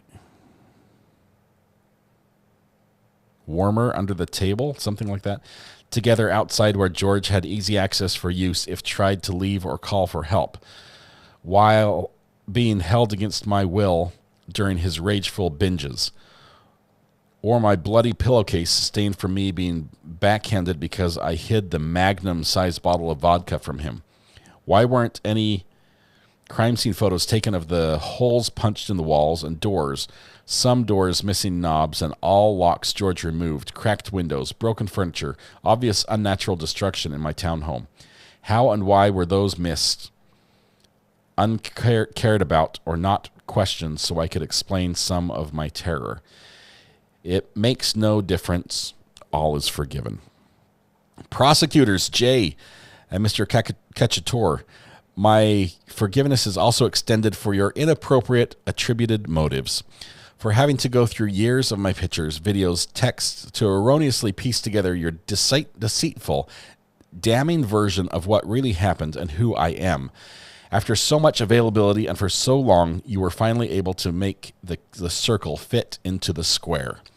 I forgive your antics, theatricals, ludicrous comments to make sure the world got their money's worth while watching with ignorant pitchforks and burning torches, hoping for the best from you, which is my worst. Instead of dropping the mic, Mr. J, you dropped the ball. You dropped the bat. I think she's bat. For the yelling, finger pointing, and intense under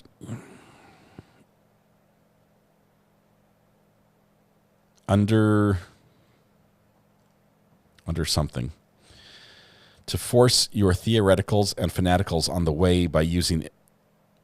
the jury by using imaginary space adventures and fictional characters to blind and bedazzle them with your far, far away from the truth dramatizations. In all of your pieced-together productions, I forgive you most for never seeing the light in people, their human goodness, humor, and big hearts. You wake up to seek out the opposite, to condemn, to take their lives in your own way. See the good that does exist in all of us, inherently and unforced, even as the proud Mr. J stated, the kicked dog that bites. Mr. J, who kicked the dog in the first place? In my wisdom, it's usually best to leave sleeping dogs lie, then they don't bite. My gold goes out to the jury for not understanding my cracks, from being blinded from the injustice and malpractice in all the judicial and prosecutorial errors, the very apparent violations of my constitutional rights during my case and entire trial, which caused mass confusion and dysfunction. I forgive the jury truly for being weary from this confusion and dysfunction, also from being hungry and tired and wanting to go home to their families after being away from in full capacity for 2 full weeks. I understand. From this and their brash, misguided, corrupted decision, I was wrongfully judged a murderer instead of a survivor. For this, all is forgiven. For this, I can still survive and stand tall, having had the greatest opportunity to finally be understood in the Supreme Court for my appeal. That's where it's headed. I didn't lose. God just wanted me to win in a different way. Freedom in forgiveness. Oh, it's like a Hallmark card right there at the end. I think that's the part she struck out. Then she goes on to forgive herself. Yeah, that was probably a good thing to leave out. That was one of the better left unsaid things.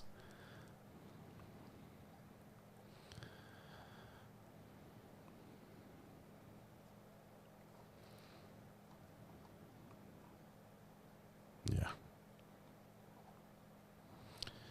Learn to do good, seek justice, rebuke the oppressor, defend the fatherless, plead for the widow, Isaiah 1:17. All-encompassing, protect the abused, Sarah Boone. And there's the letter that it came in. The fatherless. Wasn't George a father? So who made his kids fatherless? I'm just saying. All right. Let's. I read more than that than I intended. I really did. I was not going to read all that. Sorry for that. I might have missed a few messages here. Let me go back to see what we have going on. Whew, it's flying. It's flying. Chat is zipping by. Let me back up just a little bit and see if we got any anniversary stuff. Let's see. Sloth Life gifted a membership. Bug Dugger gifted a membership. Thank you very much. Mackenzie Jabley. I'm just trying to bamboozle you. Thank you very much for the super chat. Let's see what we have. Deanne B gifted a membership. Thank you, Deanne. And Kimberlina, 15, member for 4 months. Says, love your channel. Thanks for doing what you do. Thank you, Kimberlina. Wonderful to have you here. All right, let's go back to chat and wrap things up. It's after 5 o'clock. Should Trail TV Live could babysit us tomorrow? Possible. Show us the new thumbnail. Let's see.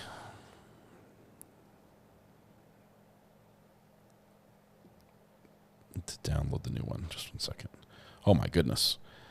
It's updated a lot. Hang on just 1 second.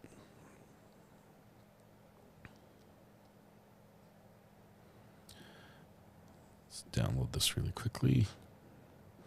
Compress the file. We only want page 1. Done. Download.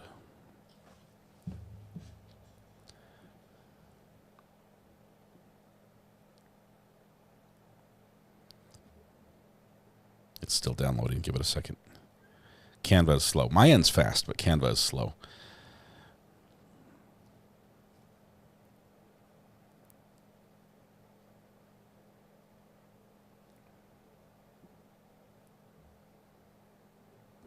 Show me the files.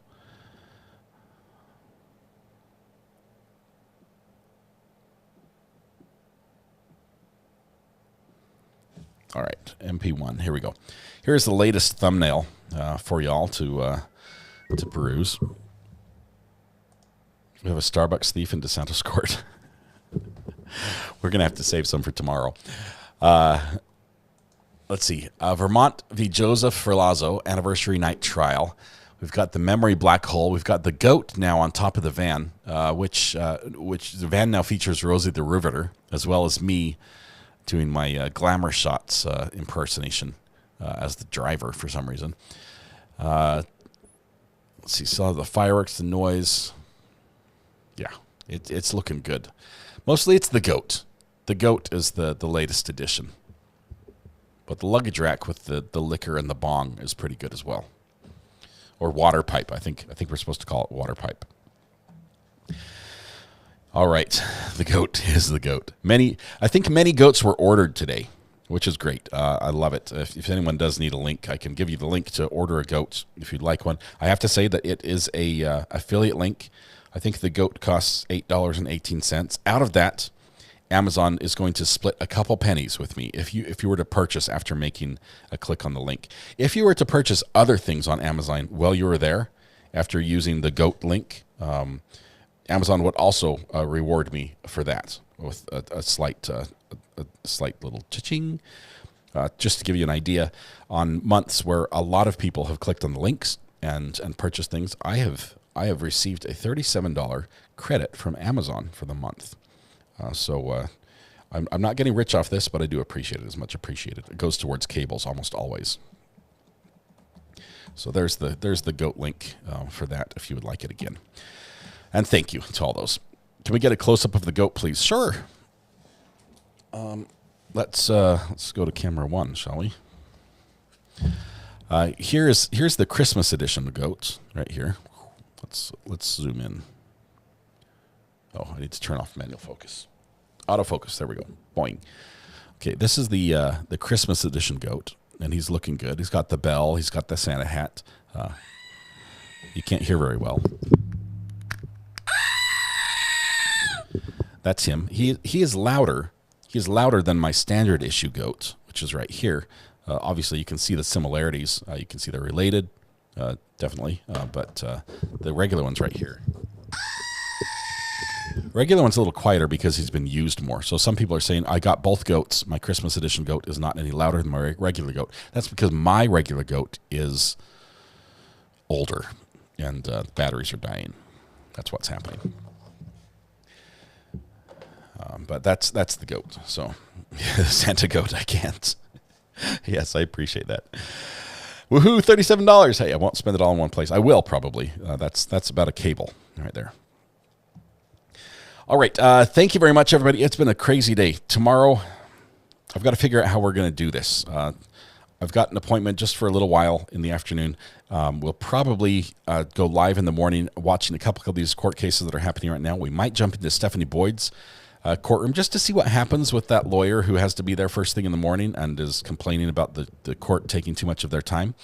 Might want to watch that one live. We might jump in on Judge DeSantis and see just what's happening with that with the Starbucks thief. We've got a couple others we can also jump to a little bit for a little bit of court hopping. Then the Joseph Ferlazzo trial begins in the afternoon, about 1 o'clock.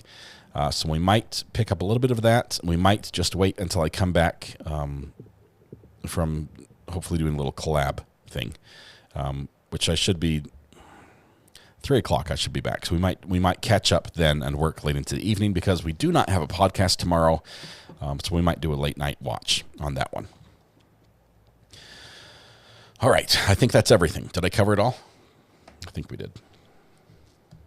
And we had crazy weather here today. I'm not sure what that was about. We had some storms move through. Didn't lose power, didn't lose internet. Thank you very much to the internet owners for that. I credit you entirely for that. Tomorrow, detailed letter? No. But I might make a song. We might have a song reveal tomorrow. I'm thinking Joseph deserves a song. So let me get to work on that tonight. Be here tomorrow morning if you want that song. I'll see what I can come up with. If we can get a good one, we'll debut it for sure.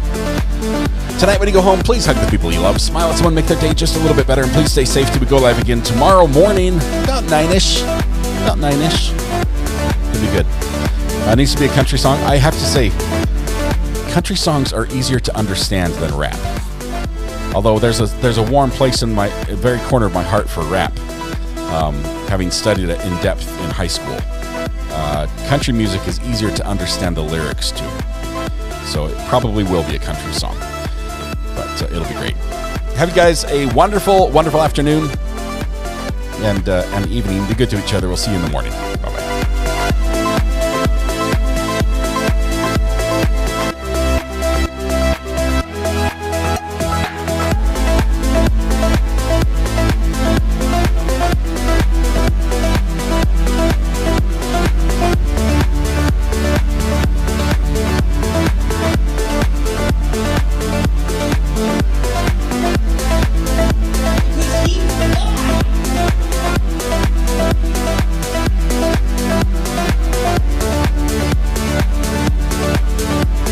Front of the Walmart.